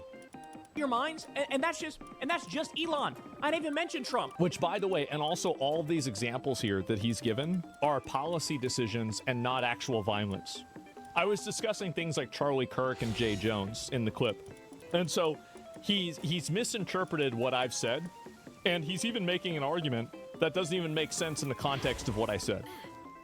So not only did you get the argument wrong, but to the extent that you're making your other argument, that one's also wrong. Trump has been bombing random dingy fishing boats with innocent people in them. How do you know that? You really think... What about the submarine? Was that a fishing submarine, too? Do you really think that they're blowing up... Really think that they're fishing boats? It's... Oh, this is an innocent fishing submarine. Don't you guys have those? With 4 motors on them. Yeah, and by the way, so let me get this straight. So the U.S. government can read a license plate with a satellite from outer space, but you think that a Twitter post that said that the people were innocent is more accurate than that? Sure. And nobody on the right has been criticizing it at all. Because they agree with it, because it's the right thing to do. It is. Absolutely. Blow up the boats. Without even a question. How could you be against that? I mean, these are people that are trying to bring drugs to our country that are going to kill our people. If I saw somebody running at my house with a bomb, I would want to shoot them before they got to my house. I wouldn't want to try to apprehend them, arrest them, and try to put them through a whole process. No, you just fucking shoot them. And he'd do the same thing. They've all been lying and pretending these are narco-terrorists and Trump... They're lying. Okay, where's the argument that they're... killing the right people and stuff. This is insane. This is insane. It's insane. Okay, well, that's a good argument for why they're not narco-terrorists. Yeah, no, I'm sure the fishing submarine... it was just a bunch of, you know, like, poor, innocent Venezuelans who were just trying to get by, and they only had enough money to cobble together for one submarine. And you know what they say, right? You got to fish where the fish are. And so they had to go underwater to get the fish. Even if they were... you know, okay, so even if they were, right, okay. So now we've already shifted. We've already shifted from... No, there's no way this is the case. But if it was the case, okay, here we go. Trafficking narcotics, yes. The penalty is not instant death. Are you... Yeah, it is. And if it's not, it should be. How about that? Are you ridiculous? Oh my... Yeah, why not? Really, why not? Who gonna stop us? Yeah, exactly. Fuck them. My God, we're only 24 seconds into a 2-minute clip. I don't know if I can fucking get through this. I'm only 3 minutes into his clip. I don't know if I can get through this either. I don't know if I might, like, fucking have an aneurysm on air. Like, oh, it's not that big of a deal. It doesn't matter that much. Who cares? And I think that has radicalized a lot of people. And yes. I'll view that, and we can contrast this now. Which, you remember whenever they had all those text message leaks, and it was all those young Republican people talking about how much they liked Hitler? And nobody really cared about that anymore. And the reason why, it's because left-wing people have established basically a standard, and now right-wing people are living up to it. He flipped the truth exactly on its head. Okay. This is insane. It's been the exact opposite. My entire adult life, it's been the opposite. There was literally a slogan that the Democrats had about how much we're pussies. Michelle Obama came out and said, when they go low, we go high. That dominated a generation of Democratic thought. Then why'd you guys burn down all the stuff in BLM? Why'd you burn down the Teslas? That doesn't sound like going high. Maybe getting high, but not going high. So because Michelle Obama said something, now everything that Democrats do is automatically good. Well, why didn't I think of that? They go low, we go high. Yeah. And then what happened? The Republicans decided to shatter the filibuster record under Obama. Obama literally came out and said, I'm going to propose your ideas, Republicans. I'm going to do the things you say you love. I'm going to do a health care plan that came from the Heritage Foundation, a right-wing think tank, and Mitt Romney, the Republican, did it in Massachusetts as the governor. I'm going to do your plan. And Republicans had previously all supported this plan. I think the Republicans treated Obama too harshly, too. Honestly, I generally agree with this. I think the Republicans, like, they stopped them from appointing Merrick Garland as Supreme Court Justice, which I think Obama did have the purview to do. And throughout his entire tenure as being president, that did happen. Like, I mean, he's right about this. Yeah, absolutely. Obama proposed it. We're against it. we're against it. How dare you? I think the ACA was bullshit. And I think that the best way to tell that the ACA was bullshit is that all of these different insurance companies had their fucking stock go way up after it got passed. The Affordable Care Act, the Obamacare, was the main thing that Obamacare was caring for were the insurance companies and private healthcare companies. It was mandatory welfare for those companies. It was a joke. Now, the Republicans didn't want what I want, which is universal health care. They don't want that. However, what Obama did wasn't good either. It's communist for us to do the healthcare plan that we came up with. This is who we're dealing with. Okay. They broke the filibuster record. Sure. They fucking instantly rejected their own ideas. Obama would do things like cut small business taxes, and they would attack him for it, even though, again, that's their ideas. You want to talk about radicalized? 100% is the exact opposite. Democrats and liberals and leftists have been... No, for sure. People were negative about Obama. Yeah, definitely. I think that was stupid. It was stupid then. It's still stupid. Radicalized by Republicans being so fucking insane. Trump tried to coup the government. Trump lost an election to Joe Biden, and then he did fake elector slates, which was illegal, by the way, but he fucking got away with it. Yes. Then they had January 6th, the violence at January 6th. Even after the violence, Trump was still making phone calls saying, don't certify Joe Biden. And this is the difference between, I think, a lot of liberals and people like me. Like, leftists like this will bend over backwards to justify why it was actually a good thing that we spent an entire year burning down auto zones, looting 7-Elevens, and destroying every city during BLM. They'll bend over backwards justifying why it's actually a good thing that you're destroying Teslas, or why it's a good thing that you had people that were, like Jay Jones, who's having conversations, fantasizing about killing people he's running against politically, right? The difference between, I think that myself and people like him is that I can easily say January 6th was a bad thing. It was awful. Yeah. It was bad. The problem is that in a lot of cases, people like Kyle are unwilling to cede any ground or to look at anything objectively. They see everything through the lens of what their side wants, and they're not looking at it in any sort of an objective or realistic way. Obviously, January 6th was bad. Now, I think that it was very clearly misrepresented. And if you don't think so, then, maybe the BBC should hire you as a lawyer, because they admitted that it was misrepresented and apologized for it. So, very clearly, it was misrepresented. But even in its best representation, it was still bad. But you don't need to come up with excuses for it. This is the problem. And that's the whole point that I'm making. That was the entire point of my clip, is that whenever Republicans, like what I was saying, do something bad, like January 6th, people like me, at least, call it out and say, hey, that was pretty bad. You shouldn't do that. I didn't see that happen with Tesla bombings. I don't see that happen with Jay Jones. How about that? Very interesting. He was asking politicians not to certify Joe Biden. Yes. That's insane. That is insane. And so they do the extreme shit. They do the crazy shit. To be fair, this was after 4 years of them trying to delegitimize Trump's presidency by him being connected to Russia. This happened even before he became president, that they were trying to delegitimize him. So I don't think that 2020, the election there, I don't think that was the culmination of election denial.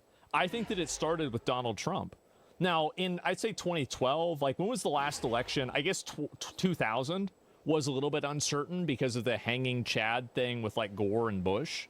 But overall, before that, I feel like most elections, people pretty much accepted them. But I would say that even with denying the election, there was, remember the hashtag #NotMyPresident, where people were saying that, oh, he's just, got elected because of Russia. So really, while I do say that January 6th was a bad thing, I don't think that, again, Republicans did not invent election denial. I think that Democrats at that point had spent 4 years doing it with Donald Trump to begin with. And it turned out that all that, by the way, was bullshit. He will not divide us. Yep, there it is. But somehow, we're the problem? Really weird how he's celebrating ACA while also celebrating the assassination of a CEO who benefited the most from things like ACA. I don't know if he celebrated the Luigi stuff. I have no idea. We're the ones who never fucking criticize our own? Are you kidding me? How quickly do Democrats throw each other under the bus? Not quickly enough with Jay Jones, for example, and that one just happened. Yeah, you can go back and find an example of something stupid that happened during Obama, but I can go back a week ago and find something stupid that you guys did. That's the problem. Remember Al Franken? Al Franken was a senator. There was a picture that he took where he was like fake grabbing somebody's titty while they were sleeping. That picture came out. He used to be a comedian, by the way. He didn't actually touch the woman, but it was like fake grabbing the titty and like laughing at it and joking about it. He had to fucking resign because other Democrats threw him immediately under the bus. Are you out of your minds? I keep saying minds. Are you out of your mind? I mean, this is ridiculous. This is absolutely ridiculous. Nothing could be further from the truth. It was Donald Trump who came along, and he sort of defined this idea of be a bull in a china shop, never fucking apologize, always plow through. He did apologize for the grab her by the pussy thing. He did apologize for that, but I don't think he meant it. But he did apologize. And then eventually people just move on, and you're good. So he started that. We're just getting to the time now where Democrats are finally catching up. I don't really think that's entirely true. I feel like Hillary Clinton said a number of bad things about Trump voters as well. Like, it's pretty common. Up to that, right? That's just starting to happen now. And thank fucking God it is. Because here's the deal. We can only have civility and decorum if both sides agree to civility and decorum. It's that simple. As soon as the Republicans go, fuck you, then we have to say fuck you back. It's like with the gerrymandering fight. By the way, Asmund, who's the one that gerrymandered first? It was Texas and the Republicans that said, we're just going to gerrymander and steal a bunch of talking about the recent one. Democratic seats and turn them Republican. Well, I mean, wait a minute. Stealing? Gerrymander is fundamentally fucking stealing, by the way. And both Democrats and Republicans do this. They've been doing this for fucking ever. Greg Abbott did that because Trump told him to do that. And then True, and he should have done it. And all the other Republican states should do it too. That had to happen before fucking you had Newsom step up and say, all right, if you're going to do that, then we're going to counter gerrymander in California. Which, by the way, this is a shadow argument that he's fighting against. I never criticized Gavin Newsom for doing that. I never said that. Of course I understand why he'd want to do that. Of course you're going to want to consolidate power for your son. Obviously. Yeah, I was never even against it. So I didn't even say that. That's not even it. Newsom didn't start that. The Democrats didn't start that. Republicans started that. We responded in kind. Democrats. Yeah, that's fine. Yeah, you guys want to do Proposition 50? That's fine. Yeah, okay. Sure. I think that's fair. Democrats and liberals and leftists responded in kind. Yeah. So he has it exactly wrong. He has it exactly. That's not even what I'm saying. Exactly backwards. These motherfuckers are unhinged and out of control and radical, and because of that, we have been dragged into having to do the same to keep things even Stevens. You're completely right. All of the Republican crash outs, all of the massive protests that Republicans are having, destroying, throwing bricks at people at ICE, trying to get in front of the cars, screaming at them, destroying property. Again, going back to the BLM riots, burning down Teslas, killing Charlie Kirk. I mean, there were 2 assassinations on Trump as well, or at least attempts. I mean, at what point do you really... I mean, how long can this go on for, guys? How long can we just keep making up bullshit? The ICE attacks. Yeah, exactly. What is going on with this? Because if they're going to gerrymander, we say we're not going to do it on principle, then they just Nobody said that. Nobody... This is the argument that I never made. Everything, period, as far as the eye can see. In a very weird way, once the other side starts cheating, in order to make it more fair, you also have to start cheating. Once they start being insane, to keep it fair, you also have to be equally insane in the opposite direction. Okay. I mean, but let's be honest, Kyle. You guys were going to be insane no matter what. It might be convenient that Republicans do some things that are insane, but you were going to be insane anyway, all right? Let's be real. Like, it's the only way to do it. And again, he flips it and pretends like it's the Democrats who are totally unhinged, and that made the Republicans radicalized. Get the fuck out of here. Also, well, I think if you want to talk about a policy decision that's like very unhinged that makes people radicalized, I think that a good example of that is the trans in sports. So especially also like trans kids using bathrooms. Now, you can make an argument that this isn't really a big issue, but if it's not a big issue, then why are you fighting it so much? So I think that that's a radicalization issue that does affect the average people, that makes people think that Democrats are ideologues and disconnected from reality. So if you're trying to make an argument that, for example, biological men should compete with biological women in sports, especially in, you know, high school sports or middle school sports, you're really kind of, this is, in my opinion, that argument is of the same validity of flat Earth. This is a flat Earth argument. So if a person gives an argument like that, it is so radical and so extreme that, and so devoid of any logic, rationality, biology, science, or even common sense, that you have to assume that this person's mental facilities are compromised and you can't trust other things that they're going to say. That's the big difference. And so I think he's using examples of policy things, and the examples he used were bad. But I'll give him an example that actually does make sense, that does radicalize, I think, Republicans in a lot of cases. And I think that's a great example of it. And so, like, and that's one of the things that I think people see that, and they're like, what the fuck? This is so crazy. This is so extreme. Nobody could actually believe this. And then they go all the way. That's it. I just don't see how wanting to remove people who are here illegally is the same as trying to hurt people who are just doing their job fulfilling that. Well, it's because, so you have to understand that Kyle would never want an illegal immigrant or somebody living in his house without his permission. I don't think he would want that. However, he has no problem letting people live in other areas that he's probably has nothing to do with. Like, I mean, Kyle's a relatively successful YouTube guy. He does well for himself. I'm sure he makes a lot of money. And he probably lives in an area where there is a minimal amount of friction that's been caused by illegal migration. And he also has a job that is in no, like, risk of being displaced by illegal migration either. So really, you have somebody who's totally disconnected from this issue that is telling other people that they should necessarily, they should deal with it, right? And so this is the person you're watching, by the way? Who is this?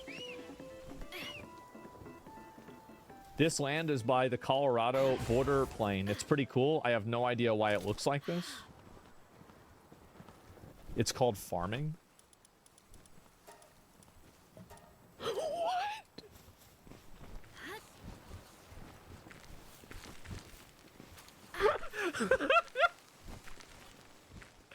Wow. Can you believe that? Oh, God.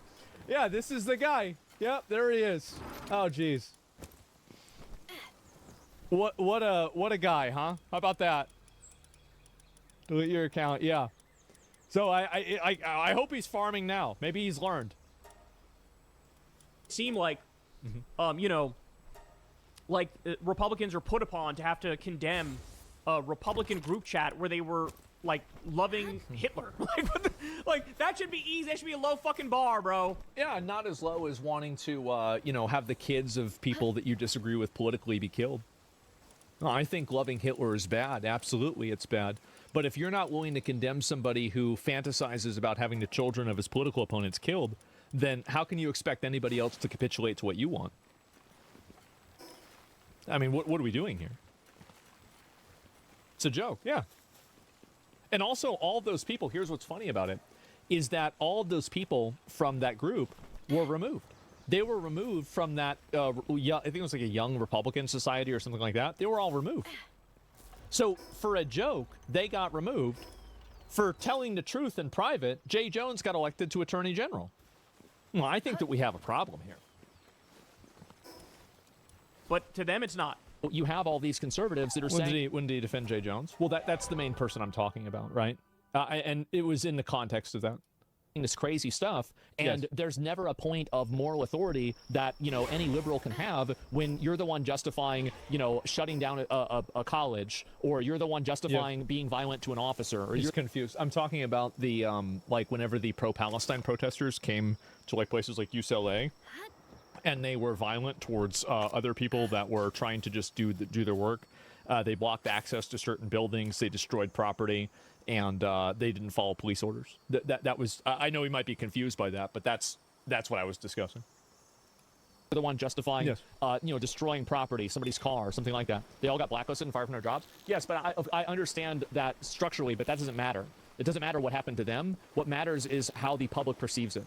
And I think that this is continuing to become the case. I think that any conservative at this point should totally stop purity testing, because left-wing people don't purity test themselves. And if he's so mad. Okay, all right, let's hear it. Okay, here we go. Oh my God. Let's go. The extent to which this guy has no fucking idea what he's talking about, it's like he just... Okay, I get it. I don't know what I'm talking about. I'm an idiot. I'm a big stupid. Okay, let's hear why. Got into politics 7 seconds ago. Okay. Like literally just 7 seconds ago, he was like, politics, what's that? I have opinions on it. Great, What let's is hear it? yours. You don't know what you're talking about. You don't know what you're talking about. That's the thing that gets me. Is Well, here's what I think is very interesting. Even using his own argumentation, doesn't that make him look kind of stupid? Is that even from somebody who's been involved in politics for 17 seconds, even they can tell that there's obviously a massive discrepancy here.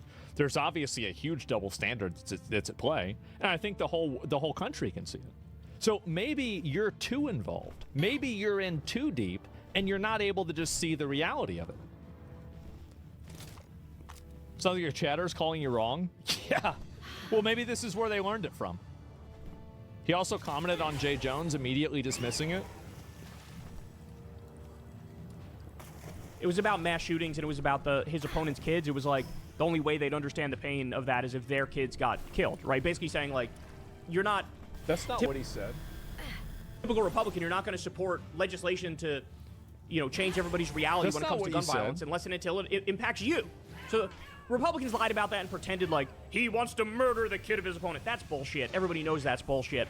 But that's what they ran with, and the texts were so bad that people thought, oh, this will be a layup for Republicans. Wrong. So the betting markets had the Republican favorite to win for so fucking long, and literally just last night as the results started rolling in, boom, it flipped. And then Jay Jones ended up winning. That really... Well, I guess that sure proves me wrong. Wow. Yeah, that's totally not what I was talking about at all, right, guys? Yeah, we saw the text messages. I know he knows. He doesn't know what the fuck he's talking about. You allow other people to create the optic. By the way, just total aside about how I don't know what I'm talking about at all. Literally no examples, no reason for saying this, just that I'm stupid and I don't know what I'm talking about. I guess either my chatters learned it from him or he learned it from my chatters. Doesn't even address what I said? No, he doesn't even address it. For you, all you're doing is you're allowing your enemy to define how you lose. And basically, you can see how they had no problem voting for Jay Jones, right? This is a guy that like fantasized about killing, his political opponent's children. He wasn't. If that's a fucking lie, you're lying. You're lying. He's.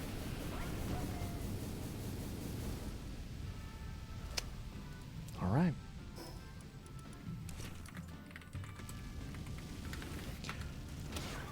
So, if you refer over here to the text messages, so these are the leaked text messages that Jay Jones had. If those guys die before me, I will go to their funerals and piss on their graves. Send them out awash in something. 3 people, 2 bullets. Gilbert, Hitler, and Pol Pot. Gilbert gets 2 bullets in the head. So not only is he talking, and this is also multiple, because they are those guys, this is plural, right? So he's talking about multiple people.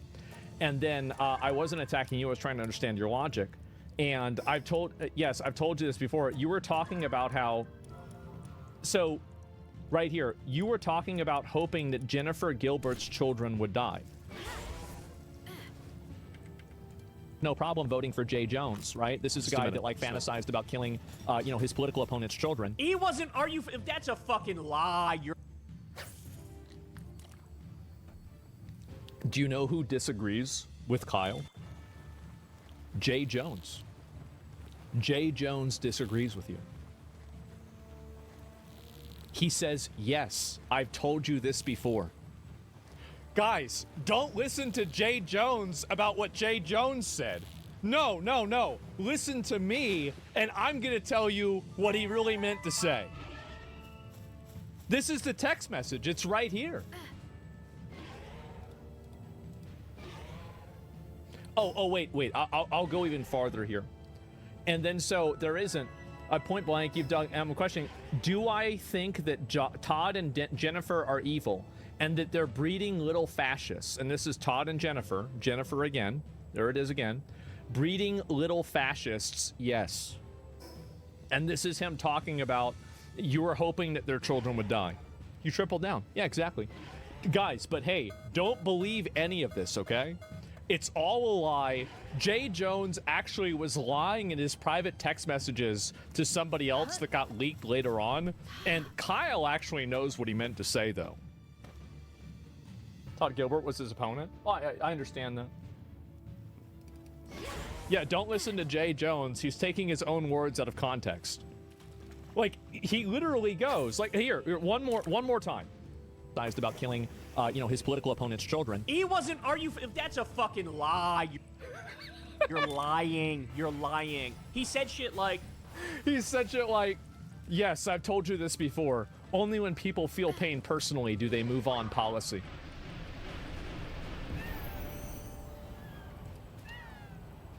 As a response to, you were talking about hoping her children would die. You just look it up. Like, why would you even say this? This is the guy that's trying to make the argument from authority that he's the political person you should be listening to, and you couldn't even look up the text messages?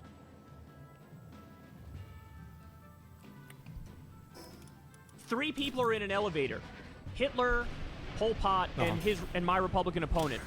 And you only have 2 bullets. What do you do with the 2 bullets? And he says both go in his opponent. That's obviously a fucking joke. And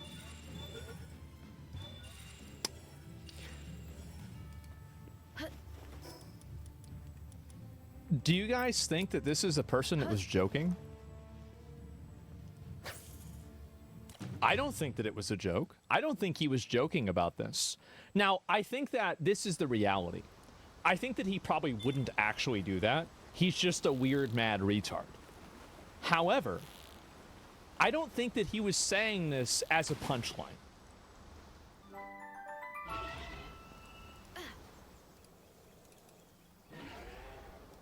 The court... Would it be a joke if Trump said the same thing? No, it would be a constitutional crisis again. Of course, if Trump said this, he would be farming it so hard. Everybody knows it. Joke is, this is how fucking evil these Republicans are. That's the joke, right? By the way, never even talked about the thing with the kids. Never even talked about it. Fucking, oh, he wants to kill. No, he fucking doesn't. And by the way... They're breeding little fascists.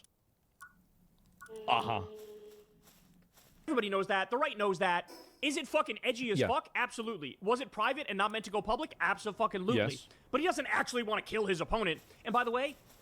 Well, I mean, so were the Republican group chat. That went public, too. That's why he fucking won. And thank fucking God he did. Okay. All right, finally, now we're having a conversation. So, it's not that he didn't say it. It's that he did say it, and it was good. Okay, good. Now we're having a real conversation. All right, so it's not that, yeah, you agree with it. So now it's a good thing. Yes, it's not happening, but if it is happening, it's good that it happened. That was fast. Because guess what? It's the exact opposite of what you're saying, Asmongold. Finally, Democrats have gotten it and woken up. This is the only way forward. Finally, they've realized that the solution is to kill the children of their opponents. Okay, well, how about that? All right, well, crazy policy there. For us. Because Trump made this politics the rule of the day. He made it like this. Let's remember. Here is what Trump and MAGA, here's what they've referred to Democrats as during the Trump era. The enemy within, scum, terror. He's reading them out. Okay, so what I find to be funny about this is that, yes, Trump has used negative words about Democrats, but how many times was Trump called a Nazi? How many times was he called a racist? How many times was he called a Russian asset? How many times were his protesters, his supporters called that? Hillary Clinton called the people who supported Trump a basket of deplorables. Like, we can trade lists of bad names all day. Like, I mean, the fact is that both of them have been doing that. And they called Trump a Nazi, calling him a fascist, everything like that. Calling him a Nazi during 2016, that's crazy.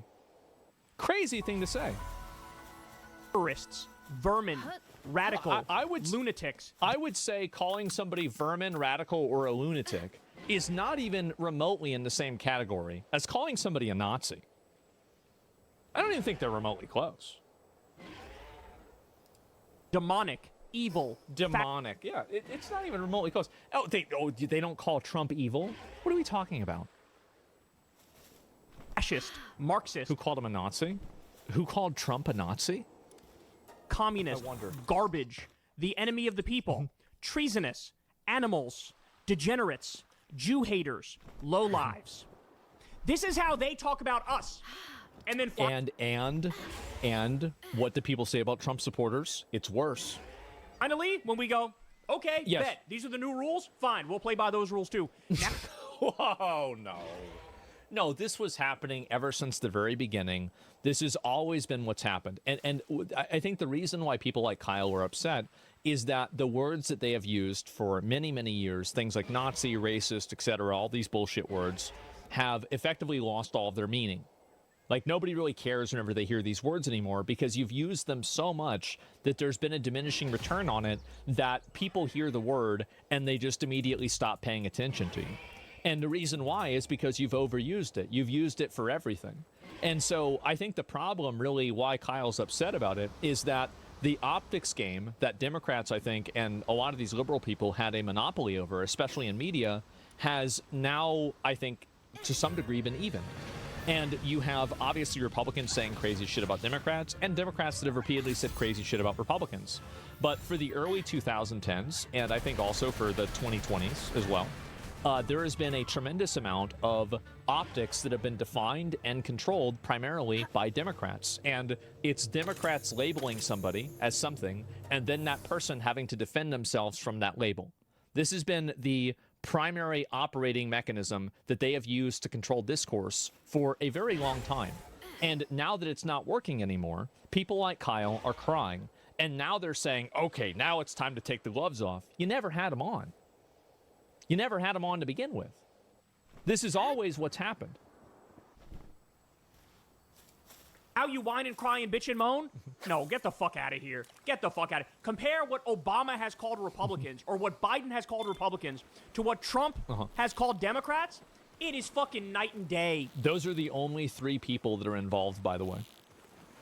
That's it. Those are the only three people. You get fucking, buttoned up, civility, decorum, professional presidents from Biden and Obama when it comes to their language vis-a-vis. I don't know about being buckled up in civility with Biden.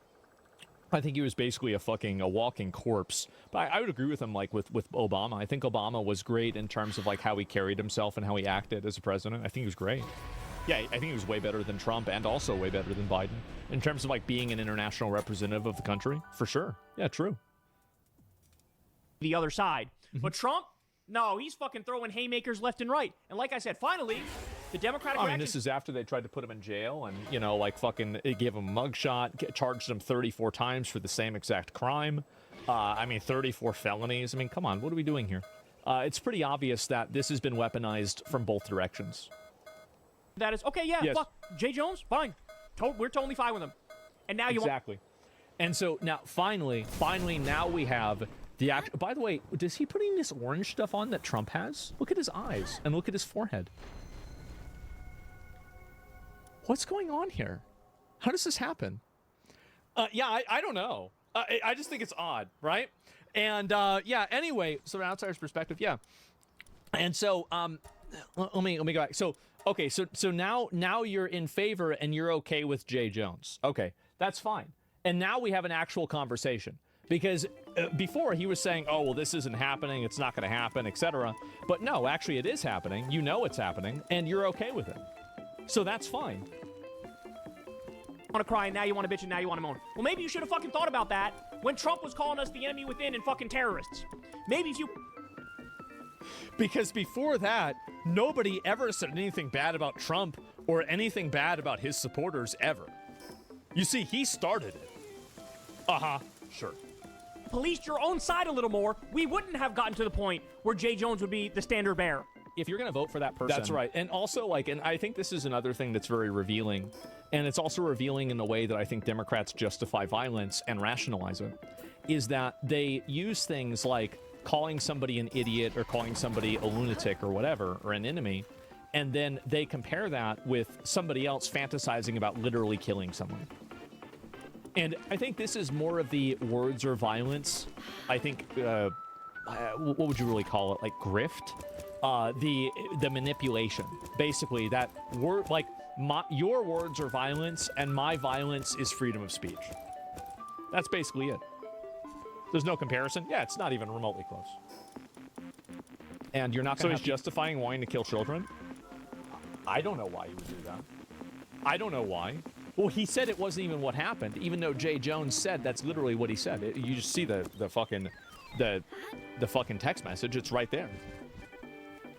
Also, if you act like a terrorist, maybe you are a terrorist. Yeah, and exactly. And also, by the way, I'm gonna be honest. If you are the kind of person that's going out and you are burning down Teslas, you are destroying property, you are vandalizing things, you're victimizing people, you're blocking roads, and you're destroying things, you are the enemy within.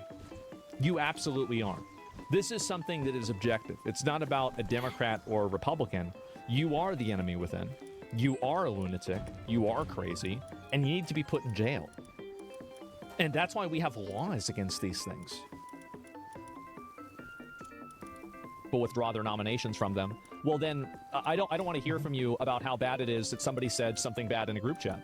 Yeah. It's just absolutely fucking incredible. It's amazing how he can flip the reality on its head. Well, you've got to at least get the reality right, huh? So smoothly.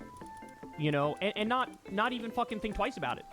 Not even think twice about it. Meanwhile, who's the biggest commentator on the right these days? Nick Fuentes. Here's some stuff Nick Fuentes has said. Quote, Hitler was really fucking cool. I admire Hitler.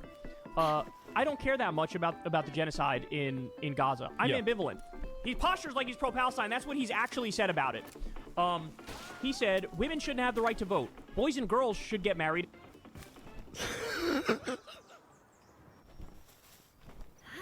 And how many crazy leftist people are out there? Oh, but Hassan said this thing. What the fuck does that have to do with me? But Nick said this thing. Okay. All right. His teens. Quote, yes. Be against women's rights. Be against them getting educated. He said ban birth controls, ban contraceptives, don't allow women in the workplace. Yes. Ban them from voting. Pornography should be banned. I don't know why. I don't know why I said all this. I don't remember saying any of this myself at all. He called for Catholic Taliban rule. He said, "quote We want to go back to the Middle Ages. This is your side, and this is the future of your fucking side." He said, "Okay, I mean, like, what? I mean, what does this have to do with me?" Quote, democracy is wrong. Quote, I fucking hate the poor. I love the rich, and you're gonna come after us. Yes. You're gonna come after us, the left, who's fucking the core of what we believe is, hey, everybody should be treated equally and fairly. Okay. Except for people that you're running against. The core of what we believe is we should have universal health care and free college. Then why were you okay with the ACA that was just basically a fucking welfare for these companies? And a living wage, and we should end the wars, and we should let people join unions. We should have paid time off by law, paid vacation time, paid maternity leave. This is, I think, the problem, is that with a lot of these things, I actually agree with him on. Now, we might disagree with, like, how to get there, but, like, I also want a lot of these things, too. But I think that this fixation around identity politics and these fringe extreme topics like Jay Jones wanting to kill people just are noise, and they get in the way of having a conversation about that. It does, because I think that in a lot of these cases, like, fundamentally, I think most Americans want the same thing, right? To a degree, right? Not that they all want universal health care, but I think that people generally want to be taken care of. They want to... Kalinske says a lot of extreme things himself, by the way, like Hassan and Fuentes. Oh, I'm sure he has. And then, yeah, I remember Kathy Griffin. That's a good point. Once Kathy Griffin posted a picture holding Trump's head, it was published everywhere, and he's talking if Democrats are saints. Yeah, Democrats and Republicans do bad things. Like, it's very obvious that's what happened. And all of that happened, by the way, in 2016, not recently. So, yeah, I mean, I don't know what this is. Is this how politicians talked before 2016? Yeah, and so what Nick Fuentes said, like, I don't have to defend that. I didn't say that. Why the fuck would I even, like, why even bring that up? There's nothing to do with it. And we're the fucking problem? Yes. I can't. I can't with guys like this. It's just... You can't because because engaging with the reality of what's being said is so obviously against you that you don't want to admit it. It's very obvious that the Democrats have been the massively violent ones. And if you look at all of these studies, by the way, that were conducted, these studies don't show a massive rise in violence that happened in 2020. They don't show the massive rises in violence that happened during the Tesla bombings, for example. And the reason why is because all of these studies are biased. But any reasonable person who just looks at the news can clearly see that every single time that there is anything violent, besides maybe January 6th and maybe one or two other times, the majority of mass violence and mass hysteria is done by Democrats. It is. It's done by leftist people. Whether it is the Tesla attacks, BLM, or these ICE protests. These are all left-wing things that are happening across the entire country, and they are justified, rationalized, and considered okay by so many liberals, and that's a huge problem. Antifa, yeah, it's another one. Or the assassinations, exactly. You see it's not violence because it's justice? Yes. Mind you, we're talking about current events. Yes, exactly. I'm sure that you can come up with bad things that right-wing people have done in the past too. Of course you can. But I think overwhelmingly in the past 5 years, or especially since Trump became the president, really, which is the frame of reference that we're really using here, overwhelmingly, it's been Democrats. Overwhelmingly leftists. It's not even close. The college protests too? Yeah, exactly. Yeah, I forgot all about that. They're also including right-wing violence in prisons. Yeah, and again, these studies are biased. They're biased, and they are conducted in ways that are misleading. And anybody who knows anything about statistics would know that. I don't even know why he bothers. Why did? Yes. And also, wasn't he like? I'm South African. We can see some Democrats of are the most violent. genocidal shit anybody's ever heard about Palestine not that long ago. Yes, and that's the difference. See, the difference between me and I think a lot of people like Kyle is that if I say something that I think is wrong, I will say, I think that was wrong, I shouldn't have said that. But the problem is that people like Kyle don't accept that. They don't accept that. They don't want to hear that. And all they do is double down. That's it. And that's why I think they lose also. It's because they're unwilling to self-evaluate. And now he's going to touch and fucking finger wag and tone police the left. Fucking no, I'm not tone policing. I'm just saying stop burning down cars. Holy shit, is it that hard? Stop setting cars on fire. That's it. Stop throwing bricks at police officers. You guys can, you can have whatever you want to, saying some crazy shit. Yeah, some of it might be a bit over the line. But just stop throwing bricks. Stop being violent. That's it. I feel like it's such a low bar. Tone police yourself, you bitch. What'd he say? He said something really atrocious. I did. That's why I apologized. I just wish you guys could do the same thing. Yes, I don't remember the specifics, but it was something like, I don't feel bad at all, talking about the dead people in Gaza. I don't feel bad at all. Then he went on to say something like they're inferior. They're an inferior people. They're an inferior culture. Or something like that. I mean, I have nothing but disdain and scorn for such a smug... I would have never guessed. Prick. Who, by the way, is also quite judgmental considering... How is it that I'm the smug and judgmental one? Meanwhile, you're sitting in your house, and you obviously I mean, let's be real, okay? Being a smug, judgmental prick. You're sitting in your house, you record these videos behind all of the books that maybe you've read, maybe you haven't read, it doesn't really matter. You're very obviously trying to portray yourself and present yourself as this intellectual person and create a degree of authority, and that's why you're wearing a suit. That's why you've got all the books behind you. That's why you got the spray tan on. Like, everything that you're doing here is a performance in order for people to think that you're more authoritative than you are. And that's totally fine for you to do that. There's nothing wrong with that. But I don't want to hear that I'm the one that's smug while I'm sitting here in a white t-shirt in my mom's attic from some guy who's sitting in his living room wearing a suit with a bunch of books behind him so he can appear to look like he's authoritative. I don't want to hear that. If anybody's smug, it's you.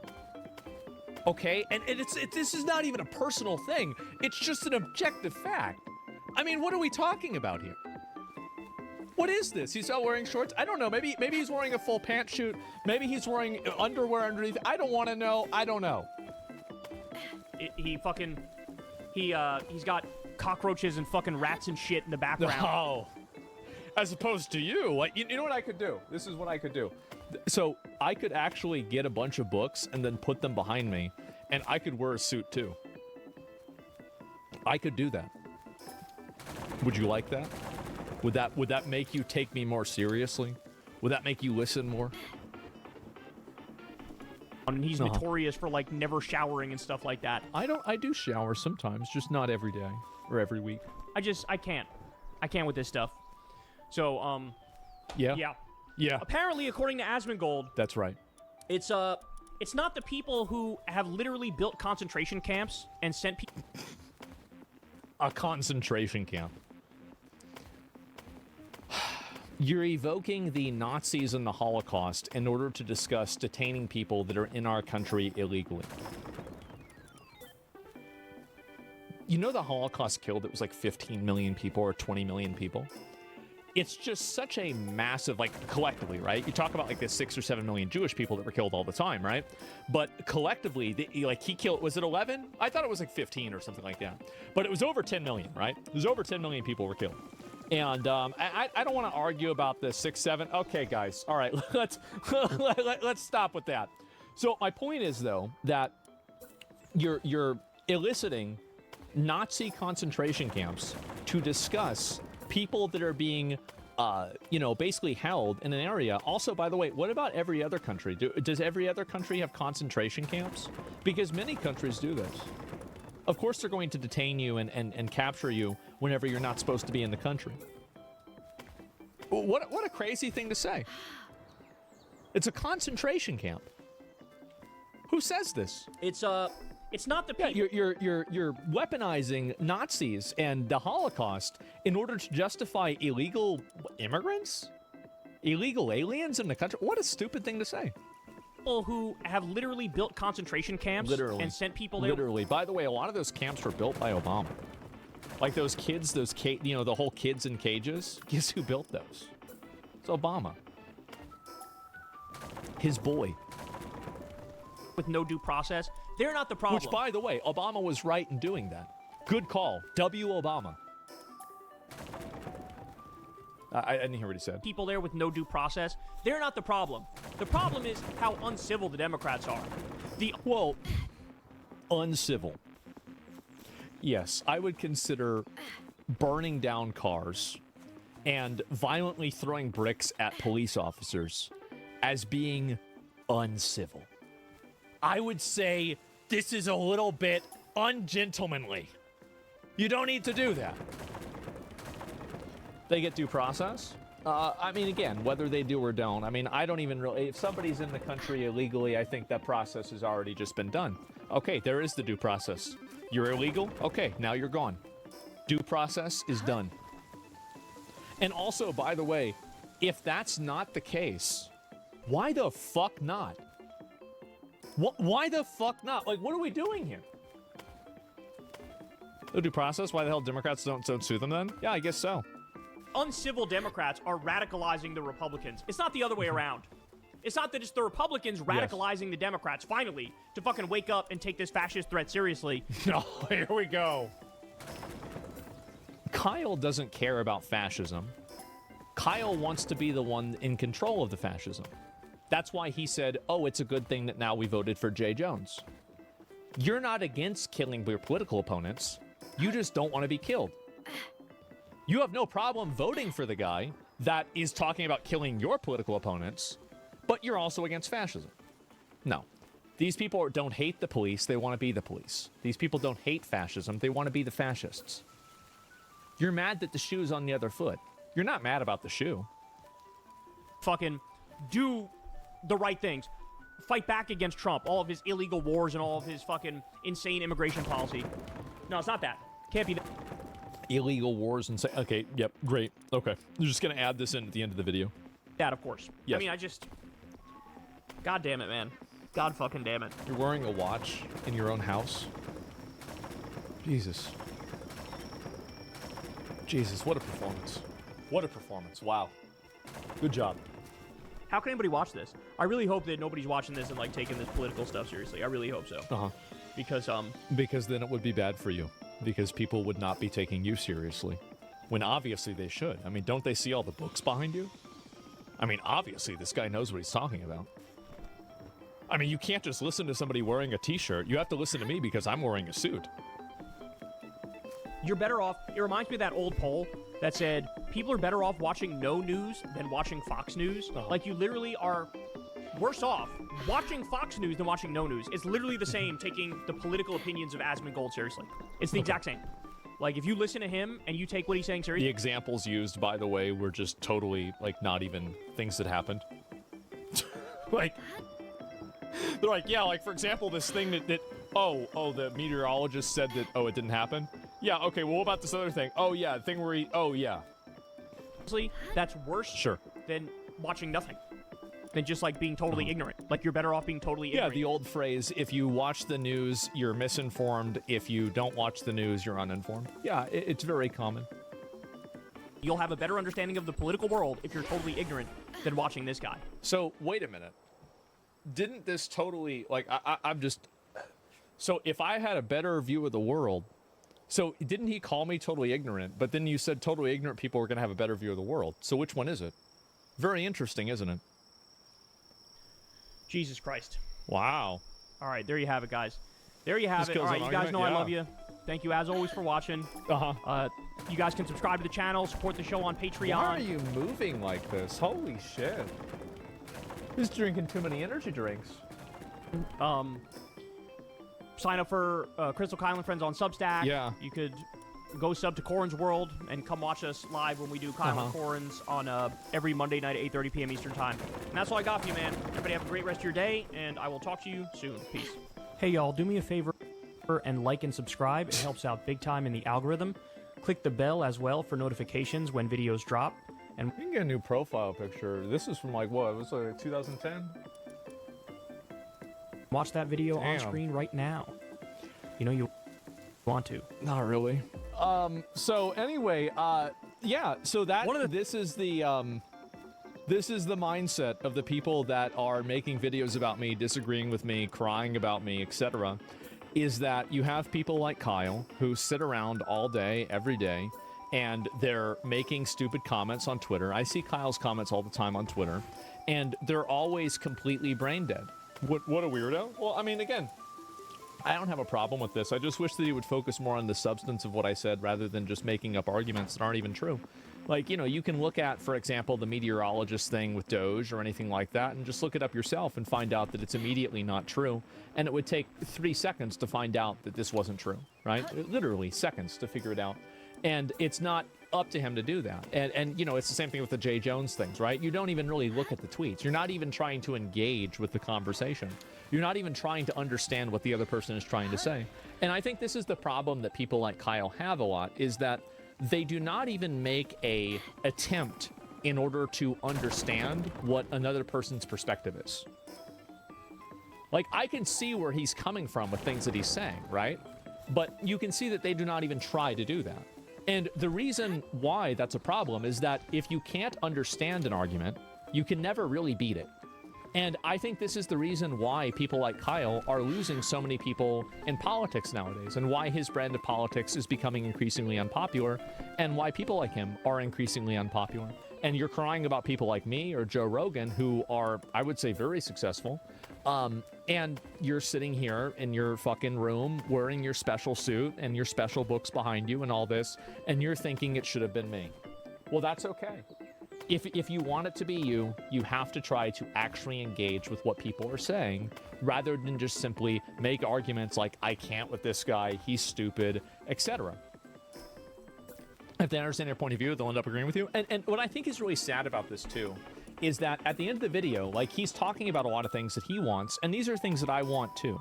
I generally want these same things, but in a different way, right? I mean, like, for example, like, if we have universal health care and we have a lot of social systems that I think that we should have, I think that it becomes increasingly more important to make sure that people can't come into the country without proper vetting process, right? Because at that point, now you could be potentially adding too many people to disbalance the scales. Because if you have a social system that is giving out more than it's getting, then the social system collapses. So that's the reason why, for example, I'm so anti, illegal migration. And also I'm for minimizing even legal migration in some cases, like with H-1B visas. It's because I do agree with the same things that he agrees with. I just don't think that what he's doing and the way that he's approaching it is a good way to get to that end goal, right? I don't think it is. I think that if you let a bunch of people come into the country and then just claim these benefits, you're going to eventually bankrupt the system. And I think this has happened already in Europe. It's happening in Europe. Denmark already kind of has gone through this. They had to deport a lot of people because of it. And so it's very obvious. School benefits need to be sustainable. Yeah, you have to have sustainability in this. And so hopefully Kyle can, he can relax a little bit and chill out. But I did want to, I do, a lot of people say that I never engage with people that disagree with me. The sad thing is that I actually do very often, but I figured I'd make a video and do that. The sad part is an 8th grader in 1780 is educationally smarter than today's generation, even though we have more access to the information. No, they're not. So this is the education in 1980. This is the education now. So basically, back then, you had a lot of deep knowledge inside of a small amount of subjects. But now there is so much more information and things in the world that people are, in general, more educated than we used to be. In general, right? And also, you do have dumb people that happen, but I don't agree with that assessment at all.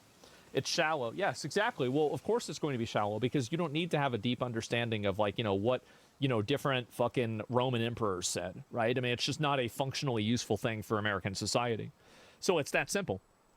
The argument listening to someone's argument is going to lead you astray. It's just silly. It means you have no confidence in your own mental facilities. Yeah, I guess so. I like how enforcing immigration law is considered radical. Yes, exactly. Yes, it's radical. And the reason why they think that it's radical is very simple. It's because they disagree with it. That's the reason. So they label things that they disagree with as radical. And that gives them the justification to go crazy and be radical themselves. And so I understand where Kyle's coming from with some of these things, and I can see why he's frustrated about the way that Obama, for example, was treated, and I think that's fair. But in a general sense, I think that he has not really tried to engage with the conversation, and I think that he's tried to talk past a lot of things that I've tried to say. And I think that he's just attacked me as a person. He's attacked things that I'm saying, or my personality, the way I live, what I look like, things that I previously said. It's not actually about engaging with the conversation.